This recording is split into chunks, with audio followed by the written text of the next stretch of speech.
How you all doing? Welcome to the Kung Fu Cup. Excuse me, just clearing the throat. Apologies. But yeah, hello and welcome all to the Kung Fu Cup. Today should be a banger fun weekly cup. We know what these weekly cups entail, and today shall be no different. I'm just checking what our first round matchup maybe should be.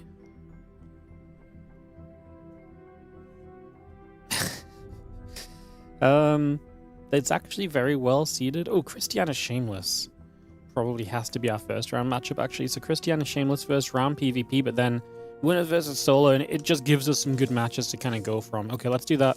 That just gives us, let's get to Europe before they go without us. Let's start there and see what the day brings us.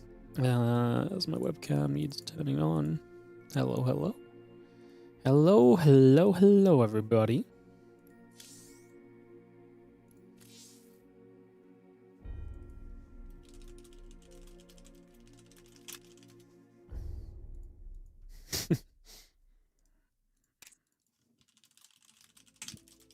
Cool. So yeah, we'll go for Christiana versus Shameless, I think, as long as I get started.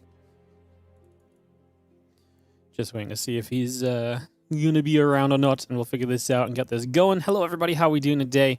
Good to see you guys. Let me reset a couple things up, and we get ready to go. Let's do this. Let's party on today. Let's have a good one.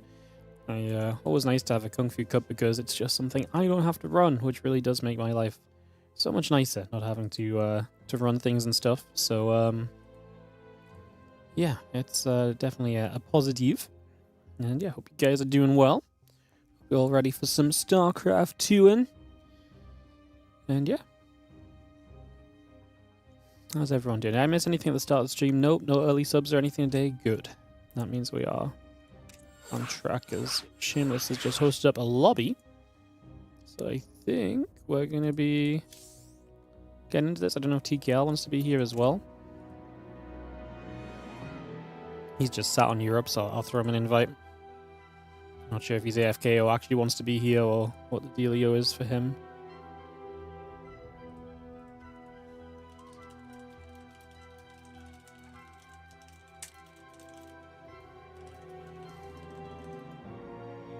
Cool. So it'll be Christiana versus Shameless in our first round. But actually is just the best match of the first round, I think. And like I say, winner of this pretty much plays solo, so we can probably just go back-to-back games, back-to-back series to start off the day, and then we'll just kind of adventure around the bracket from there, I think is... Yeah,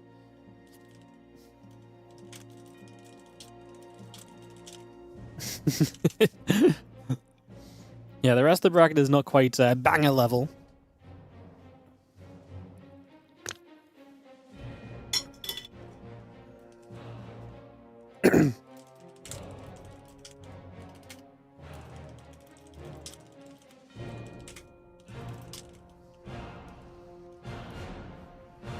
Cool. I think we're good. Let's head into Shameless vs. Christiana to start off the day, guys. Let's get this one on the roll and see what's going to happen.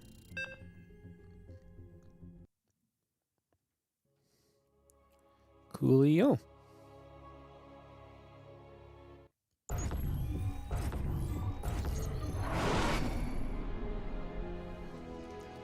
Let's get into it, guys. All right, let's go. As we are going to start off in the top left-hand corner. Let's just put those health bars on for you guys. We're going to start off in the top left-hand corner of the map here to begin the matches today with the blue Protoss player, Shameless. He's going to be kickstarting us in this one, and he's going to be taking on Christiana in the bottom right as the red Protoss player as we kick off into game 1 of the BO3 and look to see what will happen. What's up, Nomad? How you doing? Respect from Kazakhstan. Hello. Thanks so much. I hope you're having a great day. Welcome, everyone. Start the day bright and early. Nice way to start the StarCraft. It's 1 hour earlier my start time usually is, but the only bonus there is to that is that this week, kind of going into next week's Kung Fu Cup, the clocks change this weekend, right? So in theory, if the clocks change this weekend, they don't change in China and Korea and stuff, so if the clocks change, that shouldn't really impact us at all. because then this cup just goes back an hour to kind of our usual start time. We usually maintain the WardiTV time. It actually works better for most of the Koreans because it means our tournaments start an hour earlier in Korea. So I used to hate the winter times because we'd always have to start at like 11 a.m. instead of 12. And I always just thought it was, 8 p.m. KST, like 8 p.m. Korean time was like the time to start in these events. To me, like that was just like, that was the start time. That's what we're doing, and we're not messing around with it, So to me, that was always just the start time. And so whenever the clocks changed for us and they didn't change for Korea, I would adjust my starting time for my tournaments and stuff, for the Koreans specifically. Because obviously I always thought, like, Koreans, starting at 9, it goes 4 or 5 hours, they're going to finish, like, after midnight. I always thought that was really brutal, but yeah, I actually think some of the Koreans probably actually prefer playing later.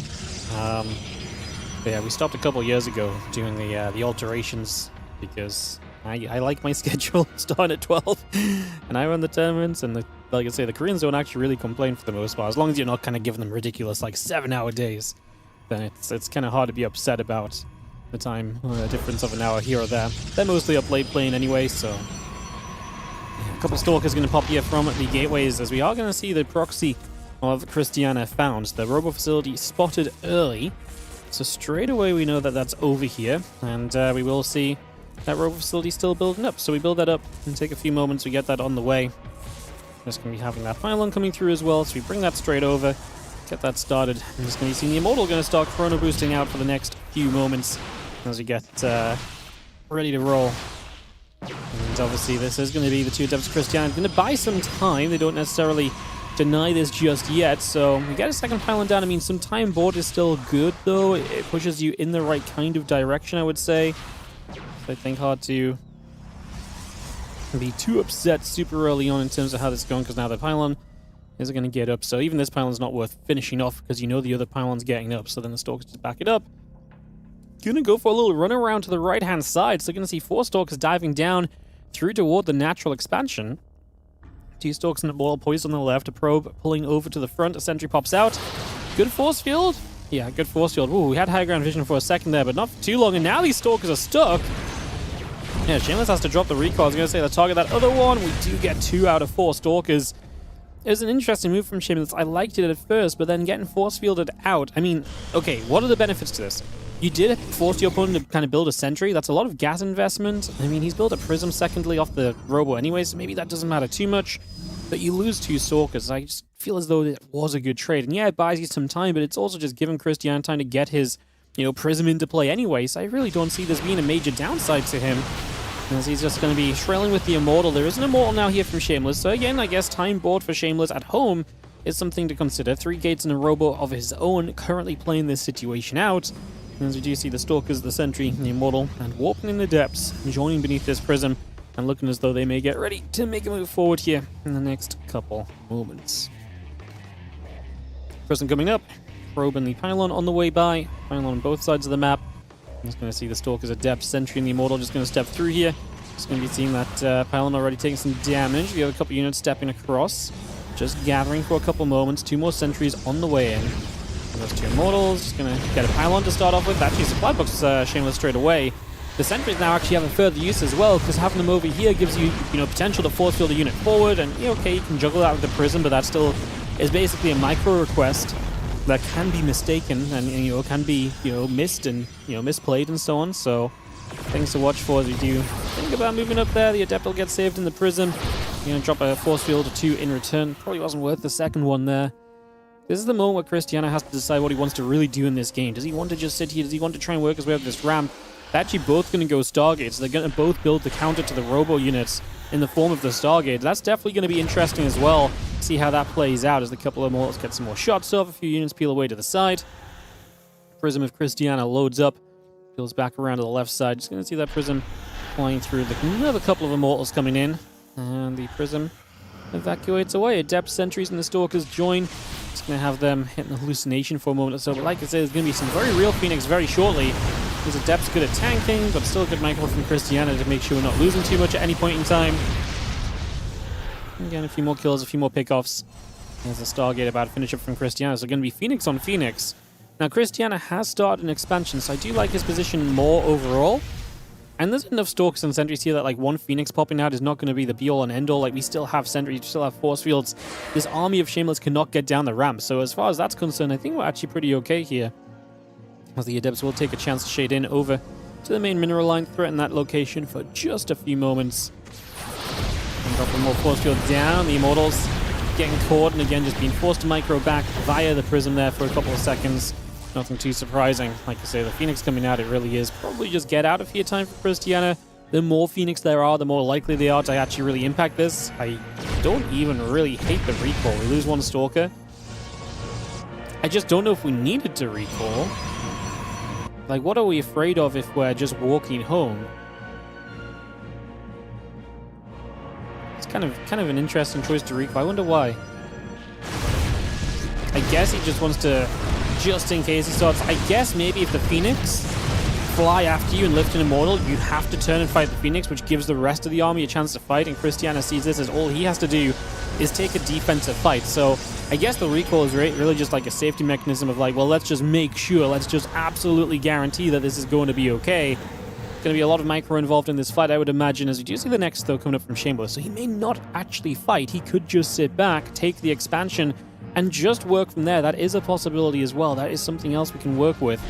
And you see the Phoenix flying forward from Christiana, looking to find some opportunity, but it's just not really any. He's going to go up to 5 Phoenix. I actually kind of like it. To me, the higher Phoenix count here, it's like Phoenix versus Phoenix, right? Like, if you can get into Phoenix, you need to keep building them. And in this case, Shameless is going to try and transition. Now, there's a lot of stuff on the map, so you could argue maybe the Phoenix aren't going to be that impactful for the numbers there are.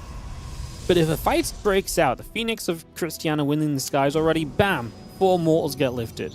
What are you doing in that fight then as Shameless? You're fighting with a lot of your damage output floating in the sky, and then what? You're going to right-click down the Phoenix with a handful of Stalkers, going to take 2 to 3 volleys? I just don't know if I love that long-term. And we are going to see the Twilight Council coming up from Christiana is slower. Again, that continued investment to Phoenix is at a cost. Shameless started to build Glaives, and I actually do think I prefer now than turning this into actually just Blink. Because I think Glaive is one of those things where it's just not going to do very much for you. When your opponent has the Phoenix especially, because they can even lift up the Adepts and actually get pretty quick kills because of the light tag on them. So I think that's kind of something as well. Again, just something else I think going. Christiana got a few probes off of his opponent there. And he's going to go into charge, he's going to go into the Forge. I mean, I like it. The thing about Blink, actually, is that there's not a lot of Stalkers in play, and the Stalkers that are in play are... I mean, do we really want to build more Stalkers, I guess, is the question. Obviously, Shameless says yes, because he's building Blink. I kind of prefer the charge from Christiana. I think it's just a good time to transition through. The one thing Christiana doesn't have, remember, is he doesn't have the Robo anymore, because his Robo was on the map, so he's lost that. It's not like Shameless is using his Robo either to continue kind of propelling forward in the Immortal count or something akin to this either, so... kind of a weird little situation when you look at it like that. The Phoenix there get a pro pick, and then just gonna move away back to the right side once again. Third Nexus still down in position. And that is going to be on the way from both players. A little bit faster from Christiana, but on the way from both regardless. Next is building through the Phoenix up around the top. They're figuring out what they would like to do here, maybe charging the +1 coming about. Temple Archives and those gates continue to come by. Just going to be seen in probe getting caught. The Stalkers and the Immortals and the Adepts continue to move through. The Sentries gather together.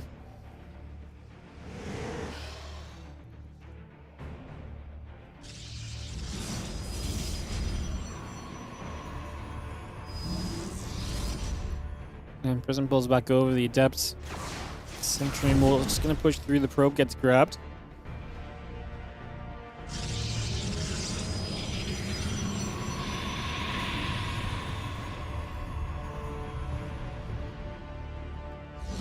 Big move around the left side from Shameless. His army supply is higher. I guess, again, my main concern is that a lot of his army supply gets taken out very easily.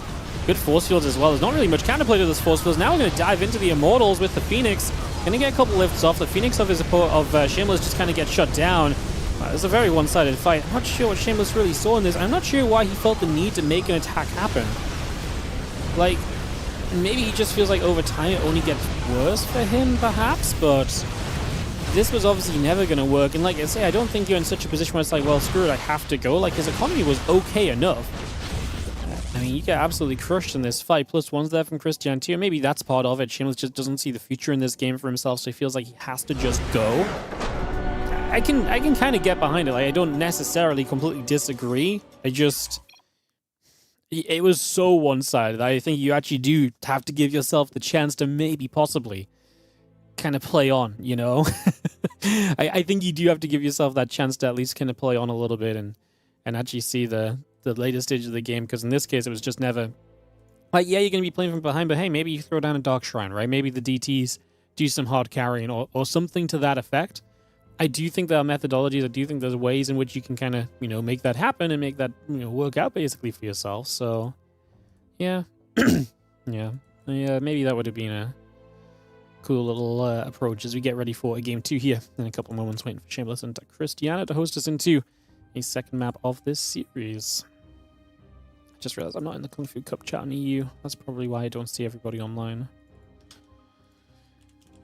I'm like, I see people. I'm just in the WardiTV. Well, Christiana's not in the Kung Fu Cup chat either. I always just presume everyone's in the WardiTV channel. But some people actually leave and rejoin it every time, which, yeah, I guess people do other things and play Wardy tournaments. Crazy, I know, but that is actually a thing.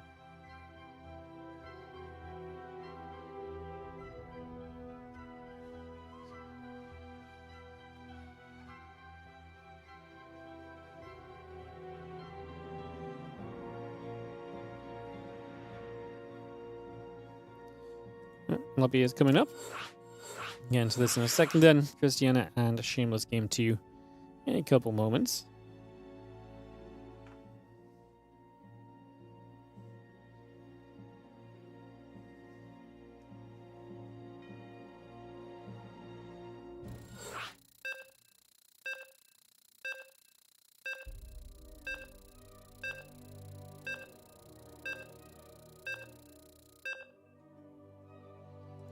Cool. Let's jump into White Rabbit. Let's get this ready to go.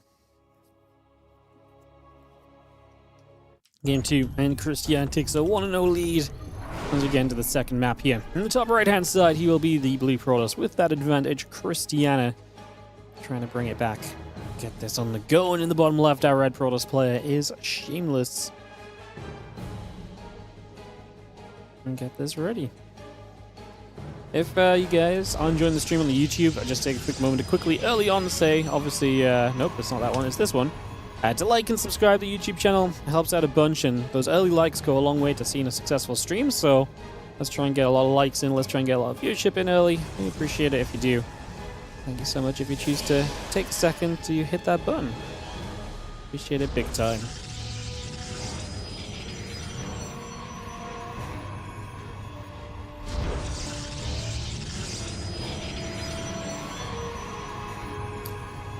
Alright, so Chrono Boosting along just for a couple seconds.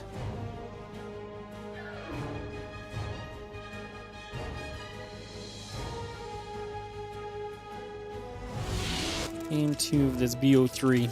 As we move across, just going to see that probe heading up to the top side. A couple gates coming down, the assimilators coming in as well. Everything getting rumbling just for an early stage or two.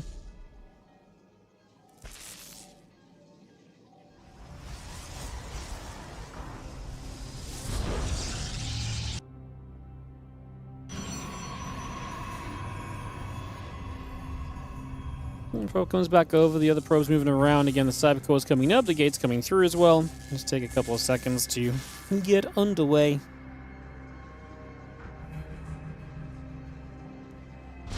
Again, cyber core gates all building for a couple of moments, so we get that moving through and try to see what else we're going to get to. A couple of gates coming by. Again, the cyber core's coming up, pylon producing. Just going to see the probe nibbling at the other probes for a few moments, and we'll start to get a little bit of additional damage dealt here. Just have our Adept and the Warp Gate coming up on both sides. Add those couple Stalkers in for good measure. And off we go.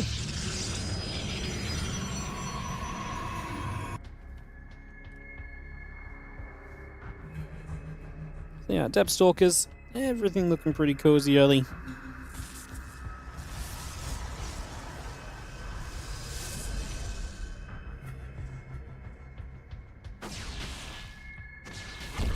Just get there. I'm going to grab that probie. Nice little grab.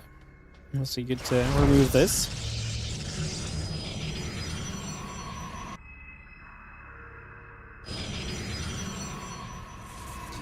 More of a facility building. And again, 2 sentries on the way, so we just get that running at the moment.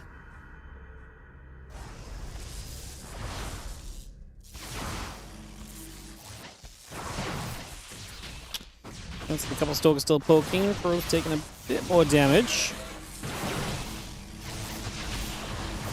And this stalker poke should be coming to kind of a close sometime soon, I think, right? This doesn't really go too much further. A couple sentries and the adepts get poked back to the high ground, but yeah, okay, maybe it doesn't come to a close. So we actually get to hold down here, that pylon blocking as well, and Shameless just taking the expansion during this. So 2 adepts and 2 sentries showing their weakness, and now up against 4 stalkers, it's actually going to become even more difficult to break through this position. So this is going to get tougher and tougher. It's actually going to be a little bit of a difficult scenario to play out of here. I'm not sure what we're really going to try and do on this one.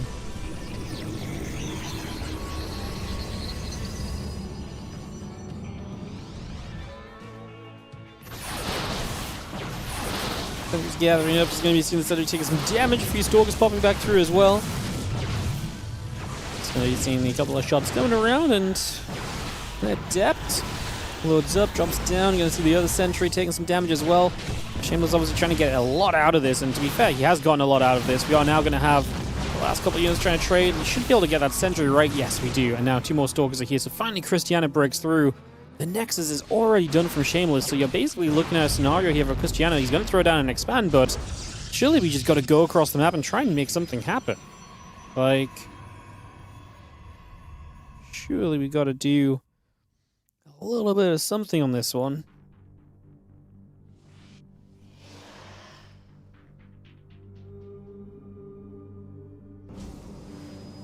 Sentry still warping in, make it 2 sentries. The Prism on the way up, next is coming over as well. I'm just going to be having a few stalkers warping in alongside another sentry as well. So we grab that together, Adept coming through, Prism on the way.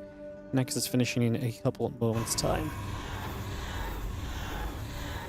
It's going to be seeing a couple stalkers and the sentries. Back down to the low ground here, the Immortal about to pop out. Just going to see the Observer on the way through, add those couple of Adepts in.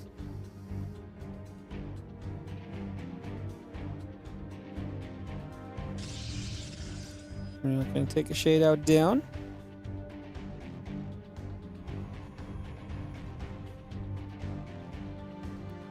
Yeah, Hallucination is going to be... I mean, Christiana's going to send a bit of an attack here, but there's no way you break through. This early game has just gone completely against him.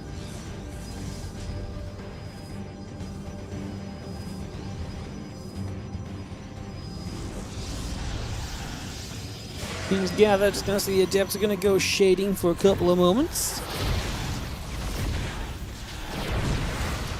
Going to be seeing the Immortal going to fly up to the high ground. I mean, I like the play, right? We get something out of this. We depower a couple of gates. Christiana able to kind of put a bit of a mark or a bit of a stand in this game that was otherwise not really looking ideal for him. Little sentries and those stalkers continue to be there to push back as well. Just going to be seeing a couple more force fields. Oh, going to catch 2 of these sentries, actually. Christiana's going to say a GG. Shameless going to have a bit too much, and he's going to go 1-on-1 with Christiana at the start of this BO3. I'm going to get tied up for this matchup right now. Alright, so we get tied up. Some cool matches on the way, by the way. I mean, second round, the winner of this versus Solo most likely, but also there's a possibility of, like, Lambo's down, which I think is very cool. We could maybe have a little bit of a look at that. ByuN Young, Cure Percival's already starting. Rogshin, there's actually a lot of mirror matchups in the round of 16 today. Clem will likely play Nicorakt as well. It's another one we can watch for. Yeah, there's a lot of cool matchups potentially coming through on the day as we've joined a lobby. Feel as though this is probably not the right lobby because there's no player in it. So I get the feeling that this is not the correct place to be.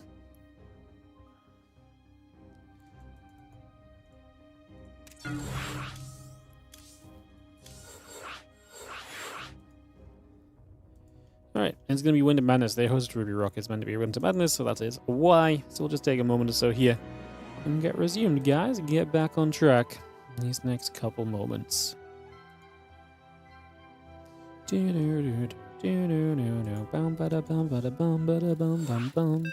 Alright, Wind of Madness coming through. We get this underway.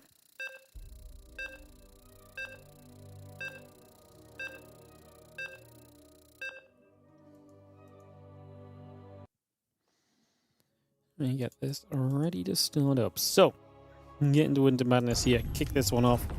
Let's see what happens as we have in the top left-hand corner of the map, the blue Protoss player is going to be Christiana.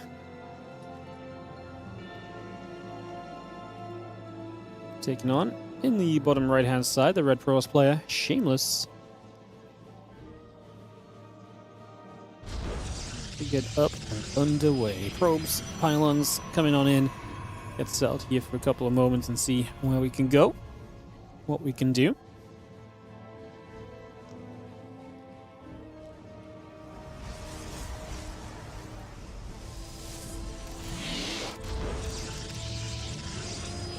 Chronobust on the Nexus. Gates coming around. Again, we get settled in for just a little bit. Figure out what our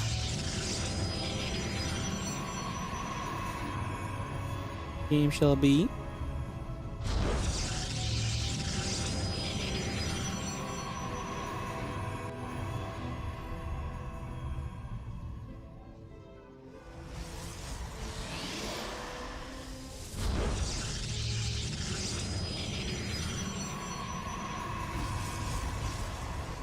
I'm going to see a couple of gates coming about. The assimilator's building. Just going to be seeing the couple of probies onto the map as well, so we get moving early.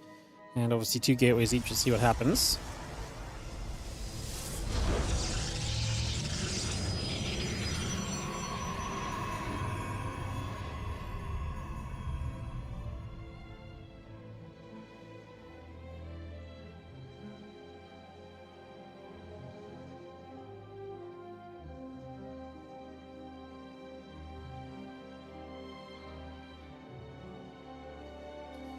Well, looking at the tech choices here shortly. There's pylons on the left side of the map from both players, so the typical PvP situation.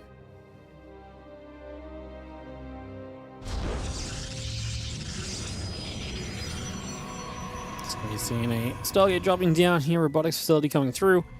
And again, the choice is definitely intriguing. So Stargate versus Robo. I always like the Stargate, but obviously Stargate will not add defensively much to this game because you've got to rally your units back home if you want to do that. And obviously, you know, typically if you were building a Void or so and it just pops out on the map, then brilliant, thumbs up, it can probably do a lot. But I think there's in this case, you're going to hope like an Oracle does quite a lot of work and then you can get some other tech at home to most likely help you defend.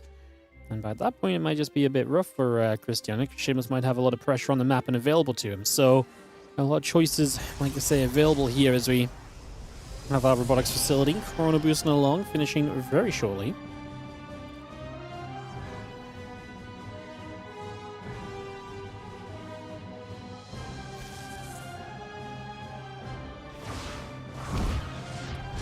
That's going to get there. A couple of depths going to shade toward the early ground here. Maybe seeing a couple of depths do get in. So we get 4 probes, so I mean, Christiana doing some good damage initially. His first Oracle's about to pop. The Prism's coming through from Shameless as well, so that gets going here very shortly as well. Bringing it straight into play.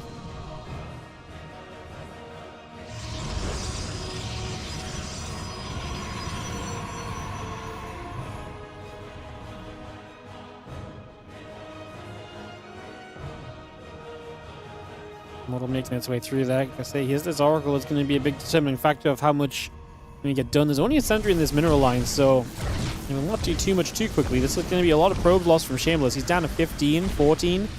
Serious eco damage taken. Obviously, you can see there is going to be a battery here eventually, but it's just not here yet. Second sentry. There's no reason for the Oracle to give itself up. Oracle can still be useful because it can still get itself, you know, stasis wards or so, even if there's units there defensively. One warp and install can't be healed by a battery. So that is at least one pickup we can make here as Shameless. Kills a couple of probes. This is a hold from Christiana. Like I say, it would have to rely on some defense behind this outside the Stargate, and that is going to be in the form of a Robo that he's built up. And so he is going to get his own Immortal out soon. And yeah, you're playing behind on that little bit of tech, but for the moment, at least we're still progressing. And the Immortal and the 2 Stalkers ping their way through these gateways. A couple of Adepts warping in. Phoenix on the way from Christiana as well. Prism loads up, pulls back the other side. He's going to get back through. Immortal and the Stalkers get a gateway. Stalkers, the Adepts, and the Immortal continue to push on through here. Continue to chase their way down for the moment. And we are going to have Yeah, okay, I forgot the fact that we actually have the Stargate, right? So we can make a Phoenix to lift up an Immortal as well outside of the Prism. That's very damning. There's not a lot really here to fight the Phoenix off, so chasing the Prism is somewhat viable as well. The only thing we're really lacking right now is the energy to lift the Immortal again. We're going to go after the Prism. The Immortal safe for the moment. Guardian Shield actually very powerful in this fight. We are going to get the Prism before the Warp in. That's huge, and we are going to save our Immortal versus killing the opponents. That is a missed recall from Shameless. He misses the recall there. That's a little awkward for sure. But alas, can't really do much to fix that one right now. So that does seem as though it comes to a close. Again, Prism and the Phoenix on the way up. Immortal and the Probe producing by.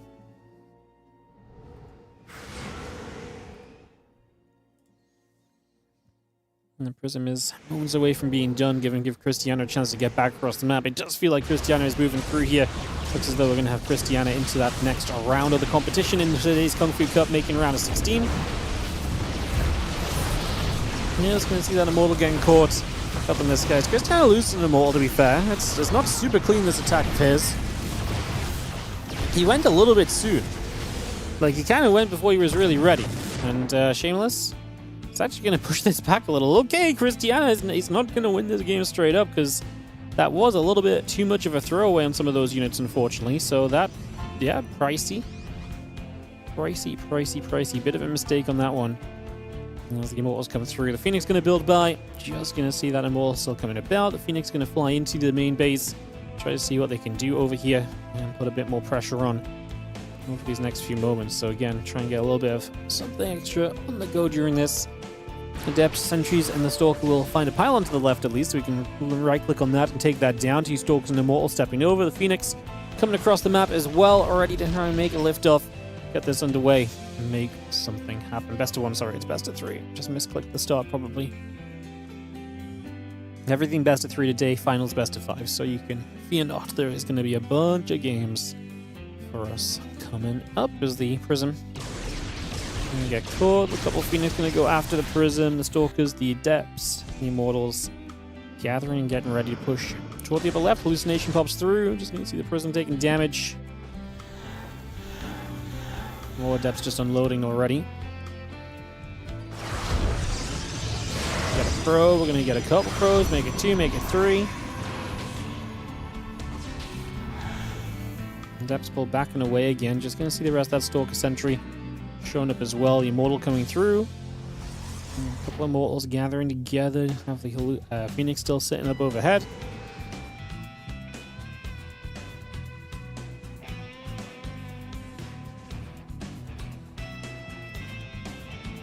As Phoenix has worked their way around that left-hand side robotics facility, we're going to be continuing to build the Observer out. And the Prism loads up and we get ready to pull back over here. Stalkers, the Immortals, going to be there to go straight after the pylon. We actually get the Observer out, which is neat, but it's one little thing. Christiana, 3 Immortals. I still, again, just love the Phoenix in this. Like, he's up in a mall, and with the 2 Phoenix, he can really offset the numbers so heavily. We saw already the ability to kind of lift an Immortal so it can't get back into the Prism, and you just basically strip that micro opportunity away from your opponent straight away. It's extremely powerful. It does so much for you, and really expecting that to kind of continue on here in this one. Christiana swinging around that right-hand side. Shameless gathering up to the bottom left. Just going to see another Adept. Going to try and shade forward as well. Both those Adepts going to try and make that play. A couple units split apart. We will see the Nexus still coming through. Add a couple more Stalkers into play. And everything else just settling. And Shameless is going to hold defensively. Christiana just says, cool, I'm going to start expanding. Man, Christiana really did pull the trigger too soon earlier on in this game. I really felt like he should have had more of a straight-up fight he was able to go for.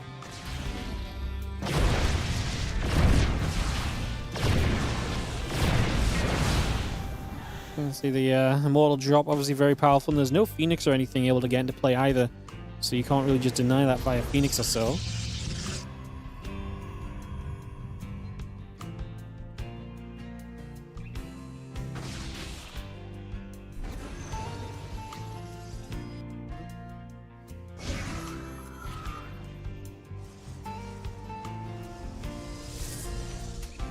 Prism steps up, and a couple of Immortals in, and we are going to see the Hallucination, checking to see what is going on over on the side of Shameless. Christiana again getting a good read of what is there. His own Nexus finished, so he's going to be a few probes ahead.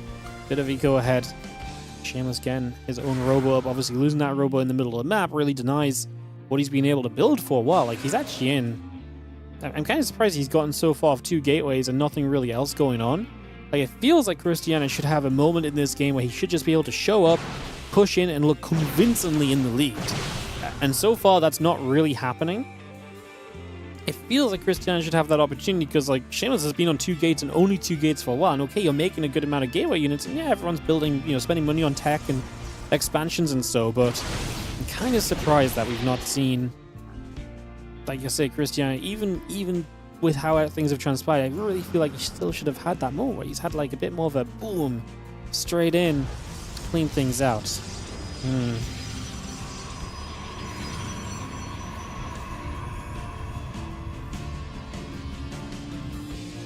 Prism pulls back over the left. Hallucination coming through. He's going to be tagging the Prism for a second. Stalkers, I'm going to shoot. Hallucination will take a bit more damage. Resonating Glaives coming up on the side of Shameless. The Immortal and the 2 gateways continue to produce by. We just have the, again, Nexus, the Blink, and the Pros continue to come about. Gates and the Forge coming online. Battery coming into play.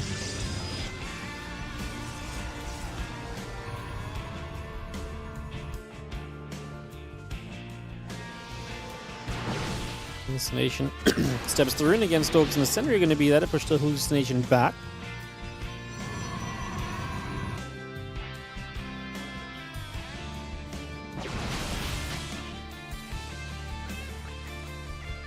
I'm going to go back and forth, +1 and Blink coming about.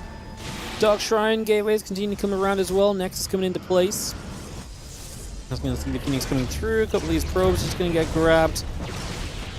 Again, trying to make some use of the Phoenix. As it goes on, obviously these Phoenix are going to be less useful because they're going to end up in positions where they just get shot down too quickly. 2 Phoenix are going to go down. So just going after some probes is probably the best thing you can go for here. I just don't think they're going to be that meaningful in the fight. Maybe they're still worth bringing back and at least you force a bit of target fire, but... Well, Cristiano just has to be in full-on defense mode right now. Honestly, I'd cancel the Robo Bay. I just don't think he has any need for the Robo Bay here. He just needs to make sure he survives. He just needs to spend all of his money on units. He's got some force fields that will buy him some time. He's going to have Blink in a moment. Still not that many Stalkers from him, though. Go, force fields coming straight down. Stalkers coming about, just seeing the other few units warping in. And Dep's going to make their way around over to that right-hand side. It's just going to pull straight across over here. Going to go for a little bit of a shade and die for the moment. Well, I mean, I like the split because obviously you got to try and do something to give yourself an edge here. Cristiano is starting to catch up an army supply here and there as well, so got a couple of edges in different points. More force fields, such a good force fields from Shameless. He's catching a lot of Cristiano's units. Is going to be saved by the Prism. Cristiano up by 44 to 25 workers, so he just needs to live. We've kind of known this throughout. All he has to do is survive, and so far surviving has been on the agenda. You can see that one Immortal getting caught. Nope, saved. What if we lose the 3rd base? Do we care? I don't think so. Like, obviously, like, we're sad to see the 3rd base go down. It's not ideal. It's not the best case scenario, but I feel like it's kind of fine. Because as long as we survive, you're still leading in pros, even if it's 2 bases, right? So your economy's still good. Those are amazing force fields for Cristiano. All of these Immortals are pushed away. Wow, that is absolutely damning. Yeah, that's awesome as we see the pullback, but it'll take a couple seconds to just have... at this point, I think Cristiano probably just has it. He has more force fields, and there's the DTs. So the investment from earlier finally going to come into play. We're not really set to deal with DTs on the other side. This is going to push you to be even more all-in than you already were. And this game is... Well, I like the elevator up. But we do have Blink, right? So if you have Blink, you should, in theory, at some point just be able to blink on top of this. If anything, this elevator maybe hurts you as Shameless because it's splitting your units. So you're kind of able to fight half of it, and then it's just the Immortals on their own. He won't even wait to see his units die because he knows he doesn't have enough. Cristiano closes this game out, man. 15 minutes after he really looked as though he was going to have a pretty hefty advantage super early. And obviously that never really came to be in the end. GG. Are we in time to watch Lambo Zaun? If not, we'll go Cristiano versus Solar. But Lambo Zaun is actually a pretty fun second round matchup. So I'd love to catch that if that one's not already started. They're in game. Oh, they've been in game for ages. They've been in game for 10 minutes. Okay. I presume you guys would rather watch the... Instead of like jumping into Lambo's down halfway through, I feel like you guys would probably rather watch Solo Christiana, ? To the Twitch chat. I think that might be the preference. Maybe do Solo Christiana, and maybe then we could kind of set up to just possibly watch the Clem round of 8, because Clem's probably, if he advances, going to play TVZ, which is always fun too. So maybe that's the direction we take things in. Hey, what's up, Level? Thank you so much for the 90-month resub. A shameless plug about your 90-month anniversary. Damn. It's crazy. 7.5 years. It's really wild. Actually crazy stuff.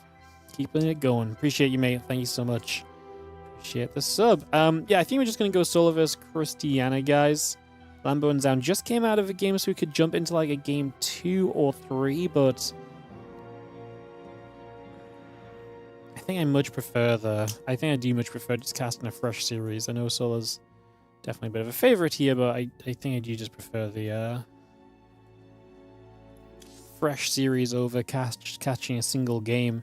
The problem is that Zound and Lambo plays the winner of Hero / Alex Shinobi. Like, this section of the bracket is so far back otherwise, so I fear that if we jumped into the Zound Lambo match, we would end up kind of waiting for a little bit as well if we cast one game and then we don't have something else to go into. So I think Solo Christiana maybe gets things lined up a bit more nicely for us overall.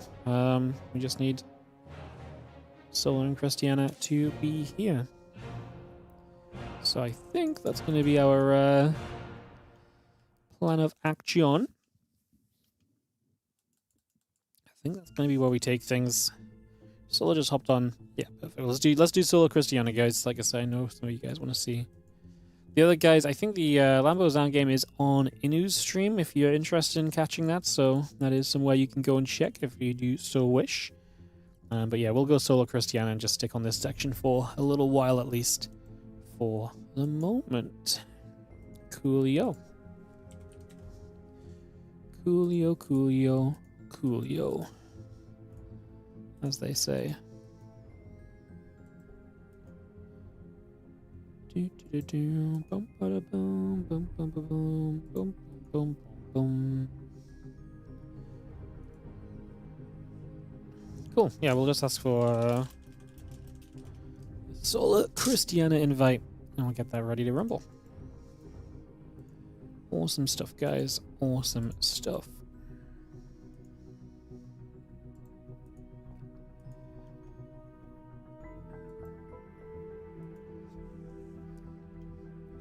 Clem probably looking forward to play Hero. I don't think Clem's looking forward to play any Protoss lately, honestly. Yay. Alright, bracket is moving along nicely, guys. So if you want to check that out, !B in the chats. We'll give you the link through so you can check that out if you do so wish. Then otherwise, yeah, we're just going to go into our round of 16 match as soon as they are vetoed. Which I'm hoping is very soon. Oh, they're actually going to be the official stream. Even better. That's just nice for us to be able to watch as well. Just means that we can enjoy. Alright, a couple of videos coming down. So they're vetoing as we speak, and we'll be in-game on this CVP in a few moments' time. Get this ready to go, and dive on in. Hell yeah, awesome. How's Twitch chat feeling? How's YouTube chat feeling? What's up, guys? Hope everyone is doing great. Hope you're all feeling well. Thank you for joining us, like I say, and yeah, good to see you all. Welcome to a beautiful Wednesday. It's actually kind of sunny here in the UK, but it's freaking windy. It's really cold because of how windy it is. So yeah, it's a thing. All right, we'll get this started momentarily. We are vetoing, so I'm not sure how many vetoes they've already made, but progress is definitely being made in the form of the vetoes. So we are getting there, just slowly and surely. We are getting there, so we'll get there soon, guys. Just waiting for a couple more vetoes, I imagine. Taito Citadel just got vetoed. What's up, Rero? How you doing? Hello, hello, hello. Yeah, fun day, guys. Excited to get into it all and enjoy and kind of work our way through this one. And then tomorrow, the Team League is back. And touch wood, knock on wood, there is currently no issues with Team League tomorrow. It's just a clean play day. It's just a clean play day. 1 or 2 players are pre-playing, but it's already organized. So tomorrow, in theory, just play a bunch of StarCraft 2, no problem. Crazy. Crazy. Sweet. All right, we will, I think I'll say be continuing here in a moment or two. Just waiting for everyone to come about. It looks as though when I said they were vetoing, they literally just started. So we actually had all of the vetoes still to go through, which means that we are very slowly just about getting there. We are 1 veto and a map pick away. So yeah, I thought they might have already been a little bit more progressed on the vetoes because we got invited to a party out of nowhere, but apparently they had really just started. So yeah, don't mind me. I was in this case clueless. Crazy stuff.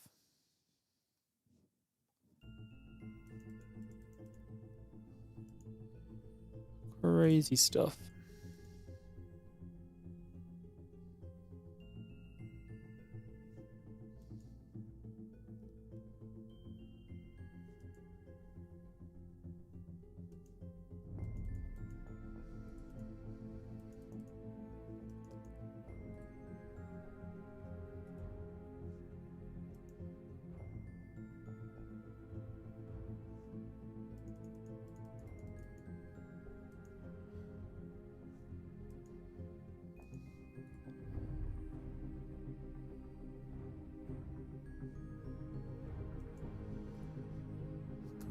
Cool.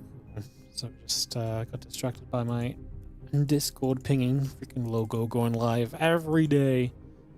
Just before I stream, logo goes live. See, today I'm already live. Undercut his stream, didn't I? Who vetoed the fastest and who's the slowest veto player? MaxBax is a very slow vetoer.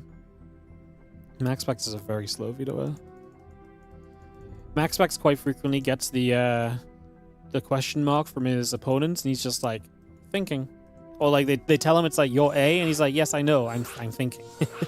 He's like, yeah, I'm just thinking, like I'm thinking. They're like, it's been 7 years since we. So MaxBax is definitely slow. I don't know who's a fast vetoer, to be honest. A fast vetoer. Yeah, I'm actually not sure. Some of the Russian guys are very fast at vetoing. They get in game very quickly. A lot of the Koreans veto very quickly.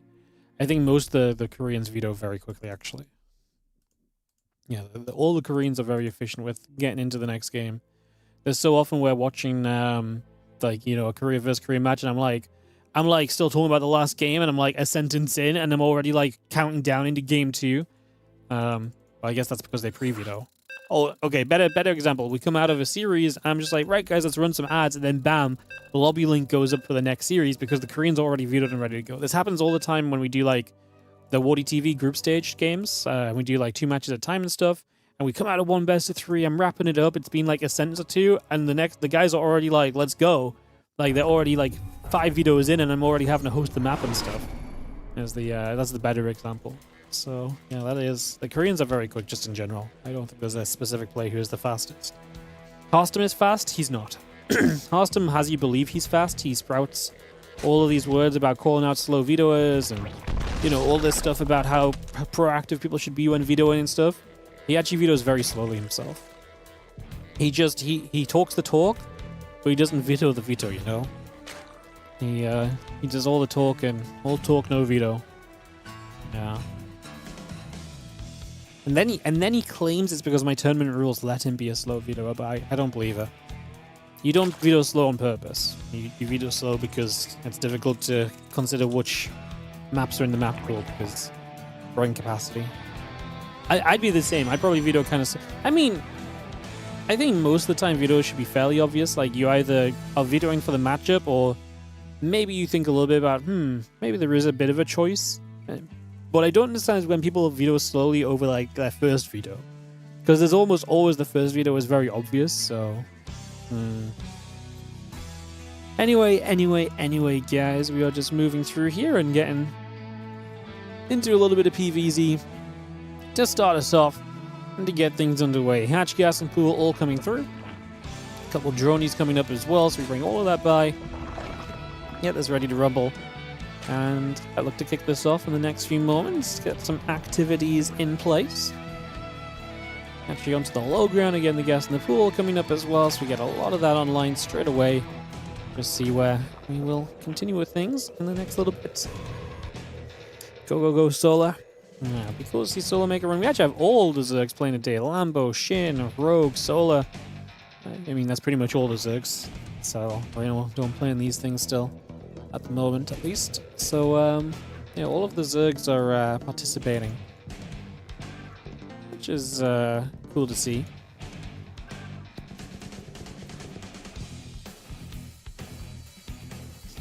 Now that probe moving about, again, a couple of Queens, the Lings, and the drone coming into play. It's going to be having the couple of Lings will make their way out onto the map, so they're going to run around, chase the probe for a little while, try and see a bit of what's going on. Of course, this is Tourmaline, so we're already opening on what I always think is one of the quite aggressive maps in this map pool.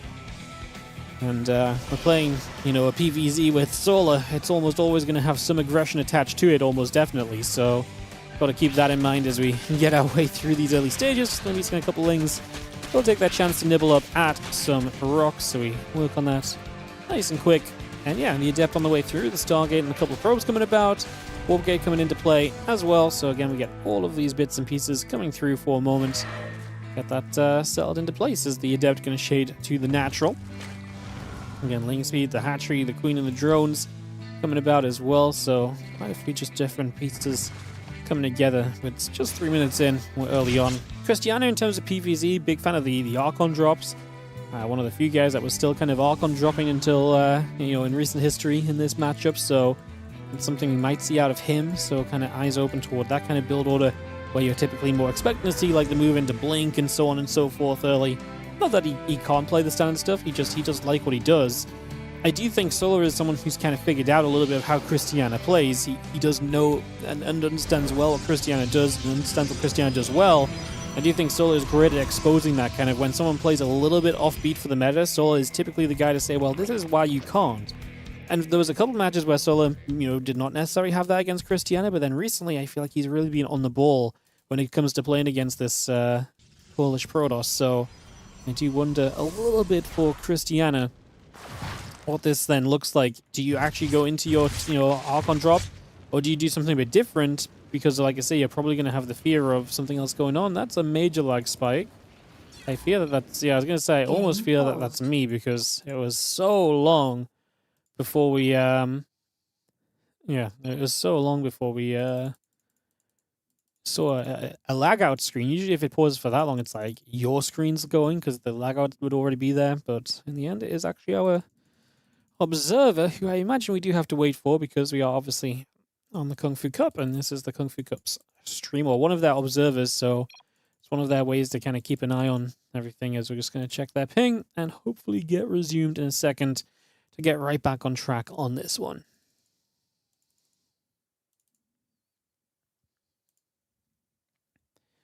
So I'll give it a few moments, get this ready to go, get back in action.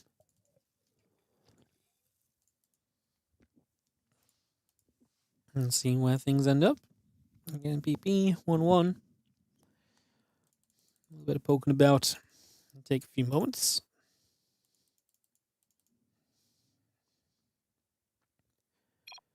Next is Twilight Robo, all coming through.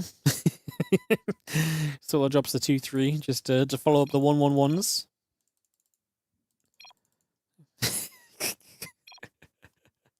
Oh, we're never going to get to 7-8-9. Alright, looks as though we are good. And hopefully we can get resumed. The nice part is I don't have to referee, so I don't have to resume them. We just sit back, chill, and they get back to it. So, we get straight back in. As Christiana is probably like, he didn't let me say I'm ready. So, yep. Yeah, I mean, I don't disagree. Like, the general etiquette is you check both players are ready, then you resume into the unpause, right? So, I don't disagree. Like, you know, it's a pause. You don't know how long it's going to be. you know, you get distracted by something for half, you know, 10 seconds at the wrong time, and bam, you don't see the game resuming. Like, I'm with him. I think it's a fair question. I don't think we're gonna like regame or anything, but like, I think it's fair to point out that maybe you should double check both the players are good.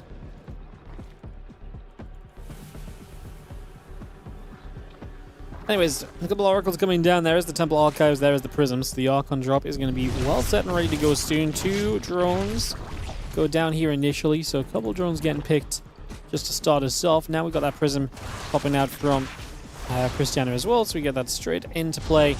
And yeah, Temple Archive is going to be finished too. So +1 missile attack and roach speed continue to come by. Oracle's just going to activate. 1 drone going down already. The Queen's able to hit back onto the Oracles. They take a bit more damage as well, so they get pushed back up towards the left-hand side for a little while. Do you see the few Zerglings going to go running about themselves for a little bit and again try and see just what else is going on for a couple moments. And you're going to have the Lingers running by, threatening the mineral line. There's kind of an open... Okay, there's 3 Adepts there. I guess they were kind of hard to see. Good thing Solar has better eyes than I. Yeah, I saw the 1 Adept that was right in the middle. I was like, I feel like we can just run and surround him, but the other 2 Adepts in the corner obviously make it so it's definitely not a worthwhile decision to make. So, well, Shock Horror still smarter than I am. As we do see the Archons hitting though, and they're going to start dealing damage. We've got a Roach Roaring up so we can get a few Roaches to help with this. The main goal from Solar, as you can see, is that there's a Spire on the way. So if his main goal is Spire and Mutalisks, that's great. In that case, he's probably not necessarily looking to ward, kind of, you know, playing full-on roaches, and every roach he makes to defend this prism is not ideal. But if he gets to mutas, he can then shut the prism down, and obviously that comes with its own benefits as well. So there's definitely something to think on there in terms of the overall benefit of where things will be. That Spire is really just about a pop, so it's going to be done in a moment. We can get back on track, as you just see a couple of Lings coming back through. Catching a Adept here. The activity from Solar definitely working out for him. The Archon's trying to get a little more done. Look at Creep Team, and there's a few extra roaches. There are going to be 8 mutas on the way. So that answers my question, how much kind of muta investment can we get? And 8 is pretty decent. Like, 8 is definitely enough to go chase down the prism. But of course, if the Archons drop out, you've got to be careful as well. What you got to be really careful of Cristiano is not being in a scenario where that prism takes some damage off the Queens, and then bam, the mutas get, you know, catch it for the kill. I mean, do you see 1 Oracle going down, the 2nd Oracle chase? The prism's already back at home. Looks like this Oracle gets away alive, which, like I say, is a wonderful little positive to follow everything else up with you. He's going to be seeing those couple sentries. Going to go straight in after the Mutalisks. And away we go. Couple sentries coming back along. Just going to be seeing the Mutas still chased away. Just going to be seeing the prism stepping back over. And you have the Mutas just going to be able to go after a few more of those probes. So 5 probes going down currently. A bit more damage being done. Roach Ravaged gathers on through. Just going to see the Mutas are kind of forcing a big response, and it looks like Solar's going to move away from Mutas. He's going to go melee upgrade and Bane Nest, so I think he's going to go kind of more Roachling Baney, but maybe he does kind of play Ling Bane and then still continues into Mutalisk numbers. There's double Stargate Phoenix though, so I think it makes a lot more sense to just play into kind of the ground army, and yeah, if you see the Phoenix, I think it's almost always worthwhile to kind of play like this, so kind of agree in terms of where that's at. And they're just going to be seeing the Baneling Nest about to finish up. The melee upgrade is building through. A bunch of Zerglings producing by at this current moment. Just going to see the Oracle flying in. Just going to see the Queen is going to be there. The Oracle already takes just a couple chips of damage. Nothing too major just yet as we continue on through.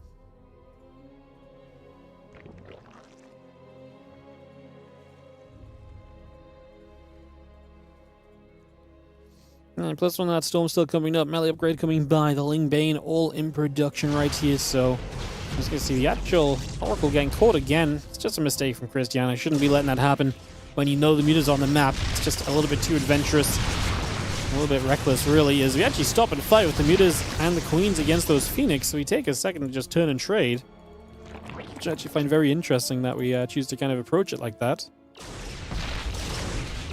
The last few meters will go down, and we just have a couple Spine Crawls, the Lings, the Baneling speed coming online as well. So we continue with this. 1 more Mutalisk gets picked off, and now the army of Solar is kind of set up and ready to kind of start going across the map here, it would feel like. So I think we're going to start sending, I mean, it's just a massive Ling Bane Roach.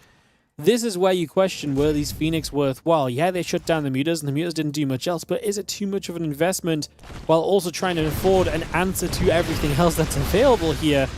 Yeah, that part I think is actually a very tough question to answer in the grand scheme of things, which Storm is good. I think Storm in general is going to be a major plus to holding this off. Good dodges from the Storm so far. Solo's making sure to really minimize the effectiveness that those Storms have so far. So like I say, that part has definitely been very positive from him. You can see a few Banes going to try and go rolling through. They crash into the side core, crash into a couple of units that were there as well. So a bit more being done on that. We roll in for 11 more probes.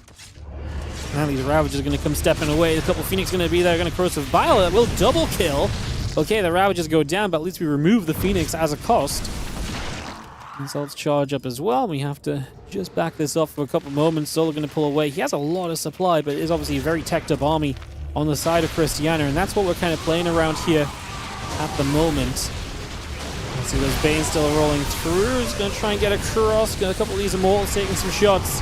Roger Ravagers still gathering through as well. Just going to see all of those Zealots continue to come into play. And that's going to be too much, though. Solo just has kind of a damning amount of stuff on that one. So GG's, and we are going to go to a game 2 with Solo having the 1-0 advantage in this opening round of 16. Best of 3 for us today. Opening game of this best of 3 is maybe better said. And yeah, a lot of other matches still going on, guys. Definitely kind of, like I say, eyeing up that kind of Clem section on the top portion of the bracket to maybe dive into when it gets to the round of 8. Him against either Shin or Rogue. TVZ would be cool. Unless Nicorak gets the upset off, and hey, in TVP, you never know. Nicorak is quite the solid TVPer. So yeah, that section looks cool. Kyo Percival against ByuN or Ryung is very TVT heavy, so we'll probably be avoiding that round of 8. Rex against Hero, very likely. Wow, Shinobi beats Alex, and now Hero plays Shinobi. Winner of that plays Rex. Winner of that plays down a Lambo. That could be very cool if it's Lambo. Obviously, if it's not Lambo, then against Zam, we're going to probably avoid the PvP.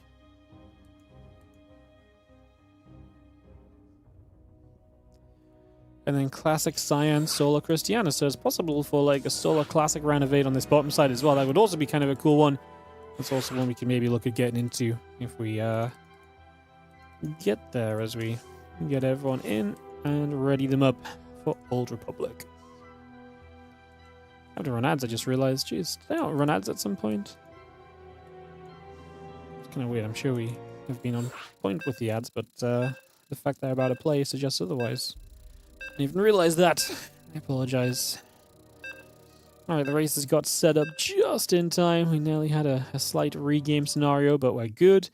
We are able to go into Old Republic for map number 2 here, as Solar takes the lead and looks to capitalize, going to game number 2.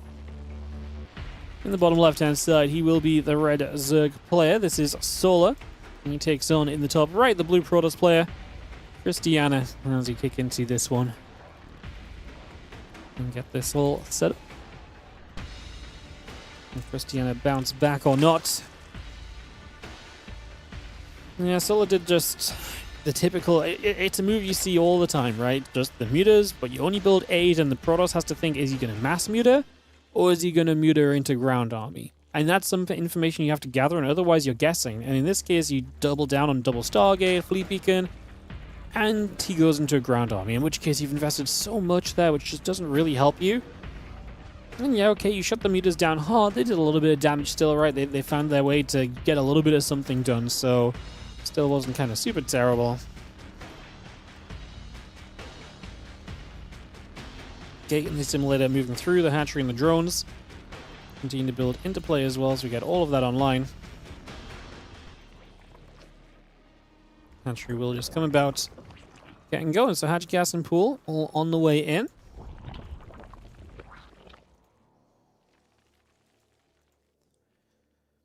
And a couple of dronies coming about. The extractor on the way through. Nexus, gateway, everything looking cozy as we just get ourselves settled down for a couple of moments here.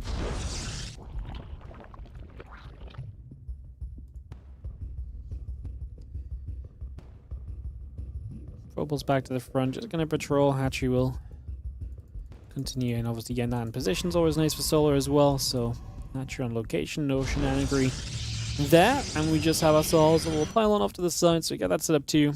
Hatch pool, drone continuing to produce in.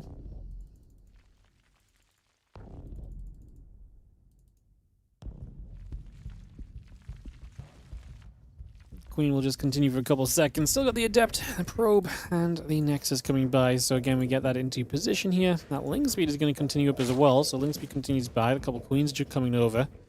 Drones are going to stick at it as well for a little while longer. So far, looking pretty reasonable as the couple Lings will chase that Probie down.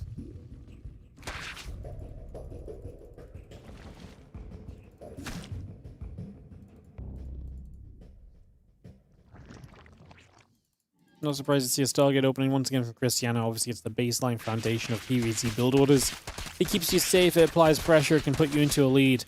Keeps the Zerg honest and keeps them thinking about things early.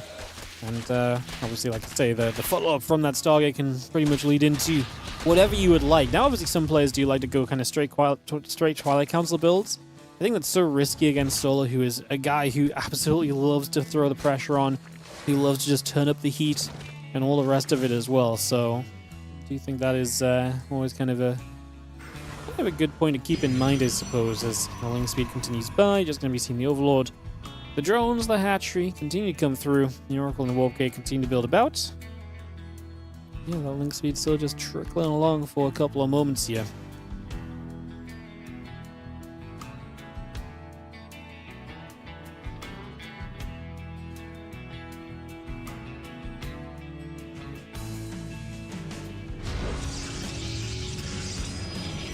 Let's go back over. Just going to see the Nexus continue to come through, so just take a second.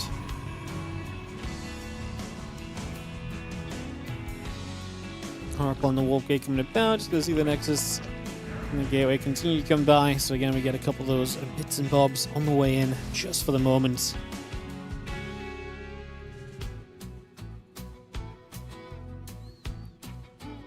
Rope Facility and Twilight on the follow-up, no surprises. Drones transfer over, and kind of waiting to see what Solar's plan is. Bigger map. I actually feel like Old Republic is more likely the Mutalisk map from him. So kind of intrigued what the setup will be. He's going to go melee, something which is obviously not great against like Archon drops, for example, because you're playing a bunch of Lings against something that absolutely shreds the Lings with their splash damage. So again, looking at this, it's going to be interesting to see if that's something we kind of double down on or not. Melee upgrade coming through. Those drones and the Lings continue to come about as well. Hatchery goes down for a moment. And those couple Lings will likely cause a lot of trouble once they get that melee upgrade and get on the map, but we got some time until that becomes true, so until then it's the Oracles that get in for some damage. They pick off the hatchery, so no fourth base just yet for Solar. They're going to be delayed a bit. Of course, that's still using a lot of the Oracle energy, so it does come at a cost from Christiana. It's not completely free or anything. You can just see the couple more shots coming through as well, and there's the Lings. Like I say, as soon as they get melee, they'll be very annoying, but even before then, just being on the map, being your activity, being your map control gives you options like this, and Oracle's actually, you have to get an energy recharge, which is straight away just 50 energy gone. And yeah, the Oracle obviously benefits from having that energy, but if you're not doing anything with it straight away, then that's very kind of whatever then. You know, it's a good trade then from Solar's point of view, because that's 50 energy that could have sped up the economy with a Corona boost. So, yeah, we get something, albeit very small, out of those Lings coming forward. Melee upgrade and roach speed still continuing by. Archons pop through, just going to be seeing the Prism coming about as well. The Zerglings will take a chance to step forward just momentarily. Archons will get in after the Overlord. Overlord taking some damage.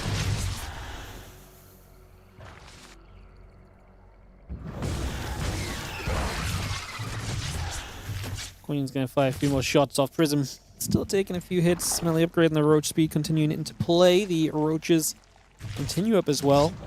And again, just a couple more of those Archons dropping down once again here. A couple of drones already going down. The roaches and the Queens step through. The Archons lift back up, moving off to the sides. +1, Sentry, Immortal, all the good stuff continuing into play at the moment.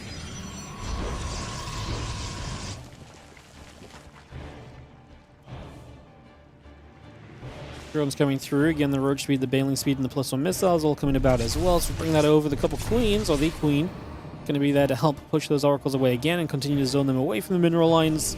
So we'll just continue to step up into roach speed, bane speed, +1 missiles. Just a lot of stuff that kind of obviously ends up being aggressive here from Solar. Kind of excited as to how this plays out, because he's essentially playing I mean, 69 drones. He's not on a big macro game or anything yet, but he's playing what feels like a very swarmy army, and he is going to have to, he's going to drone if he wants to keep playing this, because this is not really set up to be strong with an all-in.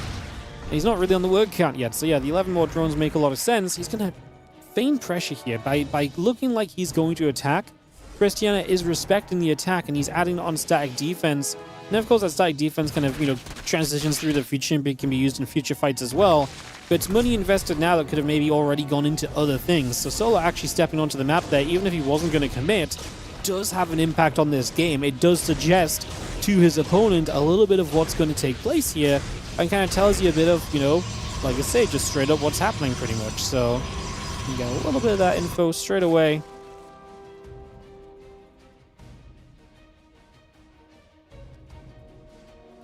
So we've seen a couple queens are going to be there as well, just going to be able to push the oracles back the other direction once more. So we chase those out of here.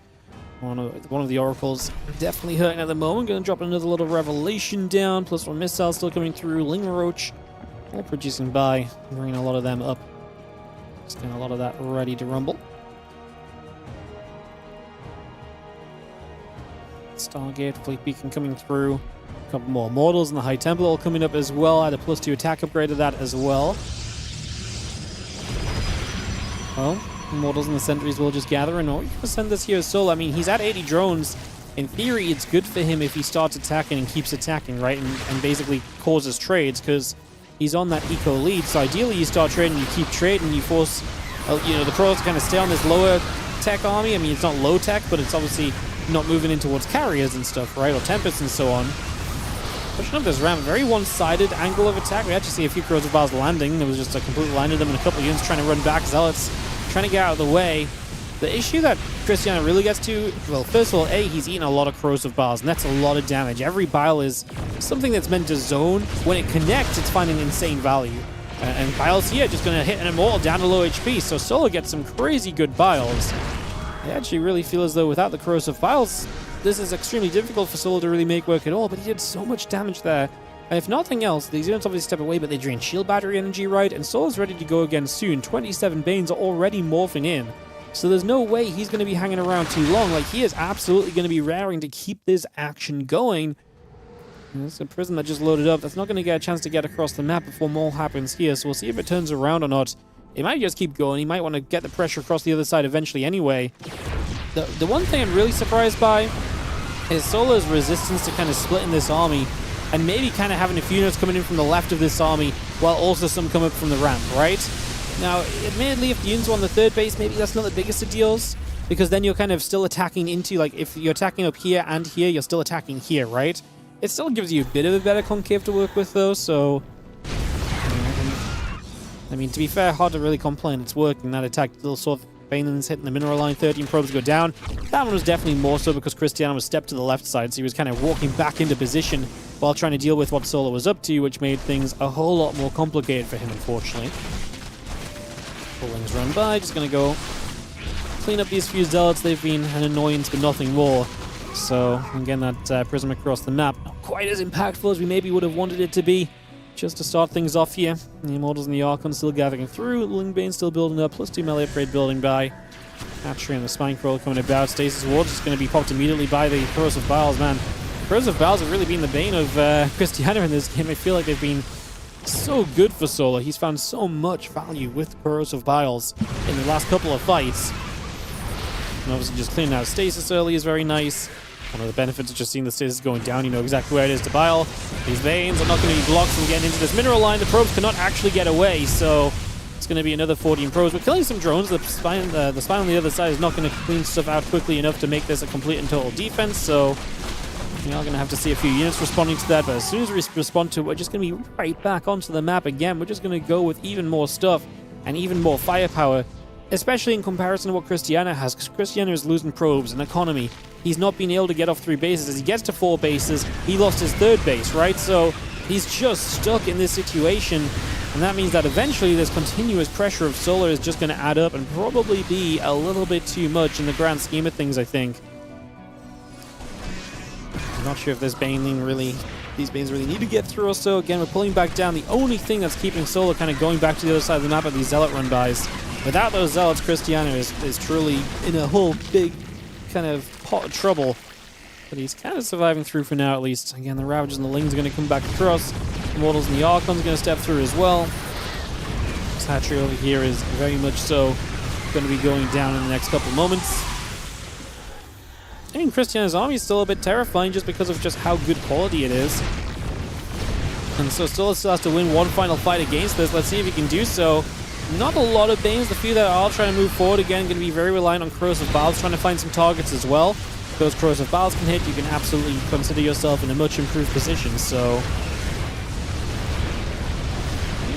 Cristiano taking an army supply lead, and as he comes back across the map, this is still looking good for him. Solar is purely building Ling Roach. He has to probably pull back and kite with these Ravagers and get a few more Biles off. It's just a lot of Immortals, so what are we going to do? He's going to run across the map, kill the fourth. Force Cristiano to be completely all in. But that may not matter if this army is still just too good. I mean, maybe if Cristiano decides to go back home, that would be a mistake, though. I mean, does Solar just, what, fully base trade? My only concern with a full base trade...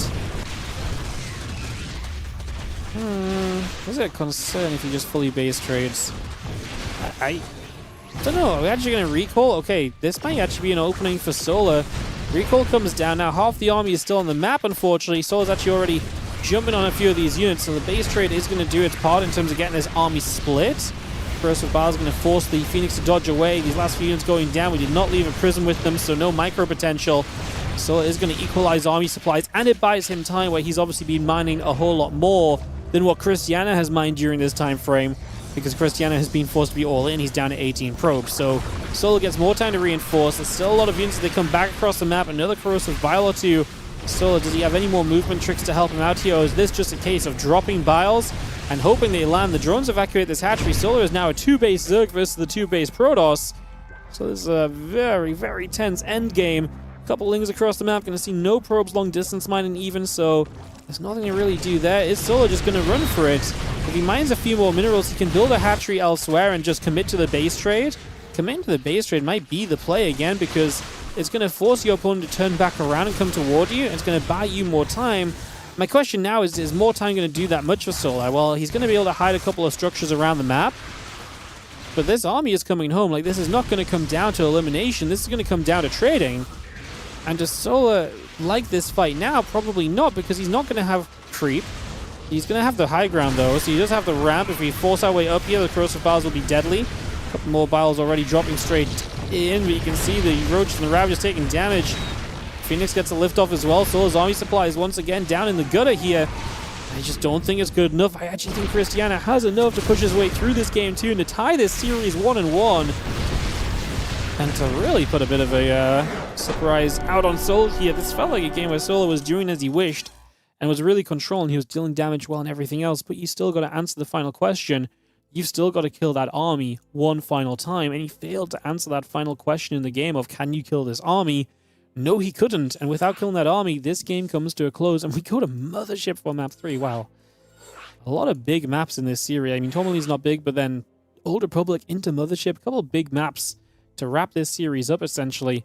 And as we get ready for Game 3, Solar Cristiano in the round of 16, going a little bit of the distance right now.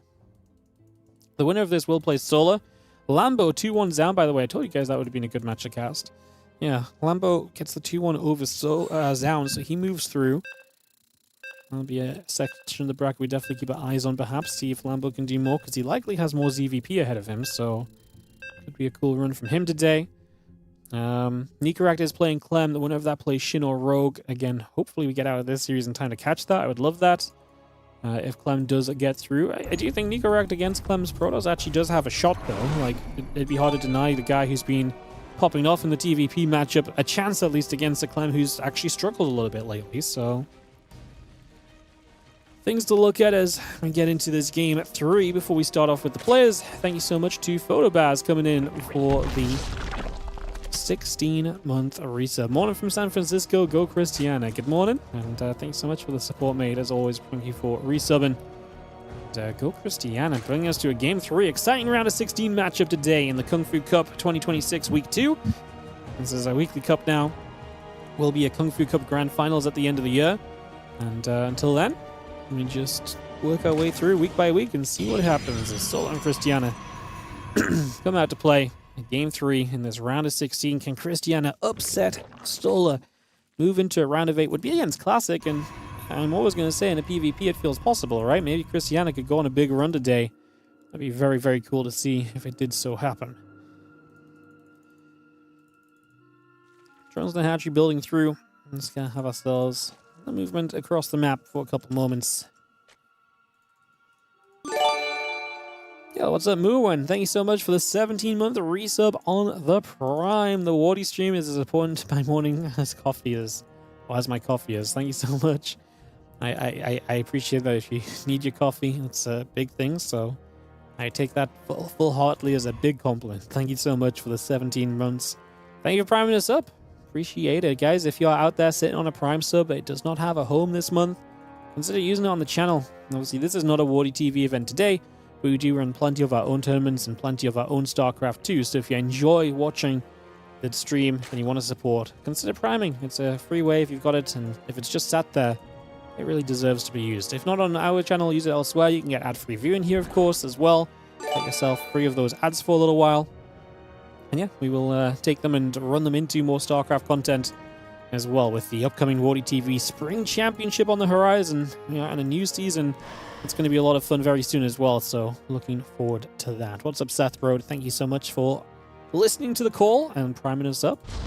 Appreciate it. Thank you so much. Is Wardy a tea guy or coffee guy? I never really liked coffee. Until recently, I had some coffee and it was okay, but much more of a tea guy, but not really much of a hot drink guy in general. I only really drink tea because Helen is a big tea drinker herself, so I often, she's having a cup of tea, why not? But like, yeah, I'm really just not into coffee, to be honest. A couple of Lings gonna step through. Gonna nibble at those rocks for a couple of moments. They're just gonna put some work in over there, get some action going. It's gonna be our starting point for now, as we just see the Lings be coming about. Again, the Lings and the drones continue to come about as well, and the Lings gonna keep on nibbling. And the rocks will go down. The Queen pulls back toward the natural. Just going to throw the inject down for a couple of seconds. A few adepts will try and poke through. There's a lot of Lings out. I'd be surprised if these adepts were able to do much. If they commit, it feels like they're probably going to die, no? A little slow, so they're not quite in position straight away. Kill two drones, but we don't even deny much mine time. I think this is fine. I think both sides of this see this as kind of okay, cool. 2 drones is okay, 2 drones is okay. I think they probably shake hands and say that this was... Neither player is happy, right? Like, both players are kind of like, okay, cool, next part of the game, let's just get on with it and keep this spinning around, Drones of the Queen coming about, the Oracle and the Warp Gate coming up, and you have a couple Lings going to sneak across and jump onto this Nexus for a few moments. Just going to grab that straight away.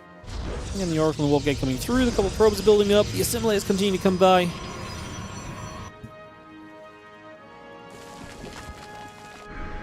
Two Oracles just going to gather back in front of the third base. Nexus continues to build through as well, so we got that straight into place right now. Get that going.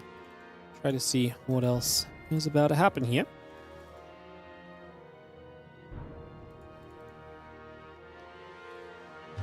As of course, this is the Adepts loses the pressure game. He does, but then he does get Oracles out. I mean, the thing is that you lose the pressure game, but you killed a couple drones at least, which is why it's kind of okay. Because at least you got something out of it. Like, the Zerg had already made a few Lings to deal with 2 Adepts, so unless you were going to go for, like, multiple more Adepts, I don't think you're overly upset. I obviously, like I said, I think you would have liked more to be happy. But there's a reason you commit those Adepts in the first place. You see the opportunity, and like I say, if you see that opportunity and you shade in, and then the Adepts die, that's bad. But if you get 2 drones and the Adepts die, like I say, to me, that's the point where it's like, okay, it was worth losing this little bit of map control. Obviously, Oracles will pick up the map control soon. 2 Adepts are not going to force much more out of the Zerg anyway, so you can just capitalize on them when you can. And yeah, like I say, it's definitely kind of a little bit up in the air of where it's at. I think Harston taught me.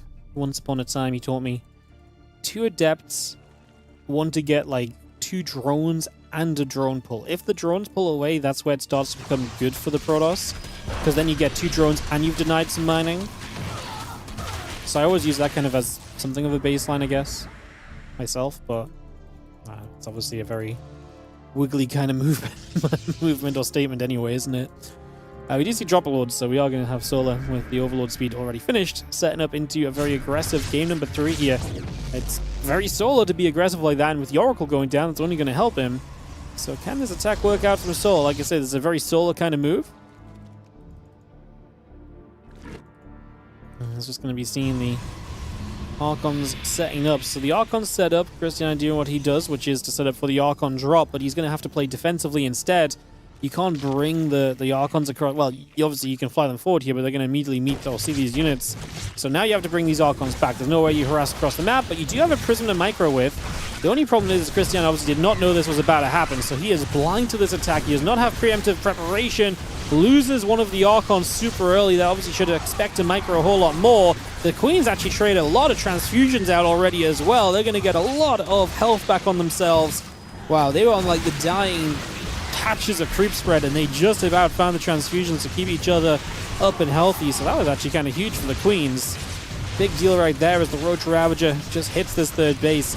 But we already lost a bunch of units to Christiana. He does not have enough, and that will be GG. Solar will clean up on Mothership nice, early, quickly, and take us to a round of 8 against Classic.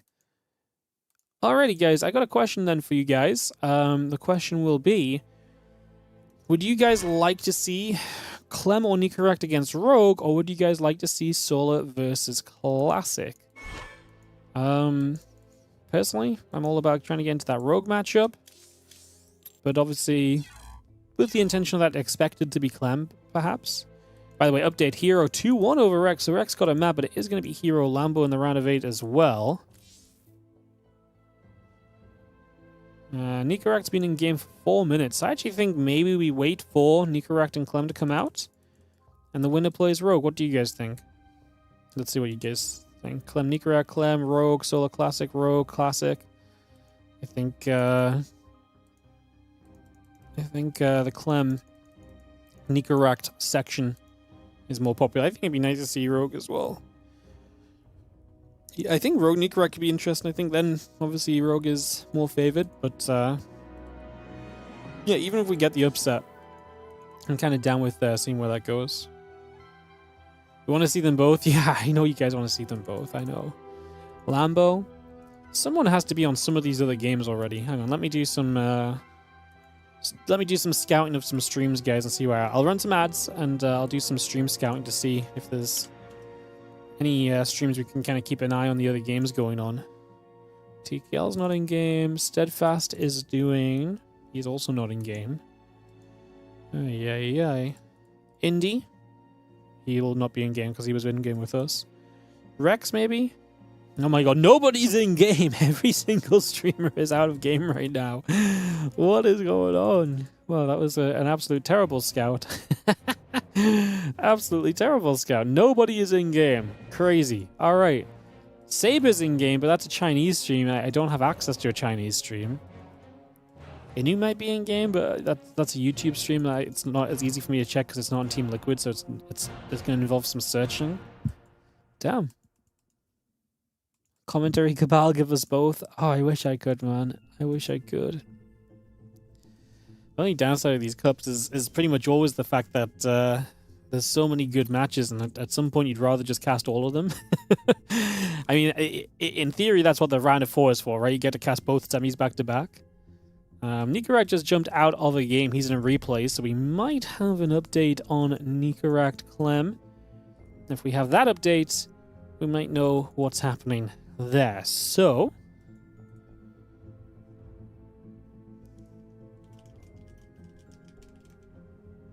let's see if we can get an update on that quickly. Clem 2-0, perfect. So it's Clem Rogue, and it's going to start soon. Perfect. Yeah, perfect. Let me just go Clem Rogue. simple. Ready to go. I think other streamers, if they're in-game with other stuff or between games already, should have probably already been looking at other matches, so... Yeah, let's go, hop on over to some Clem Rogue action, guys. Maybe at some point you'll start a channel to start casting matches no one else covers. Yeah, that's the thing. You think no one else is covering it, but then everyone joins your series midway through. Yeah. Yeah, these cups definitely always... that's why it's nice to have multiple different streams. That's why we had the WardiTV Mondays were always open to different English streams as well for a long time, because people were allowed to come in and cast. It meant we got to see more of the games, and I got to get some of the replays that I wouldn't have got otherwise, so it was always kind of very beneficial, so... Yeah. Yeah. Exciting day, guys, because we're also sporting the new WardiTV merch that will be available soon. I'm testing it. I'll do a little show and tell for you guys. Yeah, I'm testing it right now and seeing where we're at and what it feels like and stuff, and just seeing if I'm happy with it. But yeah, it's got the infested literal WardiTV. So we're seeing where we're at with the merch. Kind of like, I've also got a WardiTV t-shirt on, but I ain't stripping down for you guys, sorry. So, yeah, exciting, because we've not done merch in a while. I know not everyone is into merch and stuff, but if nothing else, I get to wear some WardiTV clothes, which is fun. It's always a nice little bonus. So, yeah. Link for merch, it's not available yet, mate. I'm testing to make sure I'm happy with the quality before we put the store up.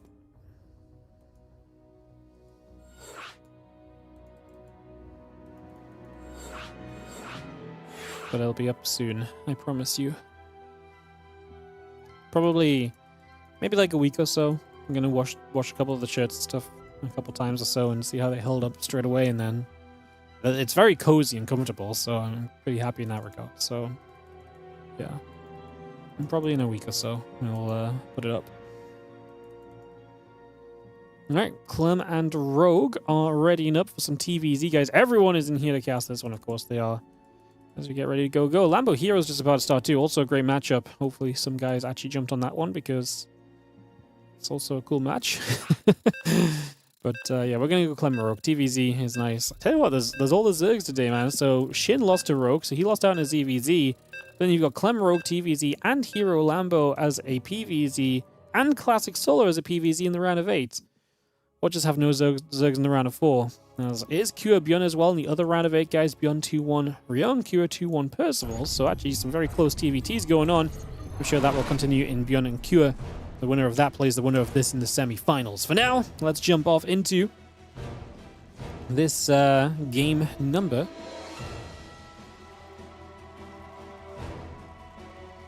1 of the best of 3.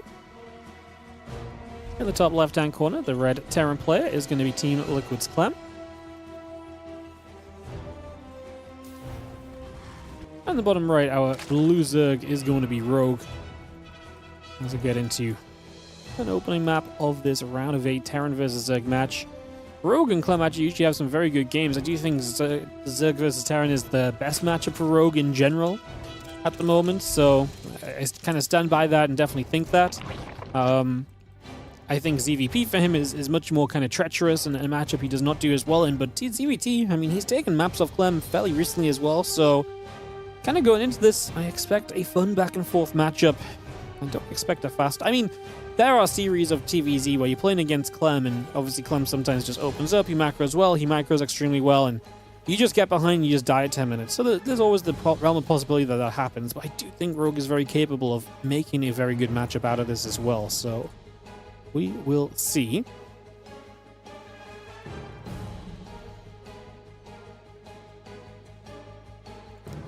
If Rogue survives in 10 minutes without damage, his ZVP is pretty good. Yeah, if Rogue just avoids the entire point of early game ZVP, he's pretty good. Yeah. No, yeah, he is, but I still think he just struggles so much to get there. It's hard to really say that that's something reliable for him. He has been getting better though. He was for a long time the player I would have picked 100% to lose drones to like an Oracle. or adepts, but actually more recently he's been improving at kind of not being as reckless in that ZVP early game. That's definitely been noticeable for me, at least, that he's making some progress there. We're on the way through. Take a couple moments and see where we're gonna go.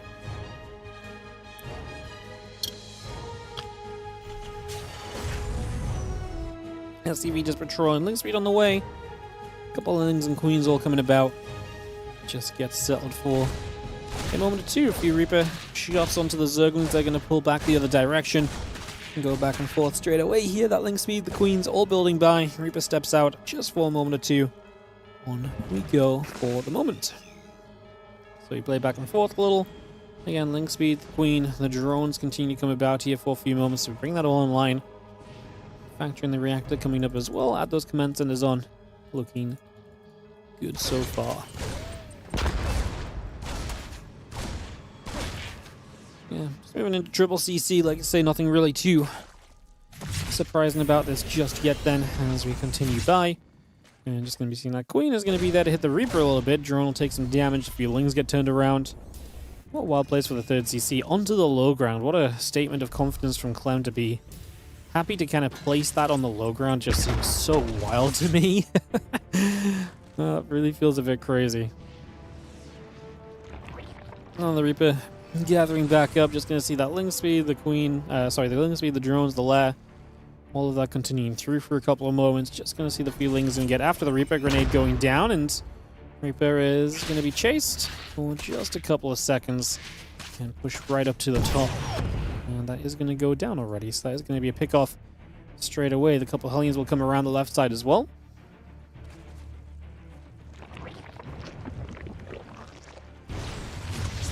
And just trying to see where else we can go, perhaps in the next few moments. Like, there's not much going on. It's going to be Hellion Liberator for a little bit, so we'll get that started for a little while here.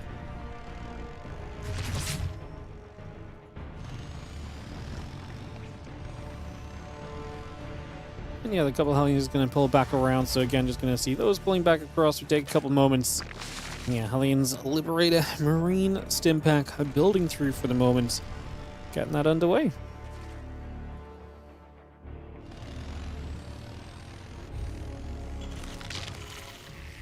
Well, Hellions are going to scoot their way to the left side. Clem is, kind of doing the Clem Classic, which is the Hellion Lib.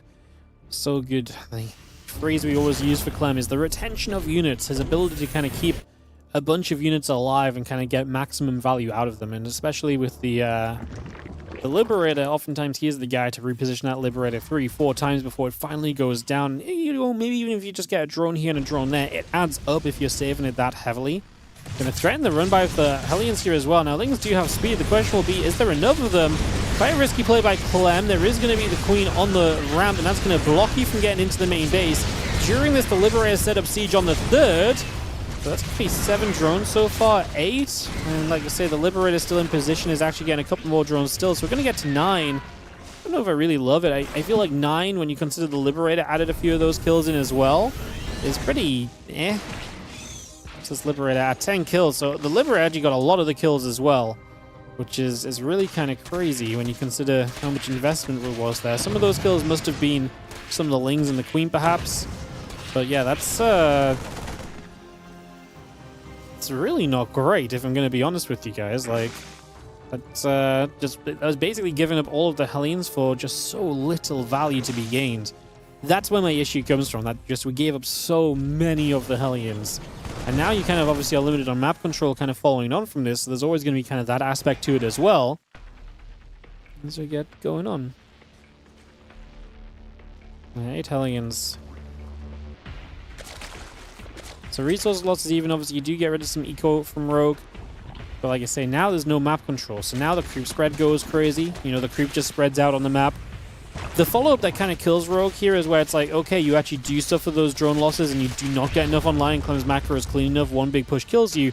But that's where, because your creep can kind of benefit from this, it's going to be very difficult for Clem to push in and to really do much, because Clem's going to have to be up against creep you cannot control anymore. And like I say, that creep should just be shoving itself further and further on the map and not really stopping here. So gotta, again, consider that in the grand scheme of things as well, in terms of what just happened and what just played out. Again, 1-1 coming through, that combat shield coming up. Just going to see a few Marines boosting off to the left side of the medevac as well, so we just move over there for the moment.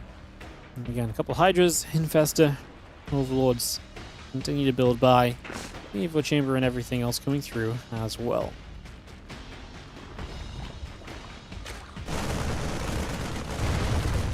I'm just going to finish up some rocks. I'm going to die over time anyways, just opening up a little bit of the map a little bit more quickly to move through. And just allows him to come in from a bit of an awkward angle to maybe kind of catch Rogue off guard. He's going to get to start clearing out some of this creep spread, so he's able to knock down some of the forward tumors and trying to limit the control of the map that Rogue would get from this overall. So Liberator now back at home, sieged up defensively, by the way, and again, that's just the benefit of keeping it alive. Now he turns that into defense in case Rogue did get aggressive. Rogue just straight to Lurk Den, straight to Hive. There is no stopping him at the moment. Like I say, he's felt safe since those Hellions went down. And while maybe his supply hasn't shown brilliant things, like I say, his production in the tech has been kind of moving along very nicely. Those Hydras joined with an Infestor, obviously very scary too. The correct fungal growth would have done a lot for you, right? You could have fungled and killed the medevacs off. Then maybe, you know, those Marines just run away anyway, which is why I think Rogue didn't drop it straight away. He's maybe looking for something more, but the something more never came about. Well, Hive is going to be done, opens the door to obviously further upgrades from Rogue, especially the Adrenal Glands for the Lings is going to be extremely powerful here. Most importantly, it enables the Lurker Den to get the upgrades out for the Lurkers. That part is absolutely going to be critical here, so got to imagine that that is going to be something else that we kind of look at.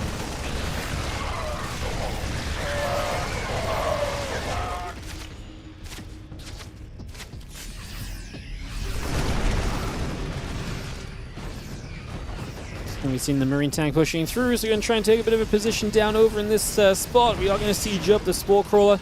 Going to take some hits. It's going to go down already, so the Spore Crawler drops right now. It's going to be seeing those 2G upgrades coming around. The Drilling Claws coming over as well. It's going to be seeing the Marines and the medevac building. I mean, I like the position obviously from Clem. You're able to deny this forward hatchery from mining. It's all about Rogue getting to this tech. The game so far has been him choosing to kind of tech up over the map control and everything else. And now he gets to look, because this is where he has to start taking those better fights. This is where he has to start justifying the investments that he has made and showing us that those have been worthwhile to give him enough of a benefit to guarantee that's been, like I say, all worth it up until this point. What am I going to shoot a few Lings go down? It's going to be seeing the Lurkers gathering up together as well for a few moments as well, so they just continue to gather in. Marines and the mines coming back across again. A couple of shots coming about. SCV is going to get healed up. 7 workers can get gathered for just a moment or two. And we just have the Lurkers, the Hydras continuing to build up for the moment. 8 SCVs going down. Knight is going to get into the top side as well. If we don't deal with that as Clem, that could be an issue, and especially if you're focusing over here. There's absolutely the opportunity at which Nidus just go off and Lurkers get into your main base, and then you're in trouble. And that position is going to enable you to Nidus up and kind of siege the high ground of the natural as well. So that's going to be a big problem. The Lurker is going to burrow. Clem didn't see it. Oh, we are not firing all the Lurker shots into the SCVs. Please, Rogue, let's kill him. We have so much potential damage here. How do we only kill 6 SCVs? A little bit of a waste, perhaps. I mean, he killed some other stuff, but he fired a lot of shots at structures, which, if he just right-clicks some SCVs there, he deletes the mineral line, because Clem was extremely slow to respond to the fact that those Lurkers were hitting his mineral line. Liberator shows up. It's going to go down. Hydra's here. Going to finish off another Liberator. The Starport as well. Clem can't really deal with this being in the main base. You can't get away with a Nidus in your main 9 times out of 10. And unfortunately, this is not going to be the one time for Clem that he is somehow going to get away with this. Like, he is in trouble. He has taken extreme damage, and he is ending up in a bad place following this game. A couple of shots going off, and I think that's nice and so, but you're down 50 supply. Rogue maybe doesn't even need to defend in this main base. Like, he's holding as though he wants to take this trade, which maybe isn't actually bad for him. He's got Lurkers fighting with fungal bio units, so there is definitely some value to be seen there. So it's not terrible. It's just, like I say, maybe unnecessary, and then it's a little risky. Hydra's already showing up, and Lurkers as well. Going to siege this base too, and this is going to be terrible for Clem. He's going to have to say GG, and Rogue is going to show us that possibility of coming through strongly in this matchup and showing just like he can be a killer. Yeah, just first chance he gets, he starts to do some damage, and he gets straight in there, gets a lot done. Very successful from Rogue. All right, guys, we'll hop into game 2 in a couple of moments. I just want to take a quick moment to mention Call of Dragons down over here. It's the last couple of days on Call of Dragons in our sponsorship, guys. So if you would like to support the stream for free, all you have to do is !COD in the Twitch chat. That will give you the link through to the Call of Dragons download link. If you download the game alone, it gives us money. That allows us to run more StarCraft 2 tournaments in the future. So check that out. If you want, all you have to do is install. Like I say, installing it gets us paid. And if you want to support further, you can then go and... if you want to support us further, you can then go and support further by leveling up to level 4, I believe. Level 4, level 5, it's one of the two. Level 5, yes, it says it right there. You can reach level 5, also helps us out. So again, you can !COD in the Twitch chat if you want to check that out. Last few days of the sponsorship. Get some love on it, guys. The more love we get, the better it is for us. And the more we get out of it, and the more sponsors we get in the future as well. So do check it out. If you want to support for free, it is an option. And like I say, it allows us to do more StarCraft 2 in the future as well. Coming back over to Chili McBilly, choosing to support with the Prime sub. Thank you so much as well for the 16 months. We appreciate it. Thank you very much indeed. And while we're in the process of selling out, guys, and this game is still just loading, a quick mention to the Patreon page, patreon.com/WardiTV. 100% of anything pledged on Patreon goes directly into WardiTV tournament prize money. So if you're enjoying the streams and the tournaments that we run, consider checking us out on Patreon. It's one of the best ways to support because it allows us to run, like I say, so many more of these events. And it's, like I say, a way to directly support the prize money of this event, which really, of not this event today, but of the events that we run ourselves. So do check that out. Greatly appreciate if you do. And the Patreon is, I think we are we at 2K right now on the Patreon? Let me just check real quick. No, we are slightly shy of the $2,000 a month mark, but amazing that we're so close to it. There's also now annual memberships as well, so if you don't like the recurring monthly thing, you can actually just pay straight up for a year. You get access to replay packs and more, so check that out if it does interest you. Thank you for listening. Let's dive into Rogue Clem Game 2 in the bottom right side. Down a game, and there's a BO3. It is going to be our red Terran player looking to fight back. It is Clem. And of course, that means the Zerg with the lead in the top left corner. The blue Zerg is going to be Rogue. And when you unleash this man in ZVT, he can be pretty darn deadly. That's definitely what we're seeing here to start this one. Alright, so game 2 coming up. Hatch gas, and soon to be a spawning pool coming into play, you would imagine. Get that on the way, get that settled. And there we do see the spawning pool coming straight about right now. So we just get that into place. Yeah, Hatch gas and pool coming around. Let's jump onto the Inu cam and let him show us the beauty of this ZVT game 2. Again, lots of other matchups taking place at the same time, guys. We'll try and keep you updated on the bracket. After this game, we'll have a little peek at that and see what everything else has been going to, but we're obviously going to start getting to the point of kind of semi-finals. Obviously, once we're in the semis, it gets exciting. We cast both the semis one by one, typically. The only way we don't cast both the semis is if maybe one semi starts while we're still in a round of 8. Obviously, this is not our tournament, so they don't necessarily wait for us to be done to start the semi-finals, but yeah, it's lining up to see some good semis today. Either Rogue or Clem against ByuN or Cure, and then it's either Classic or Solo versus Hero or Lambo, so yeah, lining up to be pretty awesome. Fun set of games ahead of us there.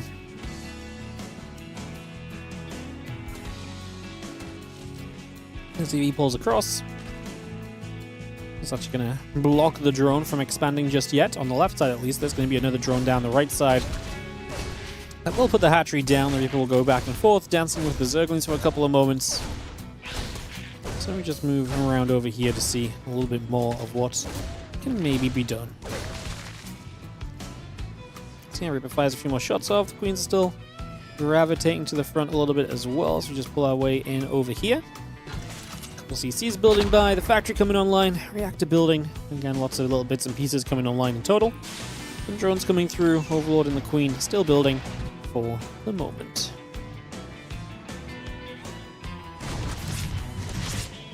Queen shoots, the Reaper takes a few hits. Again, so you see in the orbital coming about, the barracks coming by. Get that settled.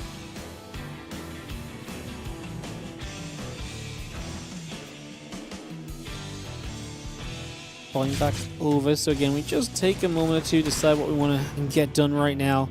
Unless the Reaper just gathering some info, backing it up. Clem continue to produce the Hellions. He is getting the extra barracks already on the way, so worth noting he's going to be a little bit more kind of biocentric in this game as he is building towards a third CC.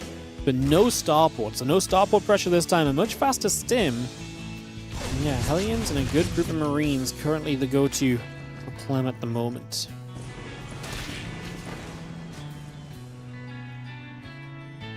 Reaper tries to poke in, Reaper pulls out. Again, Stim Marine and the starport coming about as well. Ripping the Hellions back over the right side. Just going to be seeing a couple grenades going down. Queen's going to get boppity-bopped. Just for a moment as well. There's Marines still coming through. Again, starport building. Again, SCVs and Marines continue into place right now as the Hellions will get after that Queen right there. Again, Stim finishing very shortly. Just going to be seeing the Queen, the Lings, the drones all continue to come around. Reaper and the Hellions pulling back into the middle of the map for a couple of moments.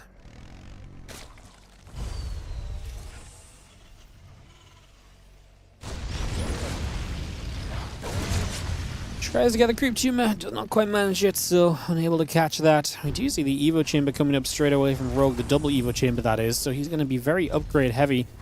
As Clem, Hellions coming through, now building the armory. So wow, this is going to be turning into a medevac Marine Hellbat timing. Wow, so kind of like a not really 2-1-1-esque. Well, it is kind of 2-1-1-esque, but a little bit of an odd way to get there because obviously he went for the Hellions instead of just going straight into 2 barracks. So this used to be a Wardy special there.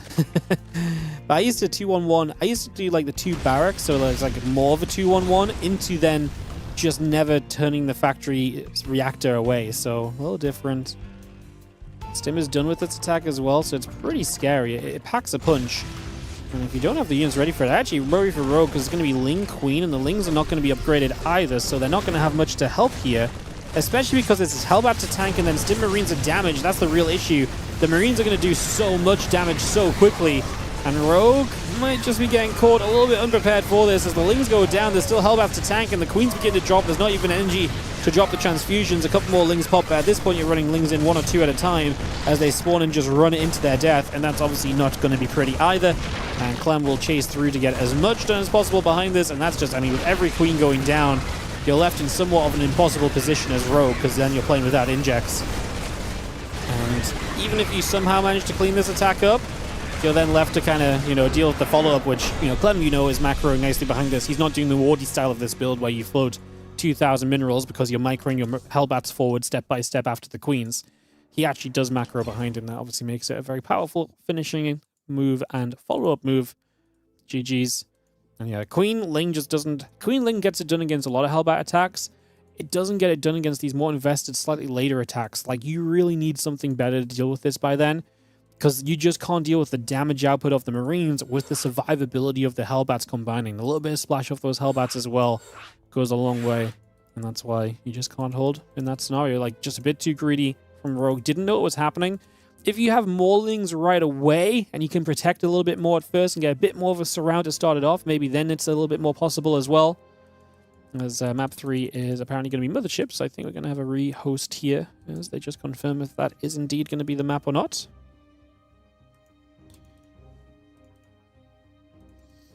Weird off-topic question, is that chair really comfy? Yeah, I love this chair. I've sat in a secret lab chair for the last 7 years, maybe? I can't remember whenever that TSL was that we did online. I think it was that 2021? No, I think I got the chair in like in June, one of the online only ones. So like 2020, yeah, it's been like 6-7 years, might be 6 years. I've sat in one of these things. I genuinely find it very comfortable. A lot of people will tell you that these chairs are not the most ergonomic or whatever. Yeah, like I said, I've sat in one of these for like legitimately 6 years. It wouldn't change. Out of all the gamer chairs that I've had, this is definitely the best kind of quality gamer chair as well. Gamer chair. But that's how they were branded for a while, right? I do think you pay a little bit for the brand and stuff. But yeah, I genuinely find it comfortable. But chairs are a very personal thing. People find them very different, But I mean, I do sit on this thing all day, every day. I love your secret lab chair. Yeah. But yeah, for me, it's just spawn. Like, I bought a new one when my one I got from Team Liquid broke. Eventually, after a lot of hours of usage, obviously. I bought the exact same style because it was just... I enjoyed it so much, so if that doesn't speak to it, I don't know what does. And then I bought this one, not because my other one broke, because this one just looks cool. So, yeah, I'm pretty committed to the chair. So, yeah. Yeah, I'd recommend, personally. Just, but yeah. And chairs are a really kind of personal thing. Like, some people really vibe with certain ones, and then some people... Like, a lot of people talk about, like, the Herman Millers and stuff, but every time I've sat in one of these, I just... To me, it's so, like, it does too much, so it's not comfortable. Like, like, to me, it just isn't comfortable. Like, all the things that are going on make me very uncomfortable. I also move around a lot in my chair. Like, I sit straight on. Sometimes I sit sideways on a little bit sometimes. So, like, I feel like I sit in a lot of different ways. And for that, this chair, I feel like, is really good because it's, like, it's open enough for me to be like, I want to sit like this. Or I want to sit like that. Or something to that effect. So, yeah. Like I say, I would definitely consider it. I'm not going to say you're going to love it because, like I said, I do think chairs are very personal. But for my own recommendation, I could only recommend it.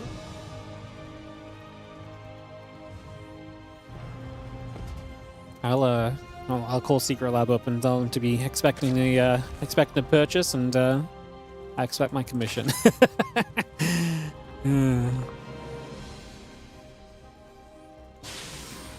I tell you what, their sponsorship of Team Liquid really worked, because the reason I have one of these things is because of the Team Liquid sponsorships. They sent me one, and I'm probably like a Secret Lab user.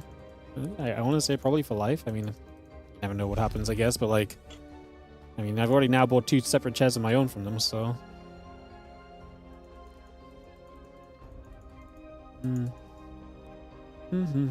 It's pretty sick if you think about it, because they really get a lot of free advertising, because I guess if any streamer uses their chair that's not sponsored by them, like, their chair is on the camera the whole time, right? So people naturally are going to see it. It's a very, very powerful marketing technique, being in the gaming streaming business. Anyways, we got ourselves a couple of queens and drones continuing through as we settle down for the game number 3 here between Rogue and Clem. And we'll see what will take place as that Reaper starts to get after a couple of workers just initially there to begin with. So we start off with that. And yeah, we'll see what happens from this as the factory comes through. The command center coming up. And reactor coming by for a couple of moments as well. So we get that just nicely online for the moment. Bringing that into play. Queen is going to be there to chase the Reaper back. A couple of lings after the SCV for a few moments as well. And that SCV low into the high ground, but we save it. Nicely done. And Clem will finish his CC without losses. A little bit of SCV mining time loss, but saves the SCVs, keeps them alive. Obviously, long term is a victory.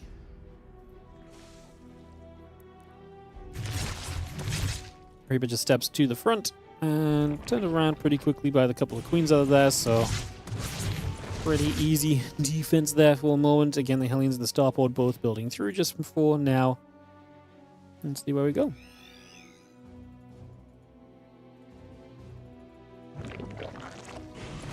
Rotron building up as well. Just going to be seeing the Queen going to be there to fight off the Reapers. The Reaper actually going to take a few shots as well, going back the other direction.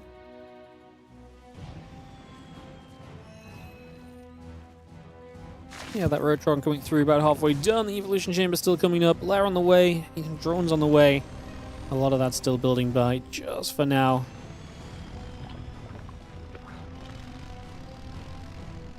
And a couple of Hellions will just gather together. So the Banshee and the Cloaking comes through. A couple of SCVs continue about.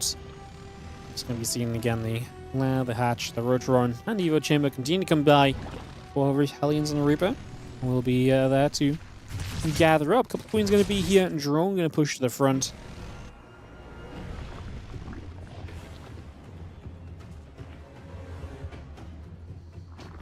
Again, Stimpack already building through. The Cloaking is on the way.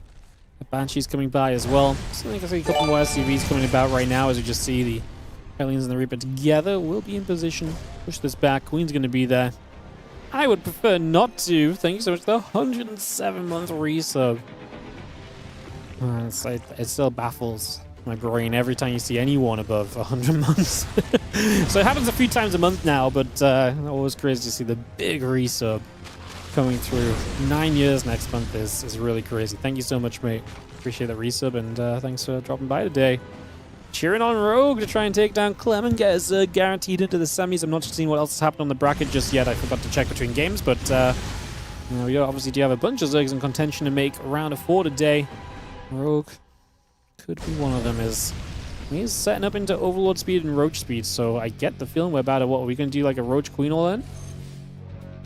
Feels like it. Queen's obviously helped to fend off the Banshees, and I kind of like it as well, kind of getting a bit aggressive here. I'm kind of into it.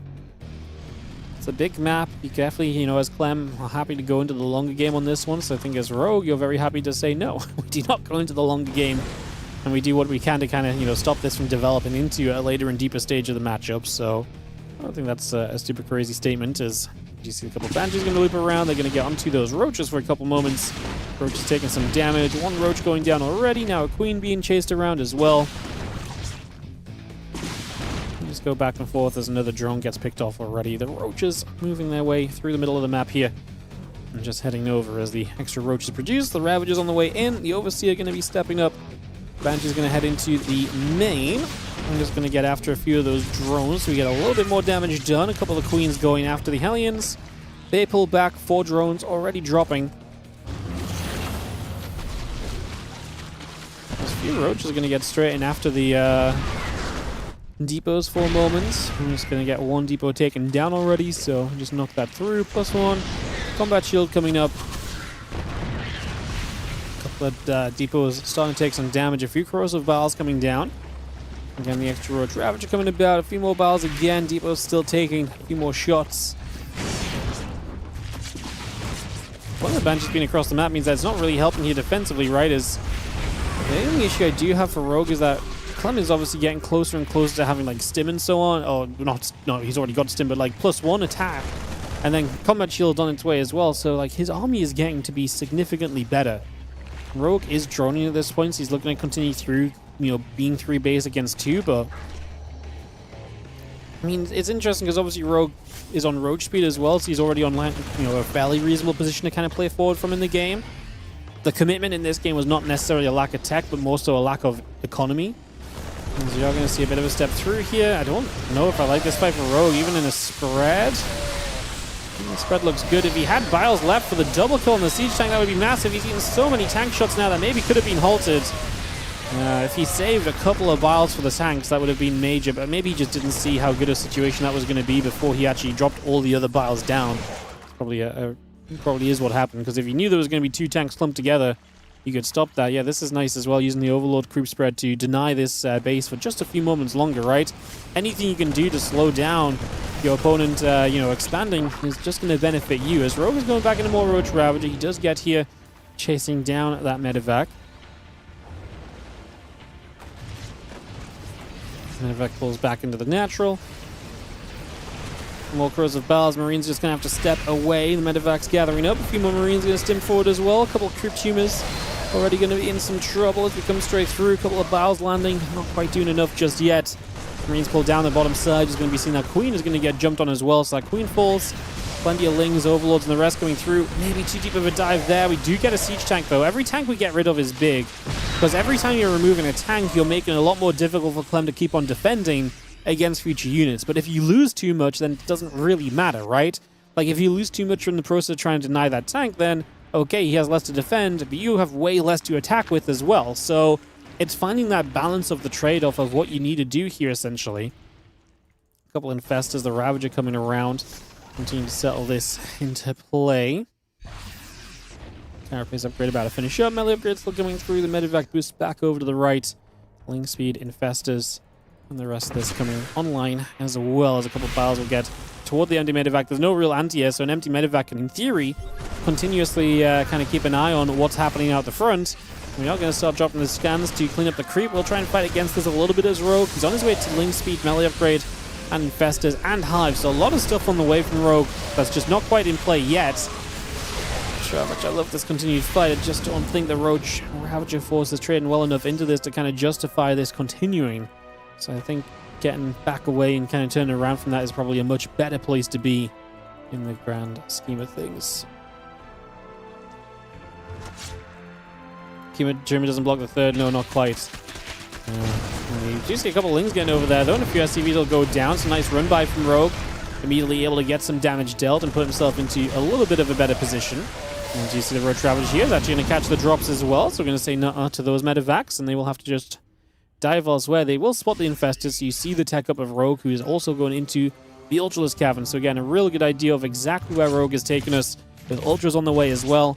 That's why the priority on melee upgrades. Obviously, Carapace upgrades will be important too. Even going to get Bane speed, Baneliness. So in general, we're just moving toward Lingbane, Ultra, and Fester as the, I don't want to say the final phase of this game, but definitely one of the latest stages of this game.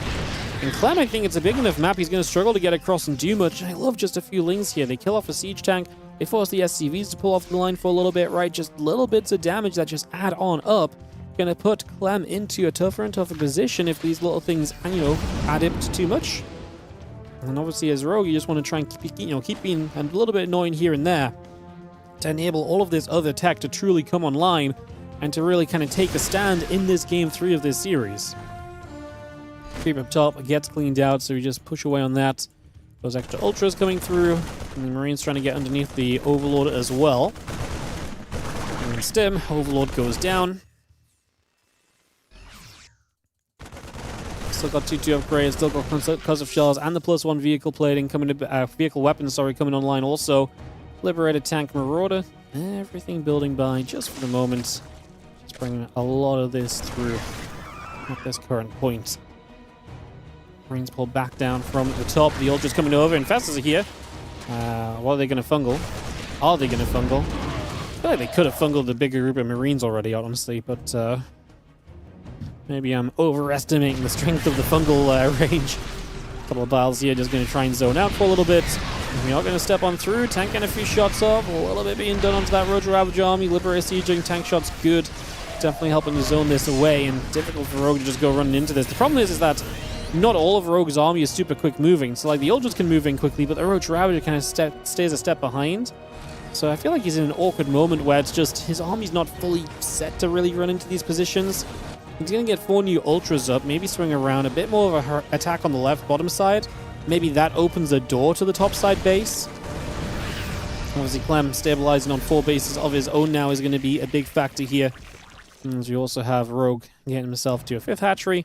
I think at this point, Rogue needs to just keep expanding. Clem's not exactly in the business of map control right now, so you can probably get a lot of expansions up and a lot of map covered in creep, in bases, and just really kind of stack the game against Clem at this stage. You know, you can basically put this in a position where you are going to struggle to really clean up everything, essentially, right? With the Lings and the Ultras come through, both those sets of rocks are just going to be going down. And again, +3 attack upgrade, a couple of tanks coming through, the Sensor Tower, the command centers, all building up. Ultra Ravager coming back over as well. The Banes Spire, the hatcheries continue to come into place just at the moment here.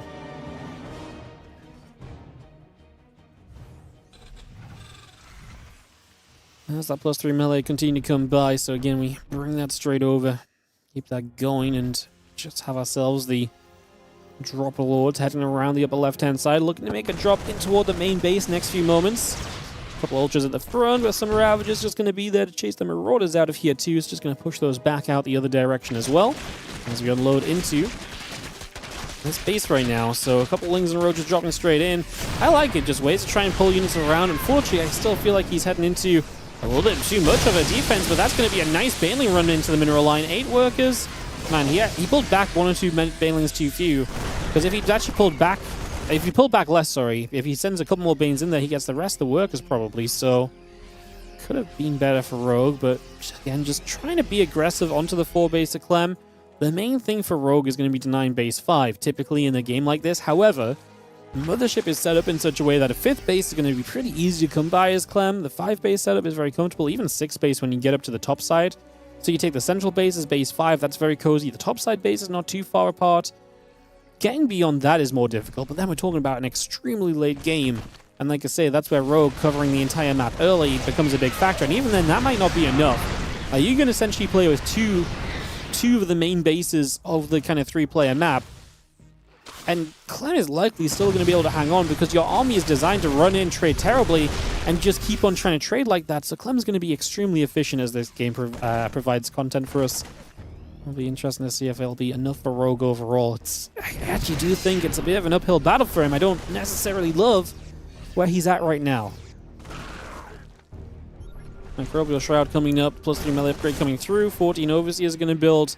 Rogue getting those Overseers out. They're going to cloud the skies and make it difficult to drop the snipes onto everything. Plus a constant wave of change-ins able to just be annoying, take your attention, force a bit of something to be dealing with all of that as the 3-3 continues about. Cloaking, plus 2 vehicle weapons on the way in as well. So you bring a lot of that through already.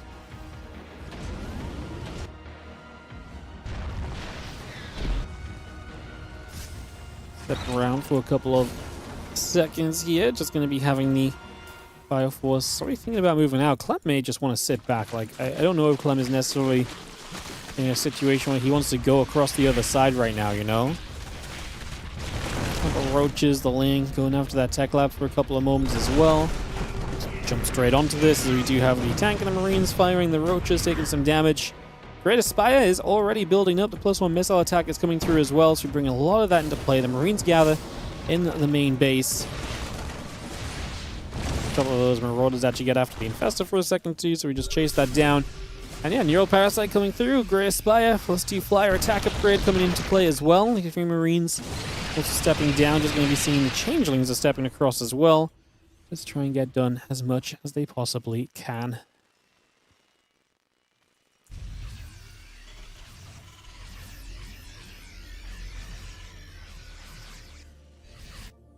Well, 3 more Ghosts coming through, a couple Starports coming up, the Fusion Core is building, Command Center is coming online as well. Four Ghosts gathering together, just going to be seeing the Nidus attempts.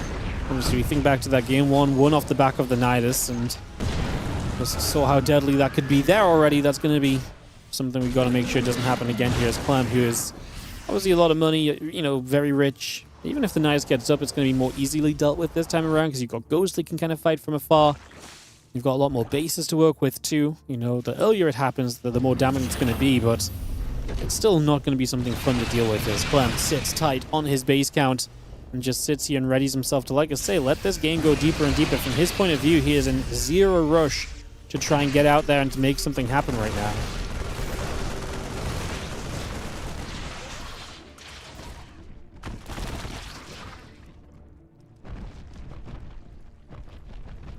We've seen everything gathering about. Ultra Bane gathering through. The Bio Army still collected in there. Just when we've seen the couple of changes again blasted by some tanks. Snidus goes up, it just doesn't have enough to it to really get by.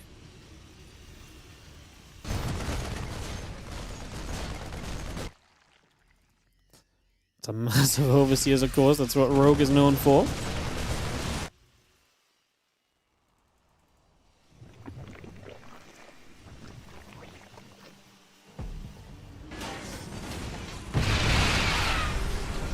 Changelings getting blasted. The Bio gonna step through. A couple of these creep tumors going down. We just need to find a good fungal, and Rogue could really be kind of cheering at a fight here, but kind of needs the fungal to have any realistic fight, you know, chance of fighting this. Otherwise, the Terran just pulls back, gets the edge of creep. Then you're chasing them for no reason with snipes, you know, layering, you know, the more expensive units here. So kind of needs the fungal. Clem will be scanning excessively to try and ensure that no kind of hidden infestor sneaks forward long enough to get a cheeky fungal off that would then, you know, set you into a spiraling disaster.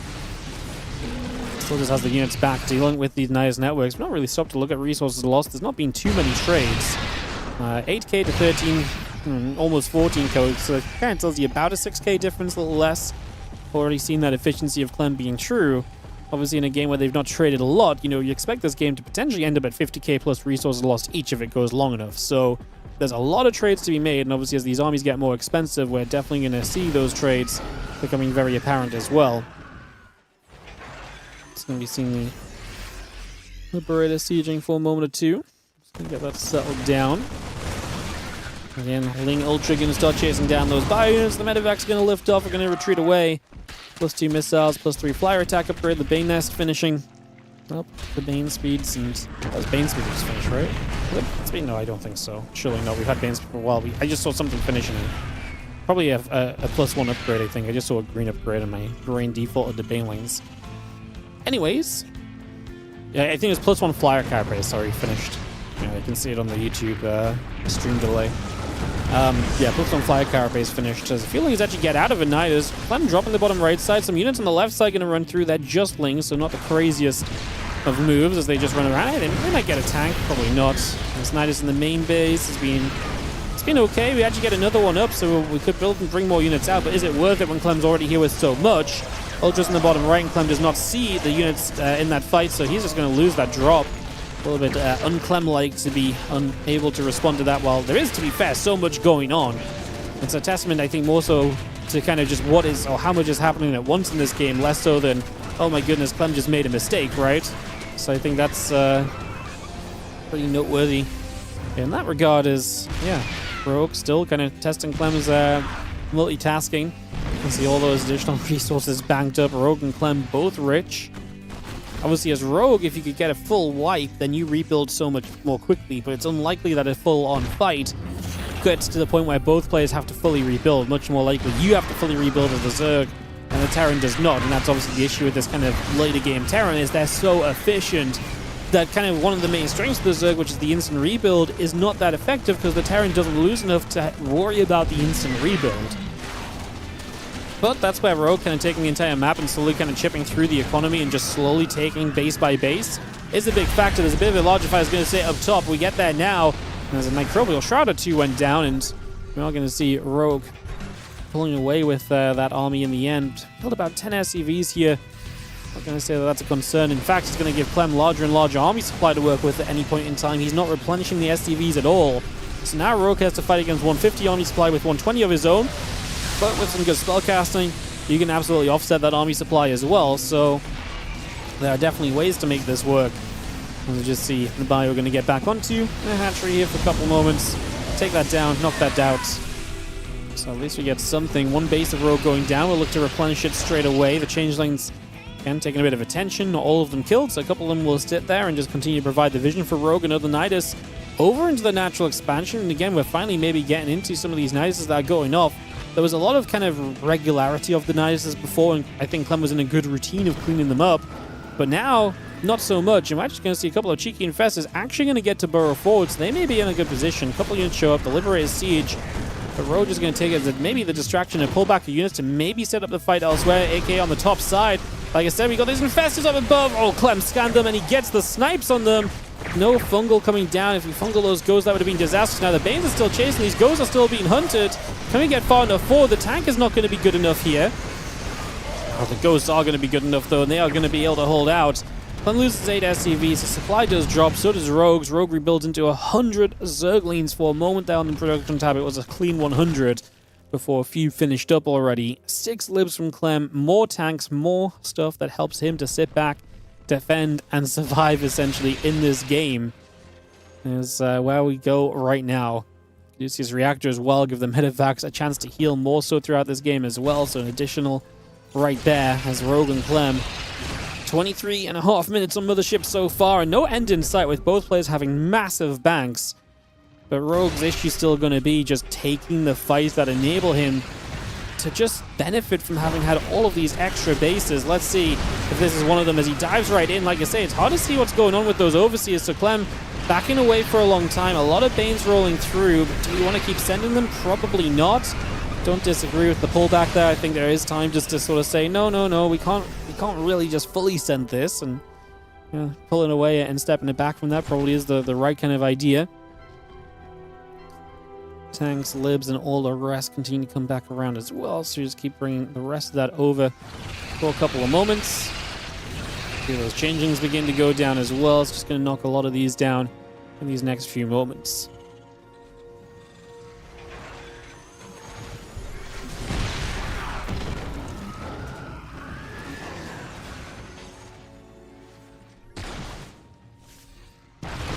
Well, here we go. A bit of a more multi-pronged than before. We're actually going to go a few units around the bottom. Actually going to get a bit of a better chance to catch these ghosts. Still not going to be enough. These Banes go down before they reach. Rogue loses a lot this time. He's going to have to replenish heavily. It's, again, a lot more lings from him. That's that ghost count. We just need to find a catch in them. Like I say, the infestor sneaking through before, but Clem having the presence of mind to drop the scan to figure out where they might be, because if he knows Rogue's attacking in, the last thing you want happening is the sneaky infested fungals dropping down, and that's the issue. If he's being that prepared to deal with those sort of moments, then yeah, this can become a big issue very quickly for sure. So let's see what happens as we continue through. Just going to see a little bit of this Link Ultra gathering around, the infestors gathering up for a moment as well.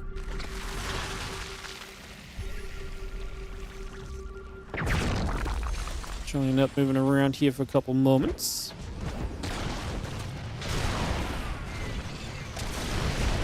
We've seen the Broodlords being out. I mean, that's a big change in this game, right? Getting the Broodlords. You usually get one big Broodlord switch in a game like this. Anything more than one Broodlord switch is pretty rough for you to really deal with, as we are going to be seeing the Banes. It's going to start stepping forward. The Lings are going to come chasing through a little bit as well. Clem's supply dropping. Obviously still has a bunch of money to go rebuilding with, but we've got to get that rebuild going. There's a few Broodlords survive, again contesting this upper left base. Clem can't get to more bases, so slowly but surely he is starting to mine out more Niduses over to the main base. Could be a good kind of change of pace right now as well to maybe see a little bit more of what goes on. 8 Corruptors, 21 Banelings currently being made. The Corruptor's going to help along the skies. There's a couple tanks sieging up to this. Nidus probably doesn't do much. But it is army supply that has to be placed elsewhere from Clem, which means that not all 160 army supply is in this forward defensive position. So it's part of the way in which you're dealing with the fact that this happens, as we are going to see some of these ghosts getting caught. Do we have a way to punish the medevacs if they just lift out of this? Not really. We are going to lose. We still lost a few ghosts there. A little bit effective as we actually step forward again here as Rogue and just step straight through. The couple of Vikings gathering together. Moving straight across, and we are going to be seeing this position is actually a bit more Rogue favored now, just because he's actually far enough forward. He actually did break down the defense of Clem a little bit here, so Clem actually taking some losses in the end and having to back it up a little. He's going to step through again. The Corruptors are going to try and chase down those Vikings and trying to keep them pushed back. Again, Clem just pulling back, running away. Bank accounts from both players are starting to run drier. Clem still has less minerals, so both players have had to rebuild a bunch here. Resources lost 35 to 52k. I said this would end up at 50k plus each, and obviously we're well on the way to that. Well, I guess maybe depends a little bit on what happens with Clem's army towards the tail end of this. In general, though, we're heading in that direction as Lib's tank, the Ghosts continue to come through. We got the Banes coming in again. We've seen this position of attack multiple times at this point from Rogue, where he runs in from the bottom side and the right side of this position. Diving through, it's a lot of Corruptors looking to wipe out the Vikings. If we can wipe out the Vikings and get the Liberators after, are we good to kind of go into more Broodlords? Is that the plan, or are we just still not happy with that overall? See, the Ghost's going to step through there as well. 7 SCVs killed. I mean, Clem is down to 24 workers. It is kind of a factor, right, where Clem is not on that much economy at all at this stage. Like, I know he's obviously going to have a bunch of mules carrying him through, but he's actually a bit gas-starved as well, so pretty much every SCV needs to be on gas. Otherwise, he's not going to have enough gas to truly rebuild. If you're only rebuilding Marines, like, obviously Marines are good, but they're not good enough to be the only thing being built here. Oh, are those Ghosts caught? The Corruptors may be able to get after the Medevacs. These Ghosts might actually be in trouble for once. They're going to run to the corner of the Corruptors just didn't get after the Medevacs as aggressively as they thought they might. I think this is enough for Rogue, though. This is a one fight for him. You can see the supply of Clem has dropped dramatically, and he finally gets the breakthrough. It took a lot of attempts, a 30-minute game on Mothership, but eventually Rogue is going to get the W, and he knocks Clem out to go to the semi-finals. And Clem's woes in online tournaments just seem to continue, where the consistency is just not what it once was, basically, at the end of the day. And Rogue will represent Zerg into the round of 4 today, as the other Zergs did in fact get eliminated. So, my question is the PvP starting now? I guess we go to Korea no matter what, so I guess we hop to Korea and see. I don't know if Hero and Classic, so Hero 2 Lambo, Classic 2 Solar, they will play a PvP in the semis, and then after that, ByuN and Rogue, as ByuN 2-1s against Cure, will be happening, and then we obviously go finals. Like I said, I just don't know if the PvP already started or if that is waiting for us. I'm not sure if the Kung Fu Cup mainstream was in that Clem Rogue series with us or not, basically. Let's try and log into Korea. Thank you so much, Kaiser Soze. How you doing? Thank you so much for the 4-month resub. Just got back to see the ending of such a sick game. You know, it was a sick one as well. Obviously, a lot of one of those games where it is a lot of fighting, but it goes that way in the end. As, yeah, they already started the PvP, guys, so the mainstream was obviously on another match to us. It's funny because every single other streamer was actually in this Clem Rogue match. So we will take a moment. How long have they been started for? 2 minutes. They literally just started as well. I feel like they maybe could have. Oh, okay, they're already in game 2 actually. All right.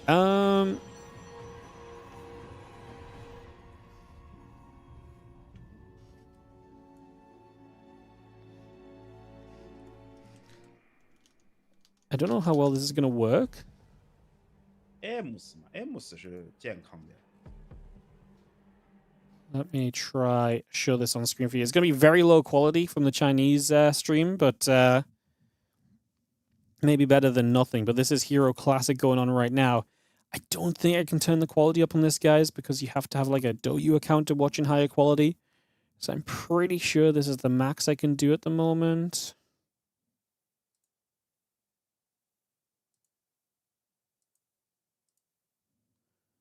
I think that's as good as I think that's as good as I can get it. So yeah, this is Hero Classic going on. Like I say, we've got nothing else to do but to watch this, and no one else has a better point of view. There's not going to be game sounds because this is obviously just off the Chinese stream.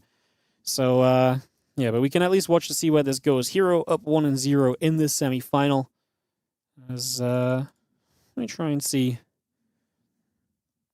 what will happen. A couple of depths coming through. The warp gate building up. It'll take a couple of moments as we ready this.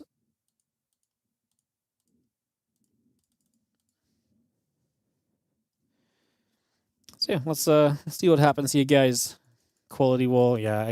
I'm pretty sure you just need an account, but making an account is kind of difficult on the Chinese sites. So yeah, maybe you actually need like membership. It might actually be a thing as well. I remember when we weren't sure if the All Stars event in January was going to be allowed to kind of or providing a clean feed. We were told that maybe they'd provide us with ByuN accounts to kind of just restream at least in good quality. So yeah. So yeah, for the moment we'll watch this Hero Classic like this, and then it's going to be ByuN Rogue in the ByuN versus Rogue will be in the second semi-final, but for now we just watch the Hero Classic match from here.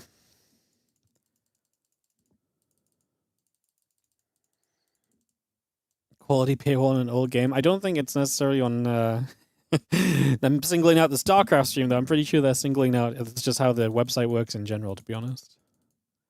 I don't even know. Like, I don't even know if it's a paywall. I think it might just be an account wall. But making an account, I think if you make an account on like a Chinese service, you need a Chinese phone number.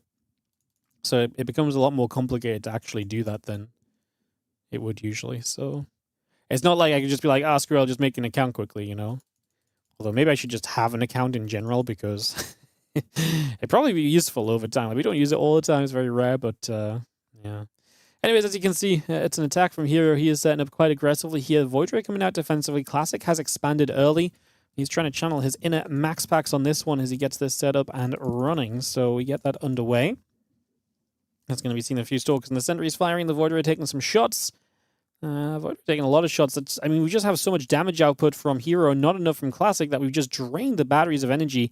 We don't kill the Void Ray, but we get a lot of damage done, and we didn't lose anything as Hero. So I think this is still pretty okay for Hero right now.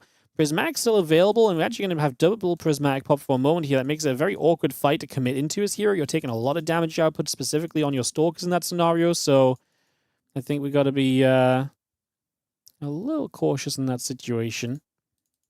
Take it easy for a moment or two here and just settle down. All these Stalkers just going to continue across. We are going to go, I mean, the dive in the main base is kind of cool. As we get dequalitied.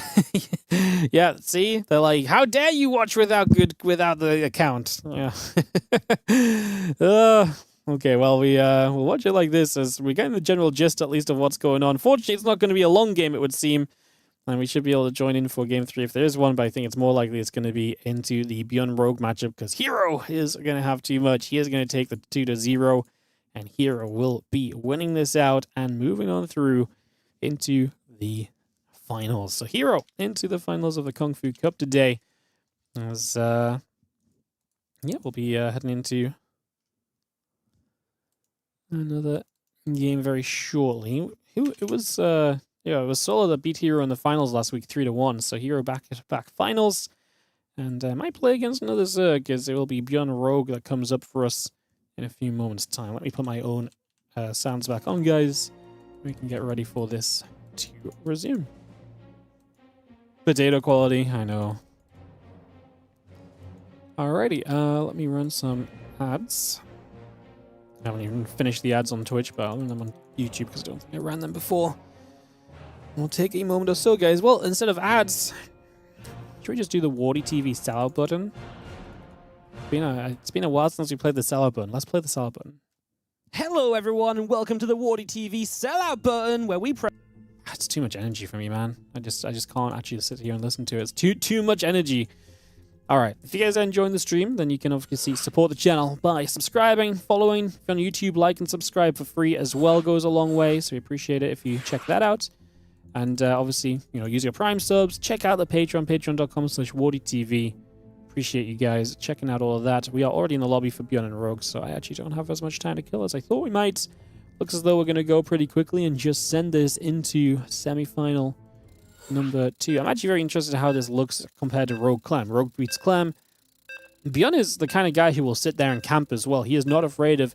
In fact, honestly, like, if you told me the last match was kind of ByuN, I would have kind of believed you, right? First game, pretty standard, goes wrong. Second game, cool, kind of build order to take advantage of your opponent.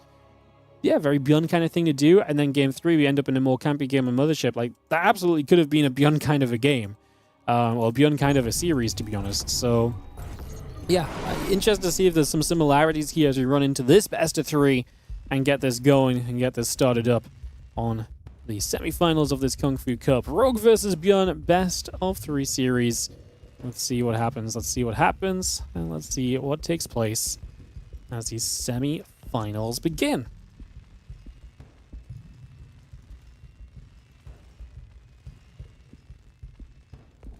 Very cool.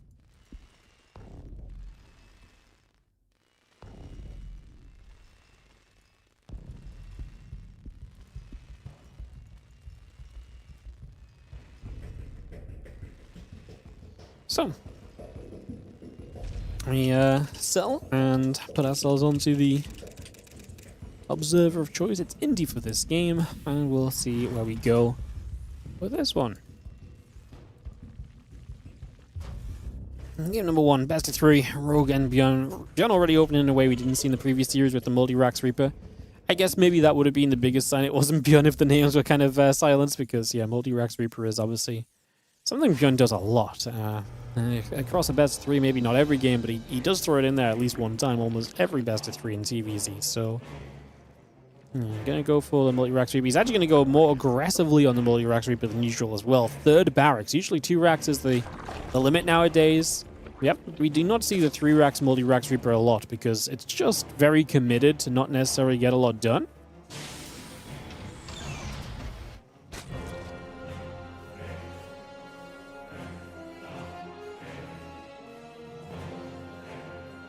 Two racks at the front finish, 3rd racks on the way. So this is obviously going to cost you a lot more as ByuN. You're going to build 3 Reapers at a time, so there's a big gas investment as well.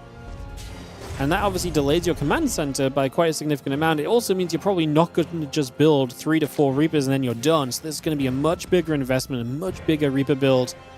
And like I say, you got to get a bit more done than usual. But with the extra few Reapers, you can typically find yourself making the difference in terms of picking off a Queen and opening the pathway to getting more damage done because you've knocked that down as well.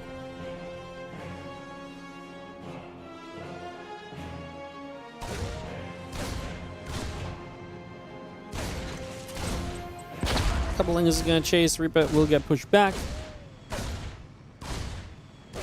So we're seeing the Ling's going to get back over for a couple of seconds. Just early on.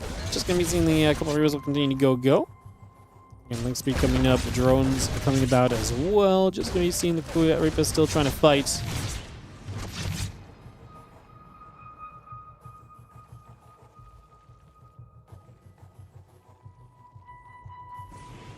Say we definitely need to keep on trying to find more of the cause of this as ByuN. So far, no kills. He'll get the first Ling now, and we'll open up the killing. He's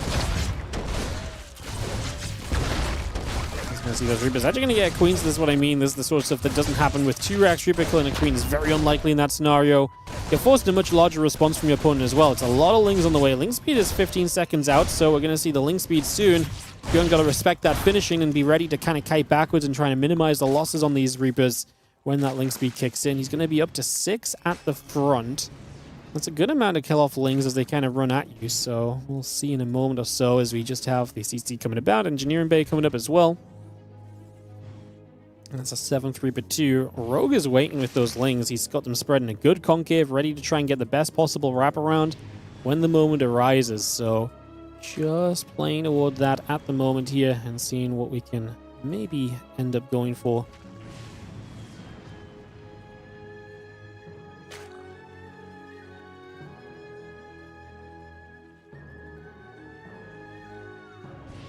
Take it easy here then. We're just going to be seeing a few Reapers still gathering together. Again, a couple Queens and the Lings on the way through. The drone still building. And again, get settled down for just a couple short seconds. Waiting for that. I mean, I'm surprised Rogue didn't kind of step forward and try and initiate a bit of a fight. Funny enough, he has the 3rd hatchery down the bottom left. So yeah, obviously one of the issues here is taking the 3rd hatch, but he did get the hatchery down out of position, so ByuN might be playing around the fact he doesn't think there's a 3rd existing, when in reality there is a 3rd, but it's obviously out of position, something that could get punished later on. Good split on these Lings to try and ensure that we are going to be able to clean these Reapers up. We actually can catch them though, so Rogue is going to end up taking a lot more losses. Extra nice grenade. A couple more of these Reapers are already low. Another great grenade, exactly where the Lings are just running to, minimizing the amount of time that they're spending running towards a surround and maximizing the time you're basically getting to shoot at them. The Lings will clean up, but ByuN does a pretty good job. How many Lings do you reckon died here overall, guys? Make your guesses, make your guesses. We're going to find out in a second. We didn't get one more in the end. No target fire correctly placed. 39 Lings to deal with this. Now, it was 8 Reapers. Like I said, it's more commitment than usual as well. Oh, 40 is a very good guess. 39 is an even better guess. Yeah, 39 is very solid. It's a lot of Lings going down, so it's very expensive. Resources lost is going to favor ByuN. The only benefit being is that obviously he spent gas in these trades, whereas Rogue only spent minerals. So there's a little bit of a difference there. One thing we can maybe, mention a little bit. And yeah, ByuN just once again showing us why he can get away with building all the Reapers, because his control is consistently at a level which can kind of get away with it. So yeah, able to do exactly that for now. And just step by. The couple of Marines still joined together. The couple of Lings are going to get turned back the other way for a few moments as well.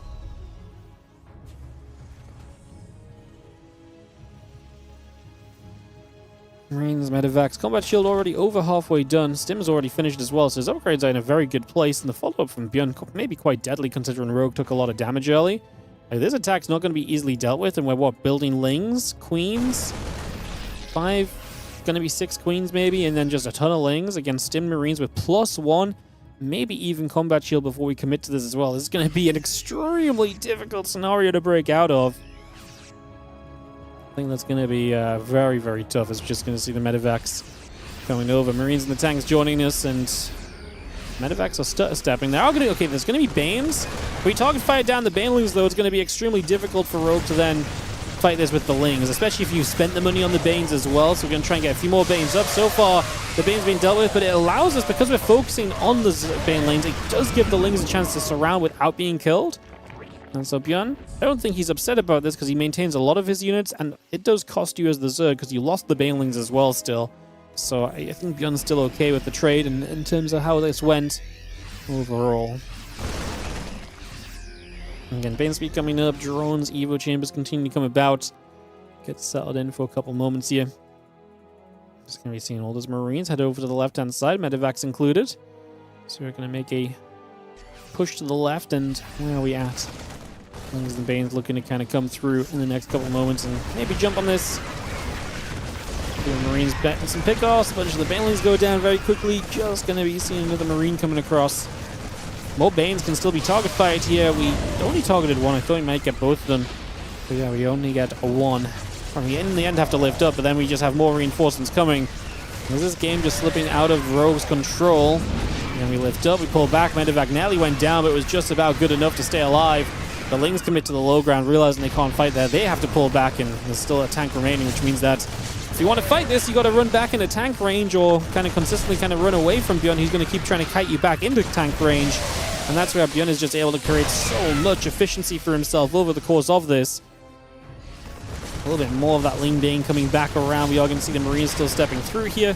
So they're going to step straight back over. The Queen's taking damage as well. Trying to get a wrap around, just not doing enough. Yeah, this is gone. The 1-1 especially makes this very difficult to keep on trading, so it's just very tough to do enough, and ByuN is going to take this to a 1-0 lead here in the round of 4. Semi-final starts off in ByuN's favor. We'll head into a second game in a moment. Was the fourth too greedy? No, I think the fourth was just... I don't think the fourth was too greedy, I just think it was too bad a position and you have no tech, because the Reapers slowed you down a lot as well. You don't have the tech necessary to really do much else either, right? So, yeah. I think that was maybe more than anything else.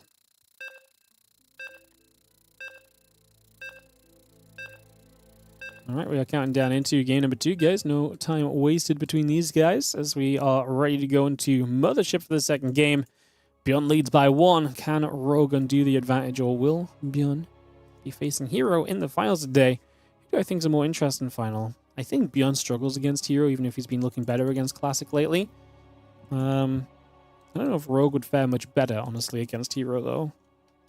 I think Hero's the favorite no matter what, honestly, so...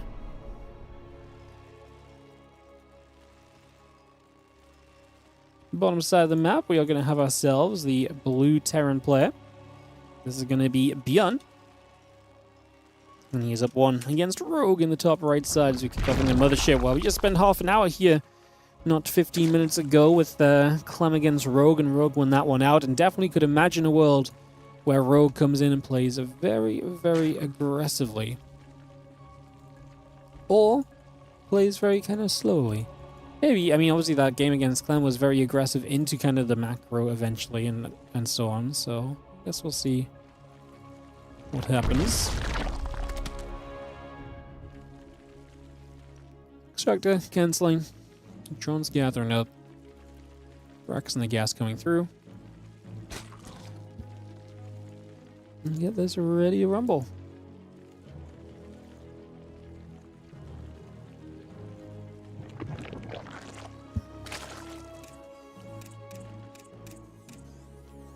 Double racks at the front to start us off then, so find ourselves a beginning point here just initially.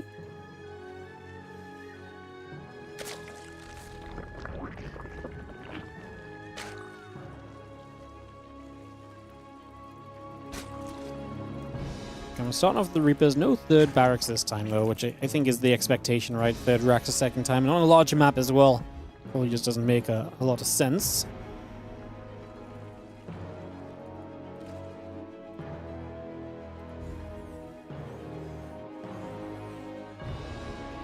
See how that second barracks is coming through. And do you see the first Reaper already coming across?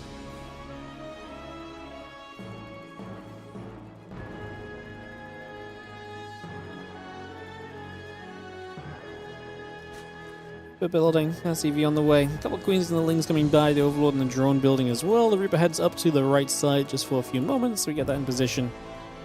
And away we go as we start to put the pressure on. So, ByuN heads up top. I see the couple Lings there heading out onto the map as well, so he's very aware that those are out.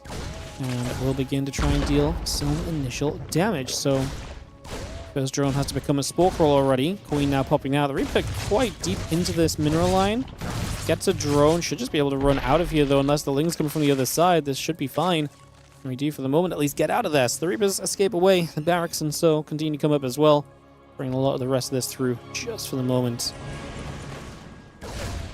Again, that all online, so yeah, looking reasonable. A couple of additional drones going down once again, so a bit more damage dealt. Just going to see the Reapers coming back through. A couple of Lings going to nibble themselves onto this depot.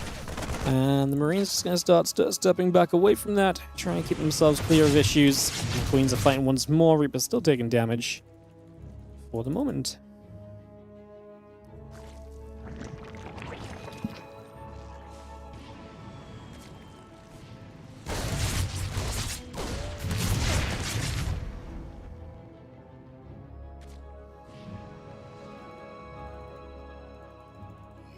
Again, Marines in the stim pack coming around. Just going to be seeing the Queen going to be there. Reap again turned around.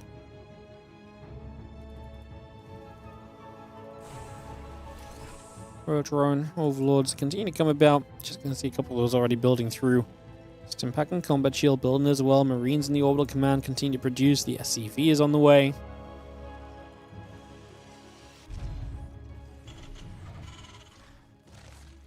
Again, that orbital finish. The Roach-Roan still coming by. And again, the drones continue to settle. Reaper going to drop a grenade in and just try and do a little extra in the end. Very low commitment on the Reapers. I'm kind of surprised there's only 2 powers straight into that kind of Marine force, and we did build an extra barracks to go very heavy on the Marines. This is a big attack. This Roach-Roan is massive for Rogue. If he makes Roaches right now, it's absolutely the correct call. He's got 2 on the way. 4. 5.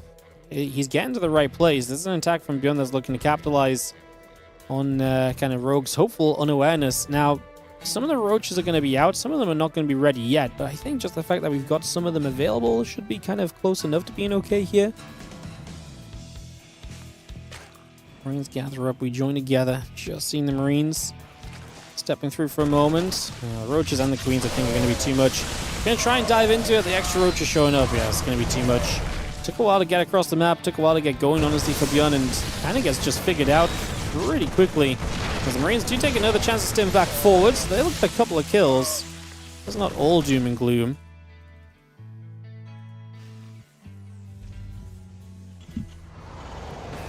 The Roaches and that Roach speed still coming about. The attack upgrade, the starport, and still coming by. The SCVs and the bunker coming up. Marines is going to get in after the Overlord.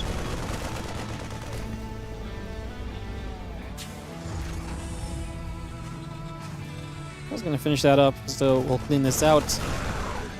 Overlord will go down. Again, a couple of Marines in the attack upgrade. We'll continue to build. And again, Roach speed, Roach Ravager. Coming on through. Marine Marauder continues to come up. The attack upgrade is still building. Just going to see the starport swapping over to the reactor initially.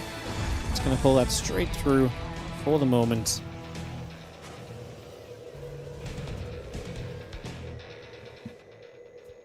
It's a lot of Roaches that Roach speed finishing does.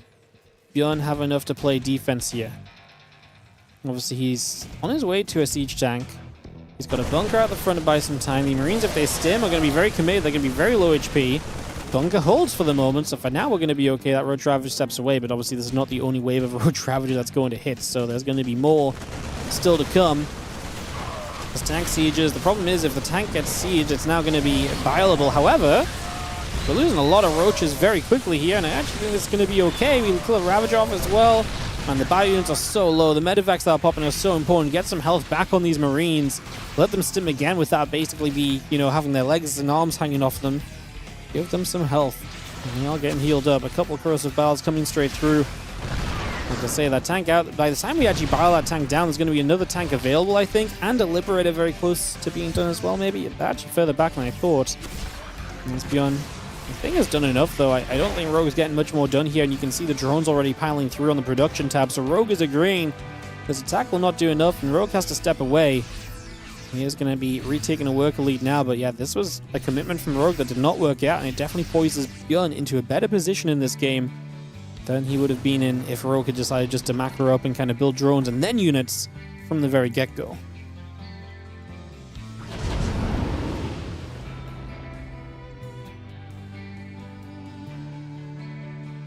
Big drop loading up. No vision of that as it first moves across the map here, so it'll be interesting to see how that develops. Do we see it at all? Creep Teamer might just spot it now, so you're going to get a little heads up. Obviously, Roach Ravager not the most mobile, but I think that's enough heads up to pull the Roach Ravager back into the main base. Nothing else going on, so everything responding to this is absolutely fine. But as ByuN, you now know you've kind of got Rogue pinned back, kind of defending against drops, which means that you are a lot more free to kind of play on the map, and maybe more of your units get out and do something in the near future as well. So that's also going to be a possibility here. As you see, Marines actually come back into the main base, and this is just what you can do, right? They pull and pulls back, thinking they're going to be okay. They're not okay. They end up in trouble. And eventually we load up. We could lose a fair amount of units here overall.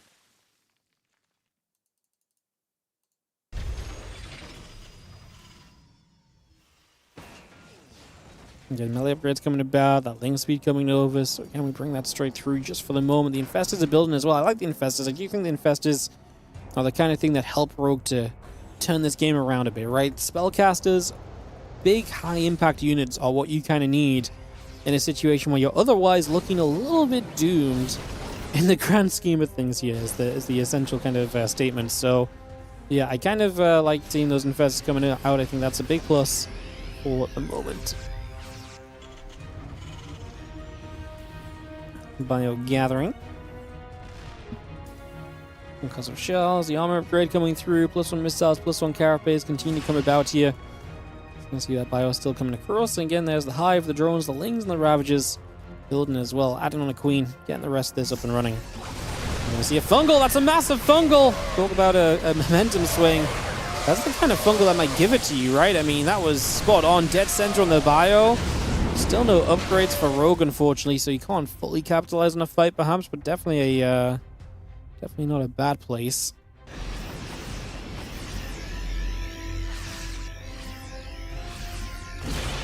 Bit more bio gathers back up the Medivacs and do a little bit of the healing necessary here. Bane speed and the upgrades continue by. Couple tanks going to start spreading out as well. Couple more corrosive vials drop straight into place. Liberator going to show up, get a few drones, so we are going to fight back. ByuN is back to just being aggressive and pushing forward.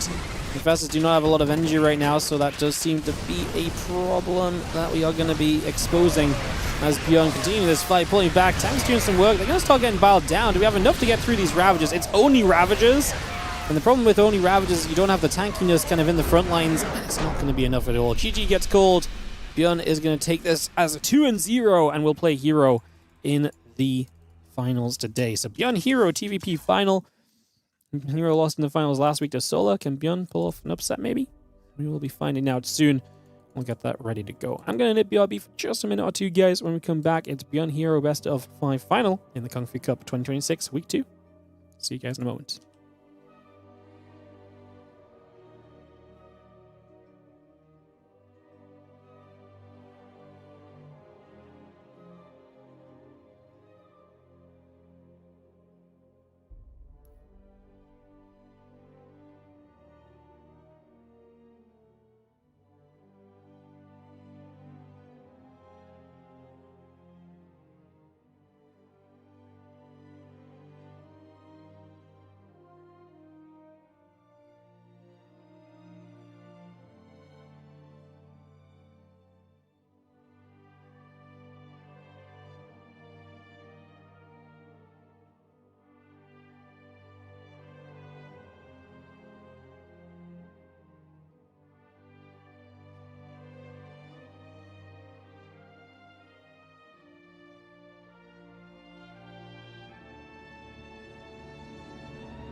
All right, we're counting down, as you can hear, into this next game, which is going to be ByuN and Hero for the finals. TVP Best of 5 finals for this Kung Fu Cup weekly number 2. In the bottom right corner of the map, the Blue Protoss player lost in the finals last week in the ZVP to Solar. Can he get himself a victory this week? It is, of course, Hero. In the top left, our Red Terran player is going to be Shopify Rebellion's ByuN as we get into game number 1 of this final best of 5. Let's see if ByuN can kind of take the underdog title and run it through for victory here. I think he can beat Hero. I do think he's an underdog. I actually prefer him. I think ByuN has been very good in TVP lately, but something about how Hero plays just seems to still kind of be a bit of a blockade to ByuN's success in this matchup. So we'll see. I can see just how it all turns out as we get this underway right now and into this best of 5, my friends. SCV will chase. Probe gets pushed around a couple moments.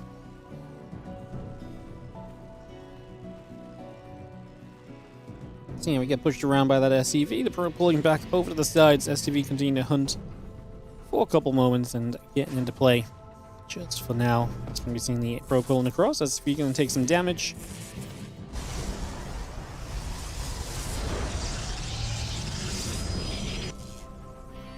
Yeah, as Barracks is heading off to the side, a little tricky.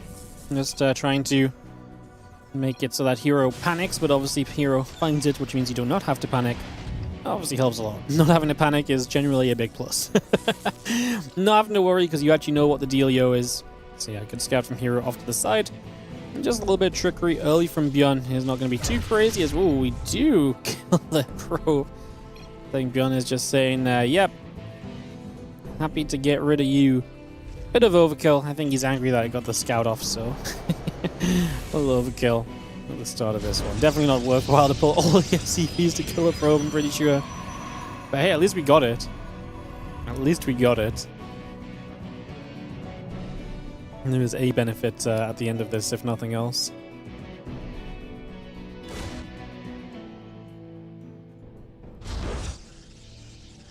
Stargate Adept coming through, and the Reaper into the middle, just going to hit the Zealot for a couple moments. It's going to get bopped around. We go back over for a couple moments as well. And you just move through here, and that Zealot's still going to take a little bit more damage then, so a few more shots coming about just for the moment. And you're going to get the kill on that, so ByuN is able to get the Zealot in the middle of the map. Reaper is successful. Adept shows up, walks into the main base, so he's going to see the CC off to the side, so he's going to be able to kill the SCV as well, so kind of a worthwhile Adept. As, feeling that part was maybe not meant to happen, as you are going to be seeing SCVs trying to surround. I mean, this is not good for ByuN. This is not good for ByuN at all. This is like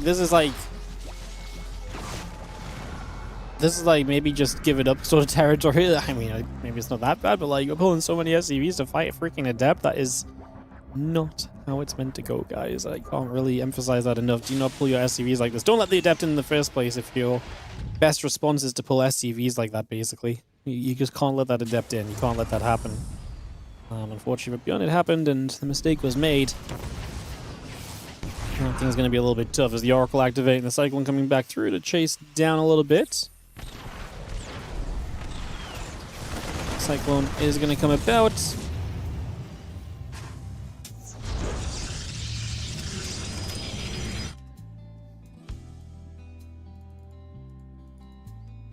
Well, that Council Gates coming through. Just going to see the couple of probies coming about, the Stalker on the way, Tank and the Marines coming up.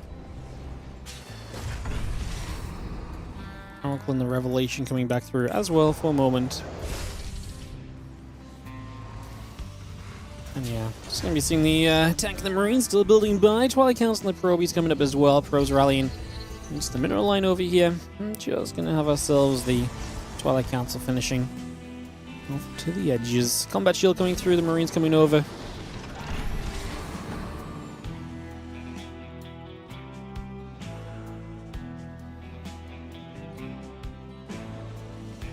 And that charge is coming about. The extra probe still on the way through just for a couple of moments.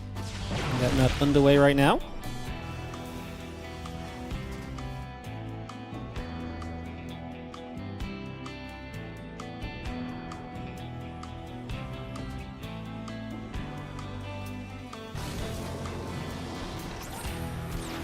Cycle knocks on, the Oracle gets turned around a couple of moments. Dark Shrine, the charge, a couple of probes, the Nexus, and so all continuing up. We are going to see the Marines and the tanks will take a few steps forward.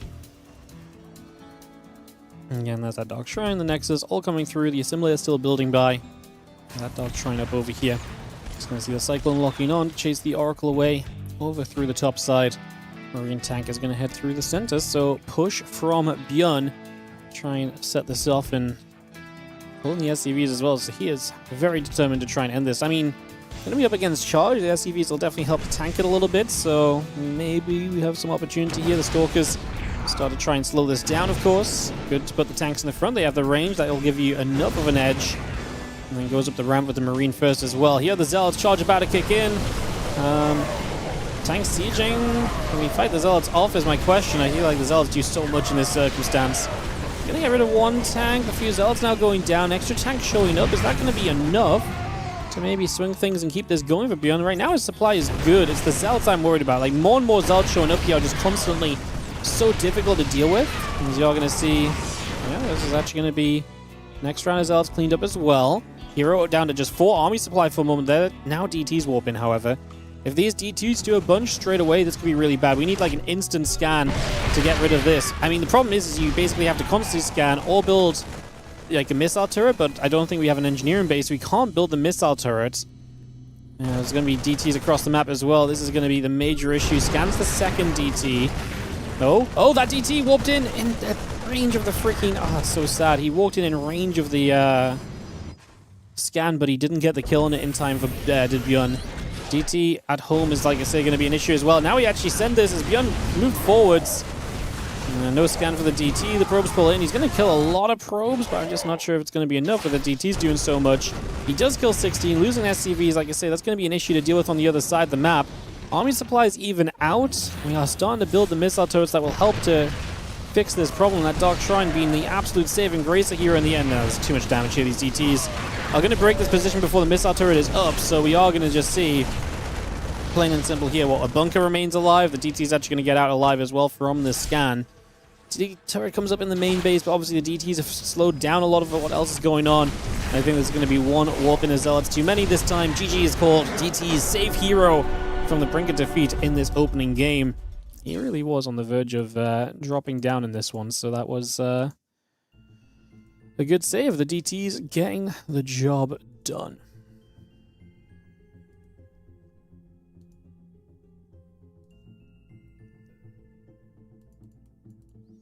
Alright, game 2. Just wait for this to get hosted and we'll be off and away, guys. It's going to be our second map coming in as... Drumroll, please. I'm not in the party, so I didn't see the videos. Second map will be Old Republic here, so we get into this momentarily. It's ready to go. Man, I really felt like ByuN had a chance there. But the DTs really were just a bit too much and just no detection available at all. Well, he had some scans, but having to wait on scans, and obviously then all you need is DT across the map to force some scans to go in at home as well as just at the front. It just becomes a little bit too much. It becomes a little bit too difficult. At that point, it really is just a little bit too far gone, unfortunately.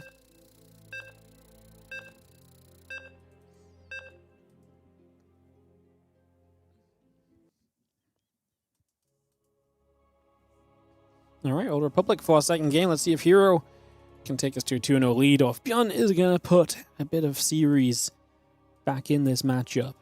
Does that make sense? Yeah, he's going to make this a series. I'll shut up. Okay, top right-hand side with the 1-0 lead, heading to Old Republic will be the Blue Protoss player Hero, with his opposition being a Terran in the red. In the bottom left, ByuN. Try and bring this back around for game number 2.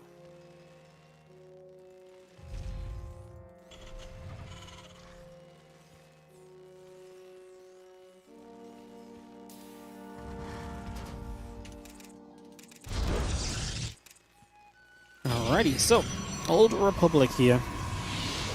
Get this underway.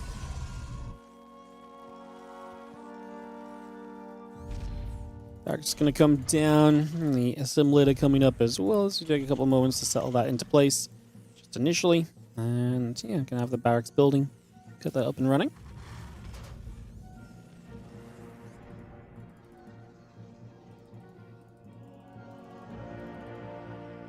Gateway, probe, continue to come about. Just going to see the racks and the gas continue to come over as well. So we got a lot of that coming by at the moment.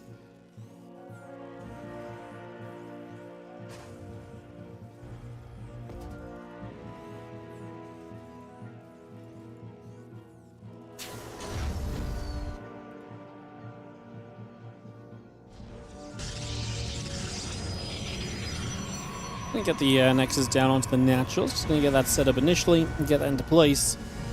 Orbital and the Marine coming over.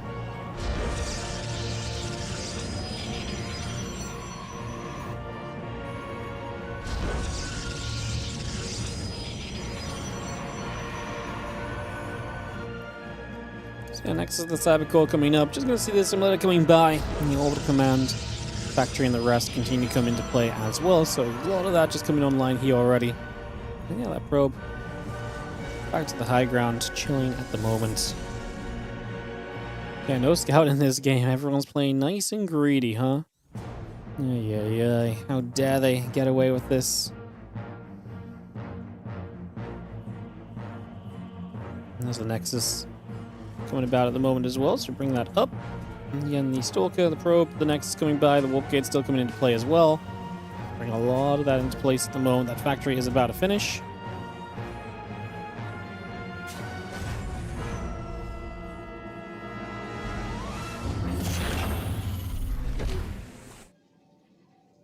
Stargate halfway done. A couple probes still coming about. I was going to see that CC finishing in a moment or two as well, so we got that completed.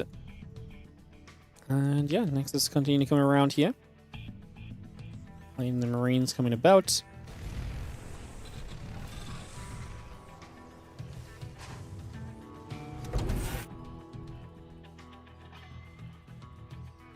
Maybe a cheeky little Oracle on the way right now. Still getting that Warp Gate coming around.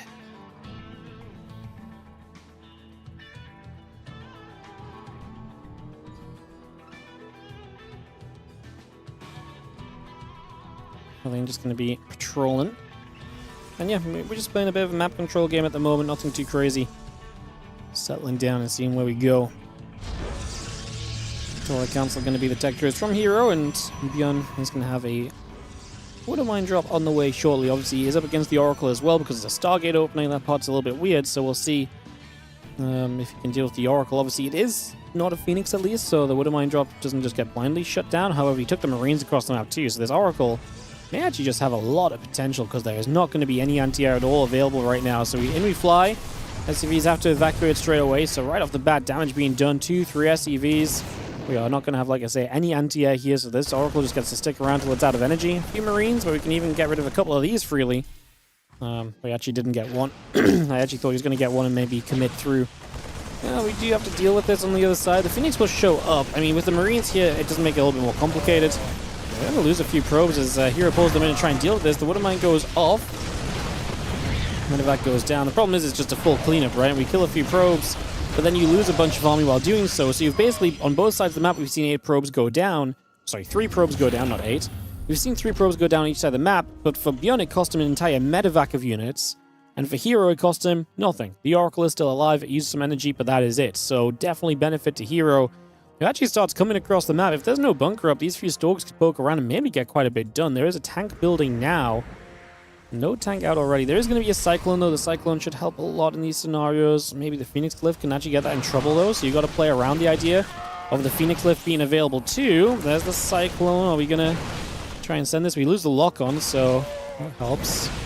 Now we're going to be a free picking. There's going to be the Raven coming in. We are just going to dive the Cyclone with the Phoenix Lift. Auto turret comes down. We have not lost a Stalker yet. So as long as the Stalker count's still strong, you can keep this up. Although there is the Siege Tank.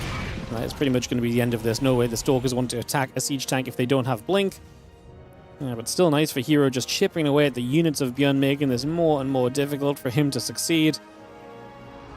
Seeing a lot of success right now. Blink still coming up. 1-1 upgrades coming through. Stimpack plus 1 attack continue to build into play right now.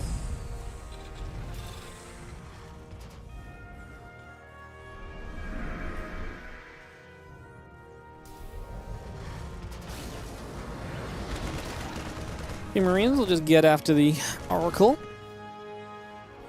Tank gathering. You can see the Stalkers just dive while they actually just get in, they get a tank. So already kind of slowing this down big time.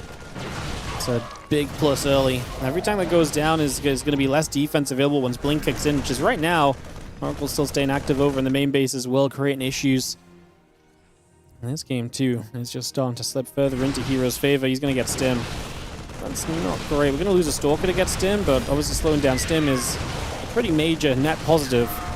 As these Stalkers will get a few more kills. They actually have Blink now, so they're going to be able to get out alive while getting a few more kills in the process. So, like I say, pretty big net positive there for Hero, and ByuN is just going to say, yep, that ain't good.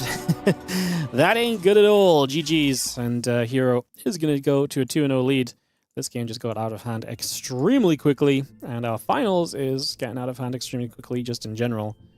As, yeah, this is going to be 2-0 lead for Hero, and it is just powering through in his favor at the moment. Let's go to game 3 and see if ByuN can bring it back, but it's just been it's been one of those games where it's just like, it's been brutal so far, and if it's been brutal so far, I feel like it's so hard to dig yourself out of these situations. This Hero just gets into great places and puts himself in great positions, and yeah, I mean, like I said, you got to kind of break that momentum of his down right now. So tough to do in a best of 5 while you're behind 0-2. Let's see if ByuN can do it. I'm going to go White Rapid for game 3. Let's see if ByuN can bring it back. Come on, ByuN, game 3 proxy racks. Honestly, might not be a terrible choice. Like I say, something just to break the momentum down. Problem is, you know, if you lose this, you're done. But at the same time, you're down 0-2 anyway, so it's time to make those series-changing plays. Pick your builds. I don't hate being aggressive into Hero. I think it's a fine choice. Again, the great here in this Kung Fu Cup. He's been solid today from what we've seen. He did drop a map to Rex. I'm interested in what happened there. Rex does sometimes have some pretty sneaky builds, mind you, so I don't think it's like the craziest, like, what? Like I would have been enjoyed to see the game, but I imagine the game probably involved like some aggression or something a bit quirky from Rex, you know? Like I said, I'm not surprised to see that happen because Rex to me is that kind of a player, so it does make some sense. Let's gather here just for a couple moments and figure out what we want to do. Hero in the bottom left. 2-0. Match and tournament point in his hands. Up against ByuN. He must try and save us from Hero if we want to see more than just 3 games in this final.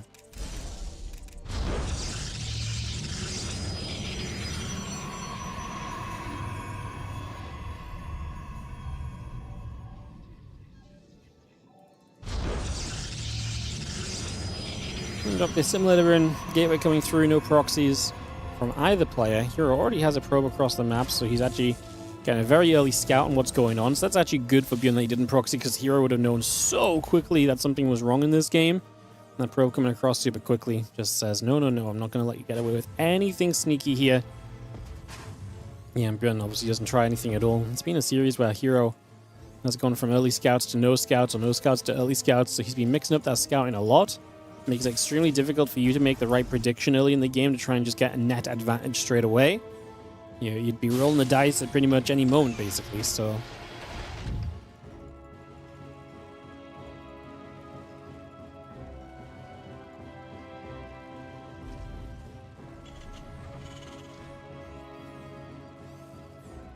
Hyper Orbital, both coming through there. I'll just bring those about a couple of moments then, so we get that all on the go. Going to be seeing the factory coming through, and an orbital coming around, Reaper SCV producing as well. So far, so good. Let's see if, like I say, ByuN can find something early in this game to put himself into a better position. Oh, I believe that's our Chinese observer, so I'm not sure what happens here if we have to regame or so, but we'll take a moment while he lags out and hopefully just reconnects, but we'll take a second and figure this out, guys, and hopefully resume soon.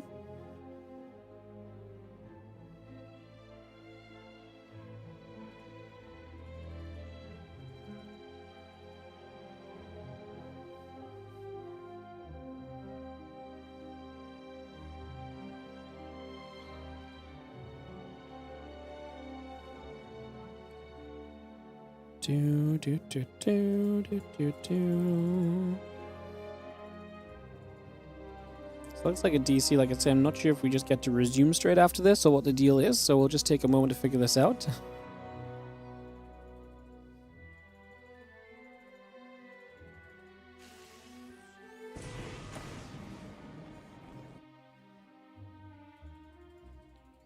Why is the barracks placed like that? Maybe if he wants a bunker on the high ground or something.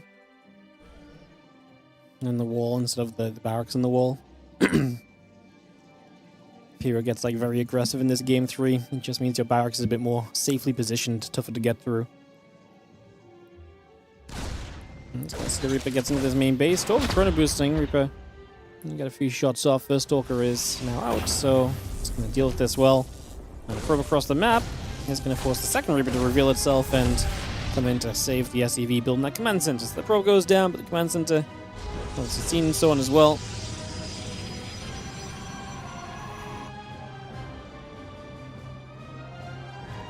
Twilight Council, Adept, and the Warp Gate continue to come through for a couple moments. Again, the Cyclone coming around. Just going to be seeing the Twilight Council coming over for a couple seconds.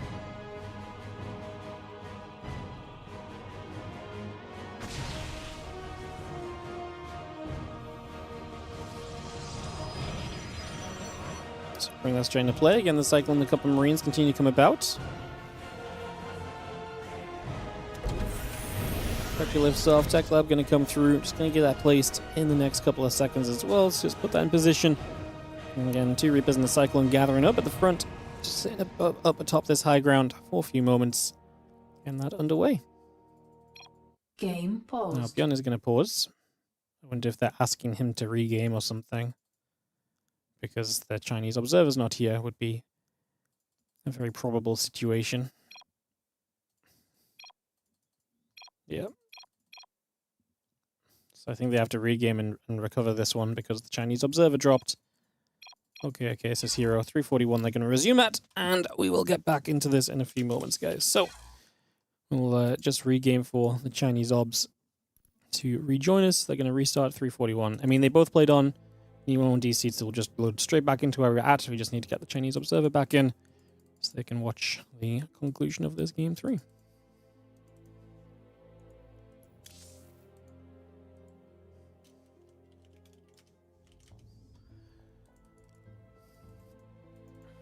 Alrighty.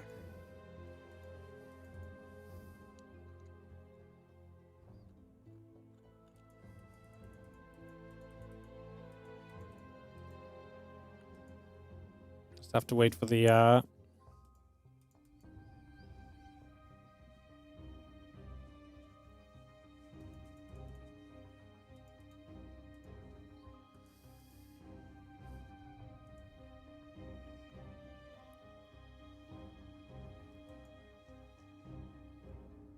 game to recover.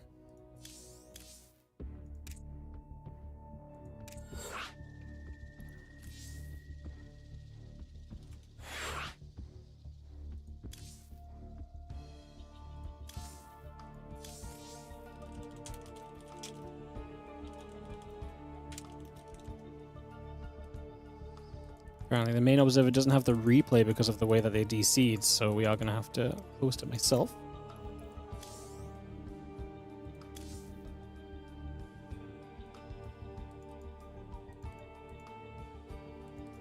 Always fun.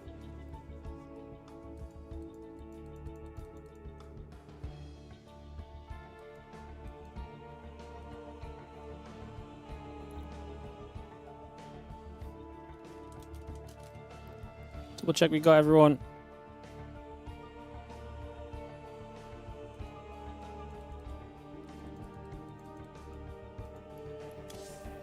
Looks good. Let's do it. Alright, jumping back into this, guys. Sorry, it was just, I got put in charge of rehosting because the main observer admin didn't have the replay. So the way this works is they load in, but when they load in, as a cover screen, as the game will play through the replay essentially, as you'll see right here. And so it just recovers, essentially plays the replay at 8x, and eventually we can just have the 2 players take over the command.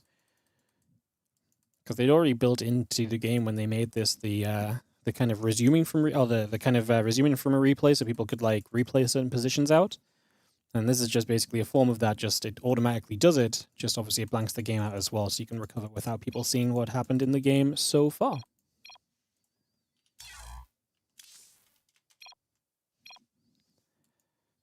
Yeah. I just need the players to start.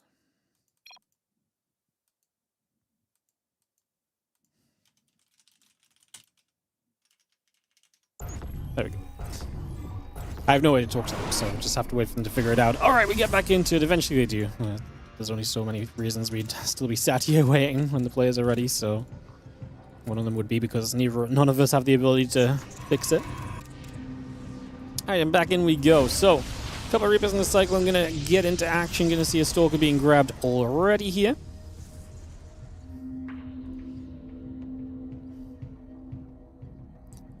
Rover facility is coming through. Charge on the way. Get that build up. Get this settling as the Raven comes about as well for a couple of moments. Tank, Marines all building through. Just going to see those couple of Reapers coming about as well. Still got the charge, the probes, and the Rover facility coming about. So yeah, not much had really happened at this game at the point of us leaving. Nothing had been killed by a single probe. There's 2 Reapers on the map, and Hero just going to go into a very fast charge upgrade with a 2-0 lead in this best of 5 series. See where we get to.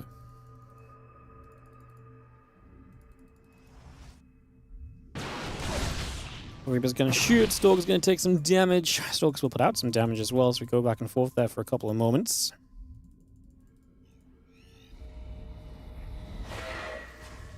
End up just stepping forward a little bit. Going to throw a bit of a shade out right now. I was trying to see some info. I was going to say, I don't think we commit to this because the Adept will just go down, but maybe he just wanted to see absolutely everything. Doesn't really value the Adept otherwise. So yeah, kind of just gives that up. Like I said, I'm a little bit surprised he let the Adept shade go off. I felt like he'd already seen everything he needed to, but he obviously wanted a little more info, complete info on everything that was happening. He was going to go fast Storm, which kind of makes sense then, getting every bit of info you can. Storm can be a little bit flimsy when you're playing it early in the game, so just knowing exactly what's going on before you go into the Storm, can't really, like I say, disagree with that kind of, decision making. I think that's a very responsible way to approach it, as Hero does have the charge revealed by those couple of Reapers. So the result charges at them, charge revealed, you know what's going on there. Again, the Prism will just come over and take a couple of seconds and maybe look to push into the natural mineral line here in the next few moments. So we look to get that on the go.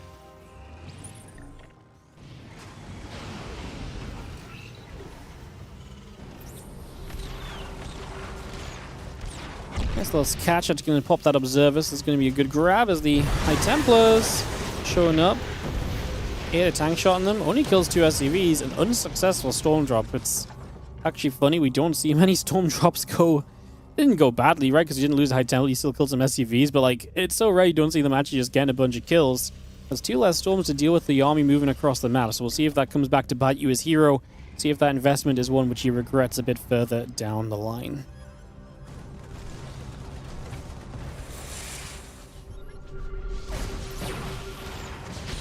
Cyclone locking on. High Templar actually gets killed. So nice job from the Cyclone. It goes down, but it went down fighting. Killing the High Templar is nothing to scoff at, as we do have this fight starting to break out. Storm already coming in. A couple of Storms coming in. ByuN's army supply quite hefty right now, but it is charged, and those units are a little bit beaten up. Need to try and avoid these Widowmines from doing too much. Oh my god, the Prism nearly ate the High Templar. Nearly ate the Widowmine shot, sorry. The High Templar drop out of this. Another couple of Storms came through. Hero is not doing enough. ByuN is surviving with a lot of ByuNs left over. The Archon goes down. We're running to a battery, but I don't think that's going to change things here. And I think ByuN just has enough to actually send us through to a game 4 in this best of 5. I think we are going to get ByuN to bring it back a map, unless the last few units can't do enough. They are low HP. Funny enough, maybe the 2 Storms used across the map would have actually made the difference here. I wonder if ByuN would have committed across the map if he didn't deal with the Storm Drop as well, though. Maybe.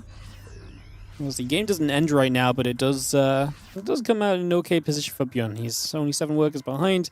Ahead an army supply upgrade still working through, but Hero will live, and Hero will get a chance to kind of continue into this next phase of the game and see what we can do from here. I'm just going to see a couple more units unloading for the moment, bring those about. Just going to be seeing the Storm dropping down in place again. A couple of these medevacs taking damage once more. Just going to be seeing the Zealots and the Immortal and the Stalker still running across.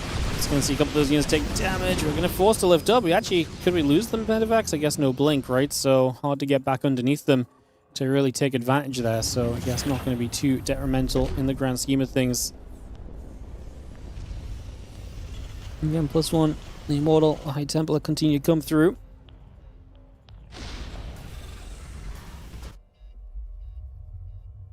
Just pulling back around to the top side again. A couple of Widow Mines and the SCVs all coming out. The +1 armor upgrade coming over. +2 attack upgrade coming up as well. Still got the Robo Bay producing. Here comes the Prism, ready for more Storms. These SCVs hurting from earlier, remember? So this is where Storm Drops could be naturally more effective anyways. We do kill, what, 9 SCVs? Viking's going to kill this Prism before the recall goes off, so that is going to be massive. Prism and all the High Templar go down. That is a major loss here from Hero. And ByuN is going to be gleaming with that, so major loss from Hero. Map control lost. A lot of his tech units obviously hence lost as well at the same time, so yeah, that's really just a costly one. No other way around it. Much more Zealots coming through. Just going to chase in after those SCVs for a couple of seconds, so we move straight in over there. Trying to see what else is going on. Just going to have Zealots coming back through. A couple of Ghosts are now out though from ByuN, so he's getting the right tech online to help him out in this situation too. So we got that figured out here.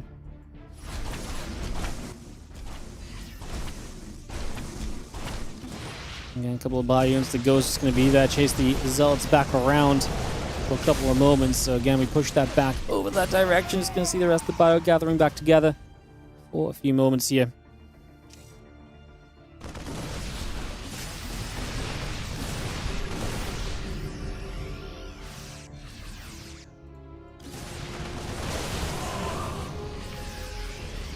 The Bio just continue to move through and stepping around for a little bit, so again, moving over, taking a few seconds to have ourselves the army of ByuN looking to pressure into this position down over here, so again, getting set up. Gonna see a feedback coming straight down onto a Ghost right now. Bio is going to look to try and step forward. The Colossus steps away, a couple of Mortals still gathering in together. 2 more Vikings in production.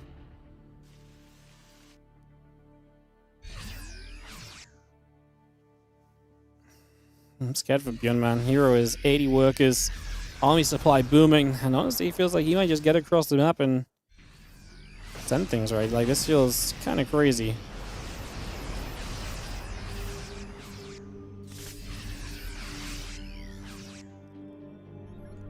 See what we do now.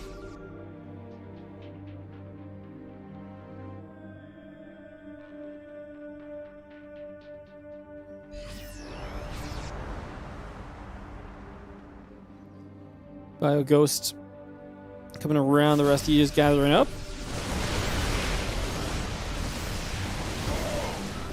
Let's see if these Ghosts can get the EMPs they're looking for. The Colossus obviously forcing the Vikings to be a big factor as well.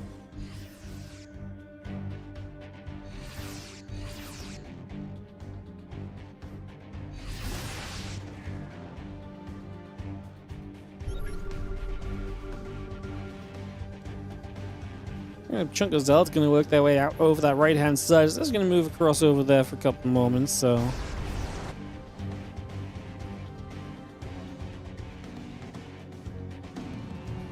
And Bio Ghost, Medevac Viking gathering through, pulling back towards the upper right side.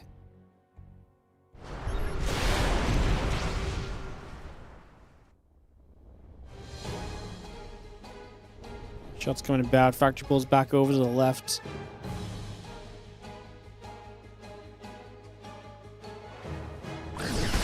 Bang on the Widow Mine is going to hit a couple of the Zealots.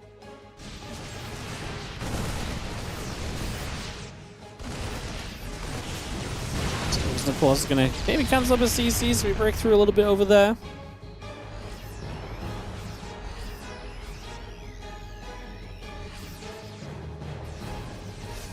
I like that we keep throwing in with these Zealots, but ByuN is pretty well positioned as well. The main factor is going to be what happens with this main army around the left side. Hero getting scanned, ByuN moving through. ByuN's army is massive, by the way, 135 to 115. Would we hate Hero just dropping a recall on this army? I don't think he realized where ByuN was at. He does have Storm to help protect him. He loses one High Templar Star Storm available. Hero's army just got destroyed. He did not know where ByuN's army was, and if you don't know where this Terran army is, you're going to get punished for it at the end of the day. Let's see that storm coming down once more. Again, Marine Marauder, Medevac all continue to produce on through.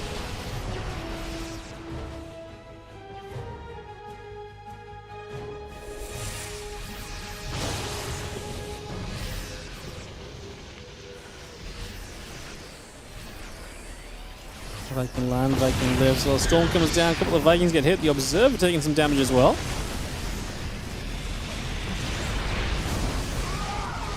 Gonna chase our way up. The Vikings still going to be there, chasing that Colossus down. Another storm coming into place. Bio going to chase through. Battery going down. The Zealot's still being hunted. ByuN's army, if it gets stormed a couple more times, could actually be in trouble. But we EMP the High Templar that had any remnant of energy left on it. And so ByuN is going to chase those Stalkers away. He's going to start turning back down. Hero warps in a bunch of new High Templar. Like I said, that army is low. There's a recall from the Stalkers trying to save them, keep them alive.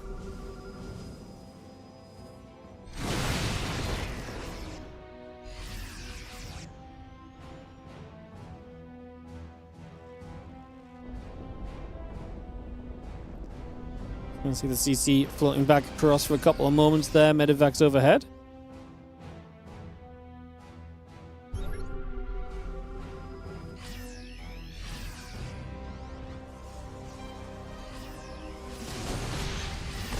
Fire's going to jump on, Zella going to get grabbed.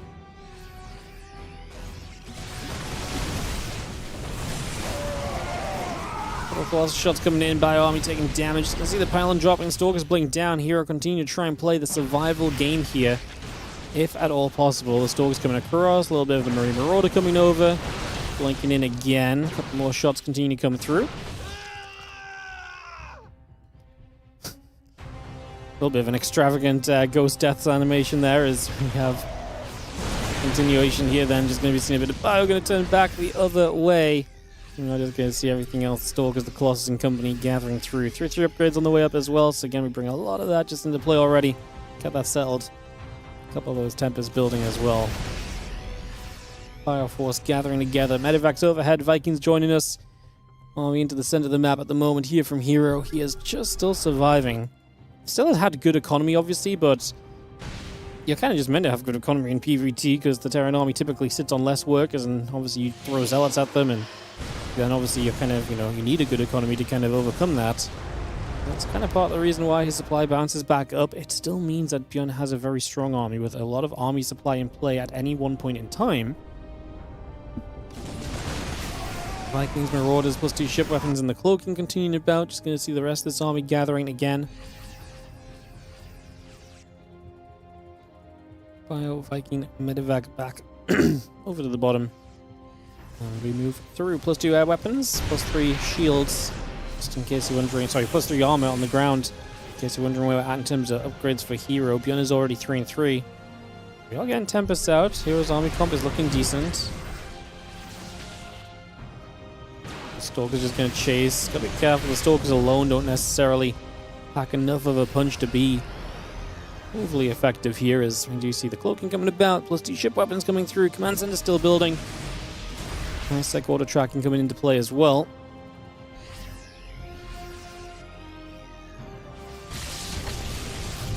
Tempest's gonna shoot, you're gonna see that factory taking damage already.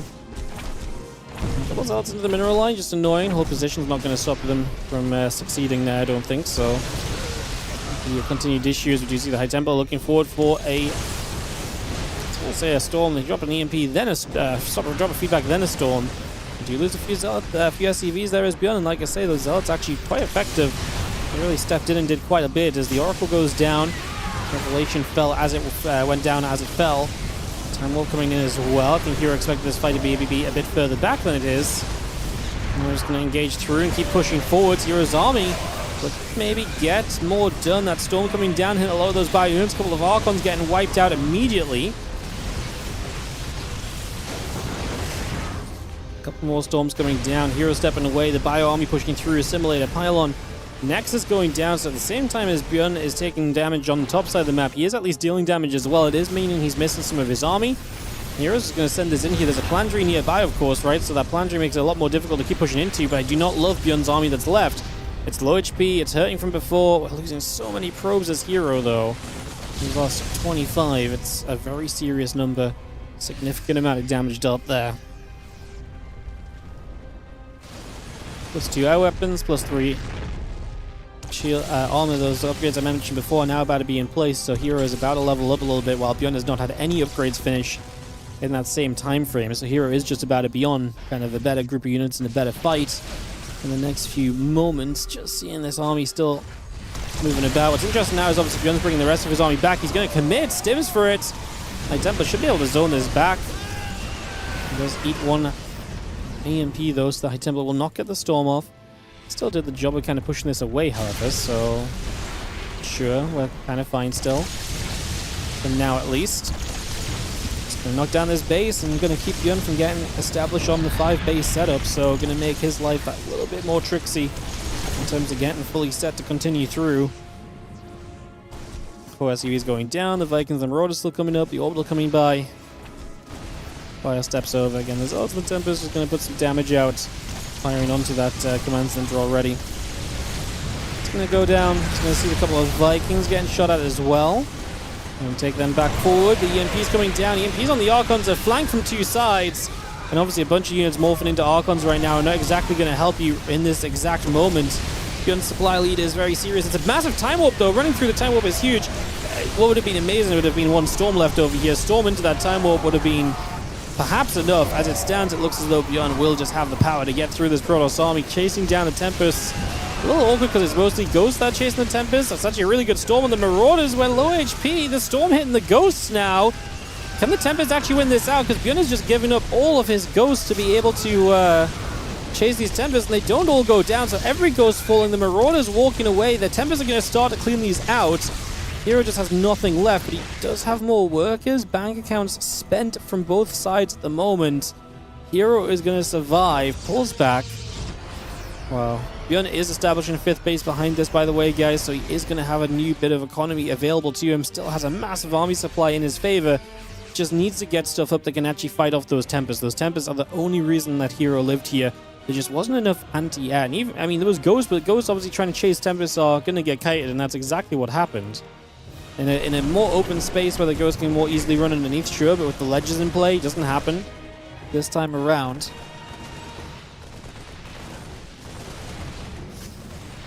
Been a messy game. I mean, a lot of scraps from Hero that have gone kind of just about well enough to survive, even though they've been kind of from bad positions.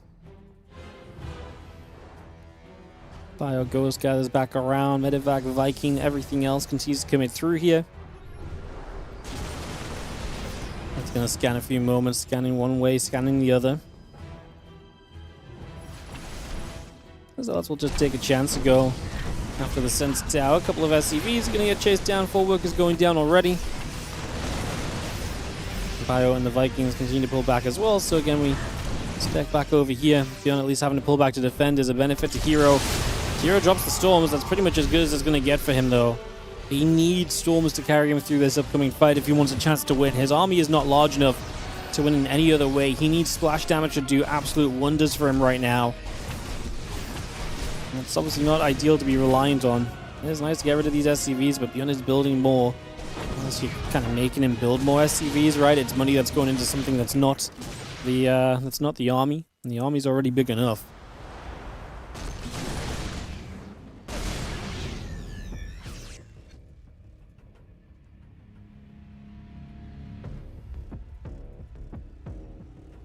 Another Colossus coming through, that Observer Speed coming in.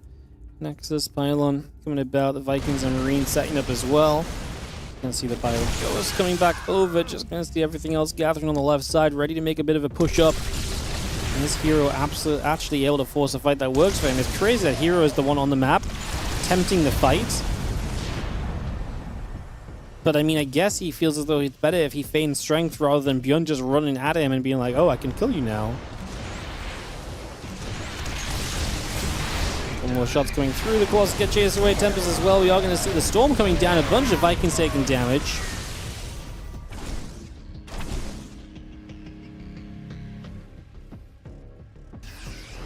Viking Marauder still coming through. Hero down at 134. Supply to ByuN's 174.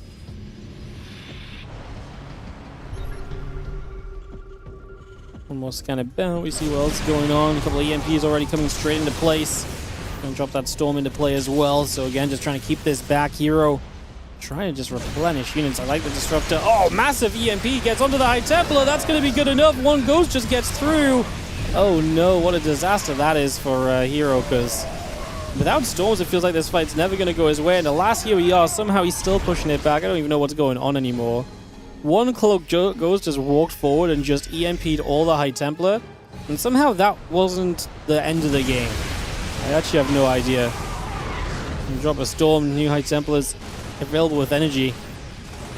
There's ByuN. I don't know how this game didn't end already. Honestly, like, it might sound kind of crazy, but like this really felt like that was the moment. There's ByuN still not able to push Hero down and out in this one. Stepping through the few units over on the other side. You see this base going down. I mean, this is again just kind of the countdown for Hero, because now ByuN can start knocking down bases. There's no way Hero can stay in this long term. Kills the disruptor that's on the way over here. This base will fall, and of course ByuN has established bases behind this too, so his economy will continue to be good enough to keep on replenishing and rebuilding. 180 to 100 supply generally does tell you the tale.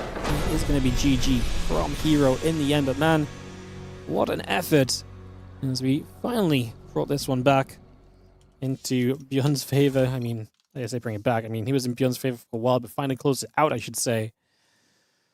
Ooh, that was certainly a game of StarCraft 2, guys. That one had it all. A DC, a rehost. ByuN definitely winning, and then not winning, and then kind of winning, then taking a while. A cloak goes walking into the middle of the Protoss army. Ay. This one really had it all. It really had it all. All right, game 4 coming up in a couple moments. Just waiting for this to be hosted, guys. We'll kick this off. Lobby is coming online as we speak. Ruby Rock gonna be our map. Boom, ba-da, boom, ba-da, boom, ba-da, boom.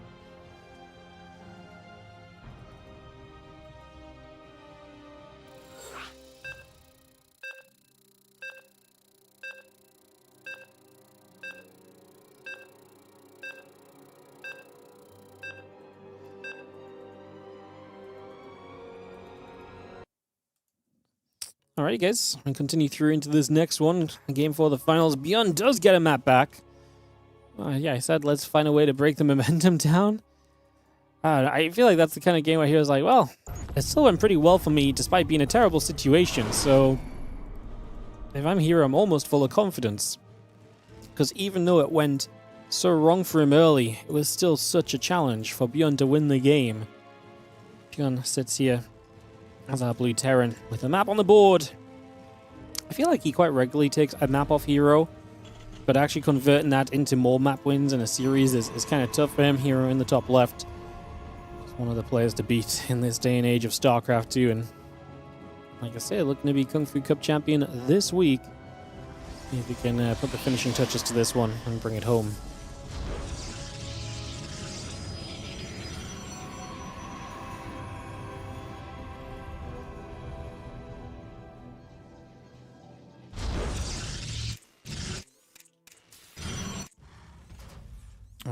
Ruby Rock. Alright. Couple of refineries on the way up. Barracks is building. The SCV on the way through as well, so we just get that up and running for a couple of moments here. Get that set to go. See what will happen as the simulator and the gateway coming into play as well. Just going to get those settled in. Probe coming about. Taking a few moments as well. And just get this rolling for the moment.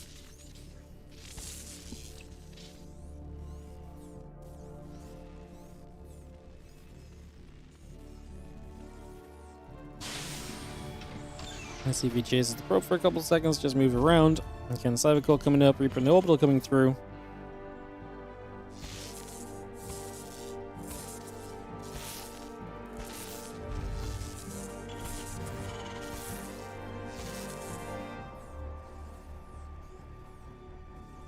Nibbles coming on by, so we just get that set up. This into play.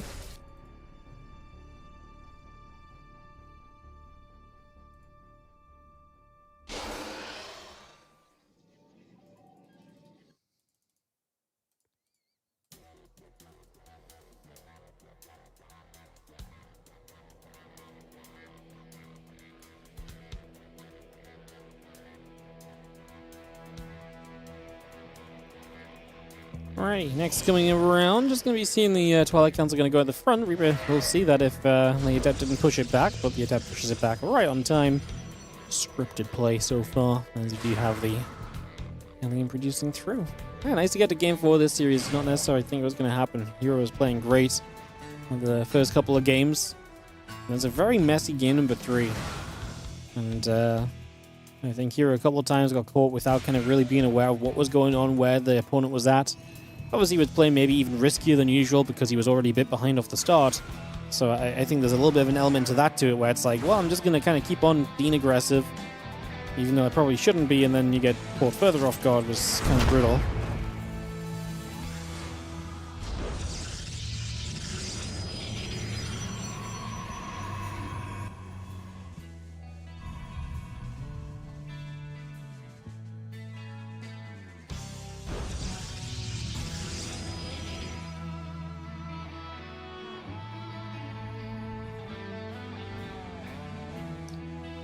Alright, seeing the blink in the sentry coming through, then we take a couple moments and get settled down.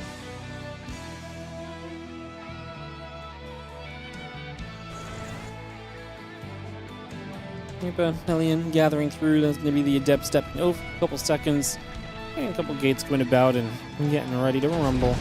In the grand scheme of things, is the medevac that's going to take the units across the map for ByuN to apply some early pressure. So, coming across, looking to get some work done here.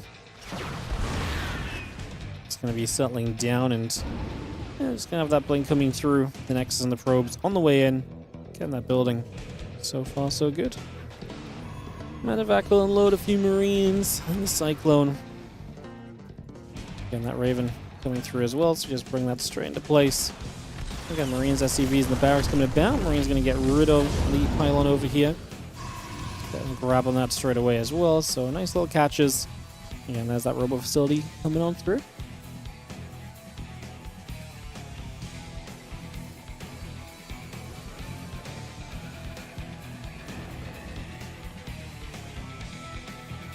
Damp Stalk coming about. The medevac into the main base. Going to load a couple units right from the bat there, so just going to get that straight into position. Just going to have the hallucination going to step by as well. The Marines and the Cyclone gather. Just going to get straight in. The hallucination goes down already.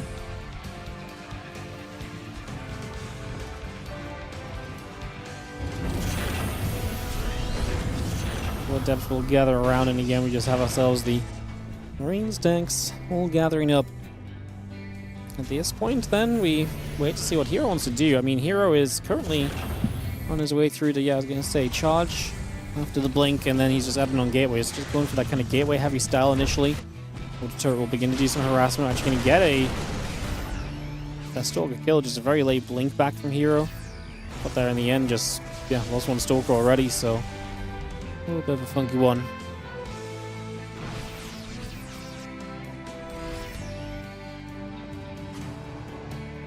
I say, ByuN, if it's time to go, is really going to be now. Your Stalker's going to counterattack as ByuN sends it. Still in combat coming up behind this. So ByuN's probably not overly committed to going, but charge isn't done. There's always going to be that possibility. Getting into position is going to give you a chance to maybe make something happen, to possibly kind of get something going your way. So, kind of looking at that to see what perhaps happens here. The auto turret going to stay busy. And after a few more probes, Cyclone, Marines, and the tank coming back around the right side as well. Repositioning Nova. Observer Forge from the gateway. Continue to build in as well, so we get that on the go for the moment. Marine tank still gathering through again. Charge and the rest of this coming about also right now. So you're going to bring that into place.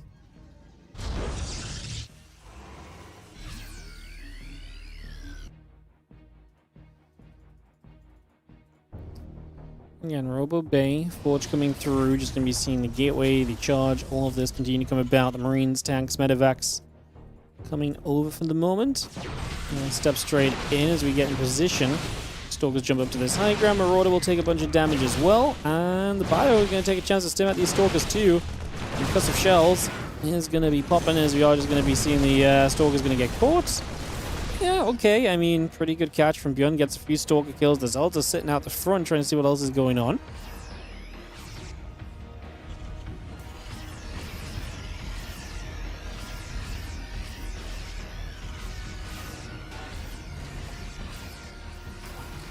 And Ghost Academy, the extra barracks continue to come through. Just going to see the Medivacs. And get the Marauder there. And +1 attack upgrade on the Engineering Bay coming through as well. So continue to get that going. And it's going to be seeing the Bio Force, the Mines, and the rest of this continue to go across to the other side.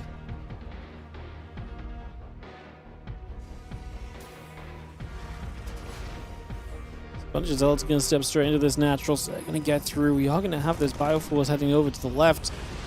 Couple cool, well, 8 Colossus out. The Zealot's already dealing damage, so a ton of SCVs going down. Very important then for ByuN to then deal significant damage in this game right now. As he starts to work his way through a set of rocks. A couple of force fields came down already as well. Raven ready to just send it. Anti-armor missile striking the Colossus and everything else.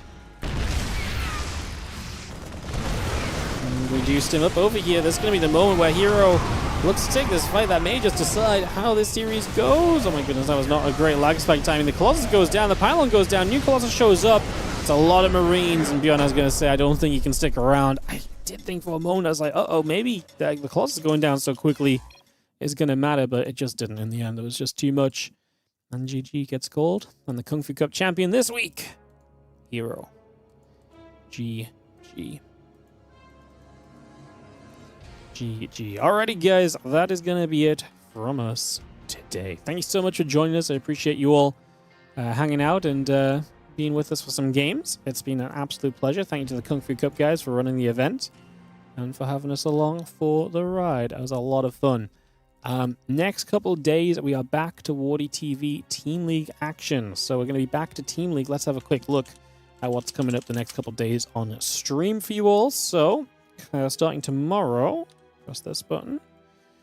Starting tomorrow, we are going to be back on the Team League, and I believe we're over in Group A tomorrow. Yes, we are. So tomorrow we're going to have Noes Genev versus Stanley Ball, so Rogue, SOS, and Creator will take on Yakov, Shameless, and Nicorect. CJ Enders will take on Noes Genev, Bunny versus Rogue, Hero versus SOS, Shin versus Creator and Rogue. Some of the highlights there. Team Liquid take on Stanley Balls. Kyo versus Shameless, Skilless versus Yakov, Kyo Nicorect, and Mana Nicorect should be fun. And then Basilisk taking on Team Liquid. Trigger versus Mana opens it off. Cyril plays Skilless. Raynor versus Skilless as well. Skilless has the Gauntlet. As Kyo will be playing Trigger, and obviously there's some 2v2s mixed in there as well. So those 4 matches are what happened tomorrow in the Team League. And then on Friday, we are going to move over to Group B as well as a Group A matchup. So we're going to start off on Friday with Bonkers against the Rebellion. Then Old War Machines against the Rebellion, and then Old War Machines against Polish Power, and then Basilisk against Noise Jinner, just randomly tacked on at the end because, yeah, because that's just the way it worked. So yeah, lots of fun games coming up in the Team League, and then there's a bunch of stuff happening on Sunday, and then there's a new play day on Tuesday next week as well. So that's what's going on. That's what's happening. What's up, Cosimigo? Thank you so much for the 115-month resub. If you guys enjoyed the stream today, hit the follow button, hit the like and subscribes. It helps out massively. All of it goes a long way to helping us out, and we greatly appreciate it if you do. So support the channel, support the StarCraft. We will keep on giving you guys more StarCraft. And I will see you guys next time, with the next time being tomorrow. Pydrome, thank you so much for the 4-month resub on the Prime. Doing it right. Thank you so much, mate. Appreciate you. Thank you very much indeed. There'll be a YouTube upload obviously later today as well. Today's Clem Max Packs, I believe. So it's a fun one on the YouTube later on if you're checking out over there. And otherwise, I wish you guys the greatest of days. I will see you guys tomorrow for more StarCraft 2. You guys have a good one. I'll see you there. Bye.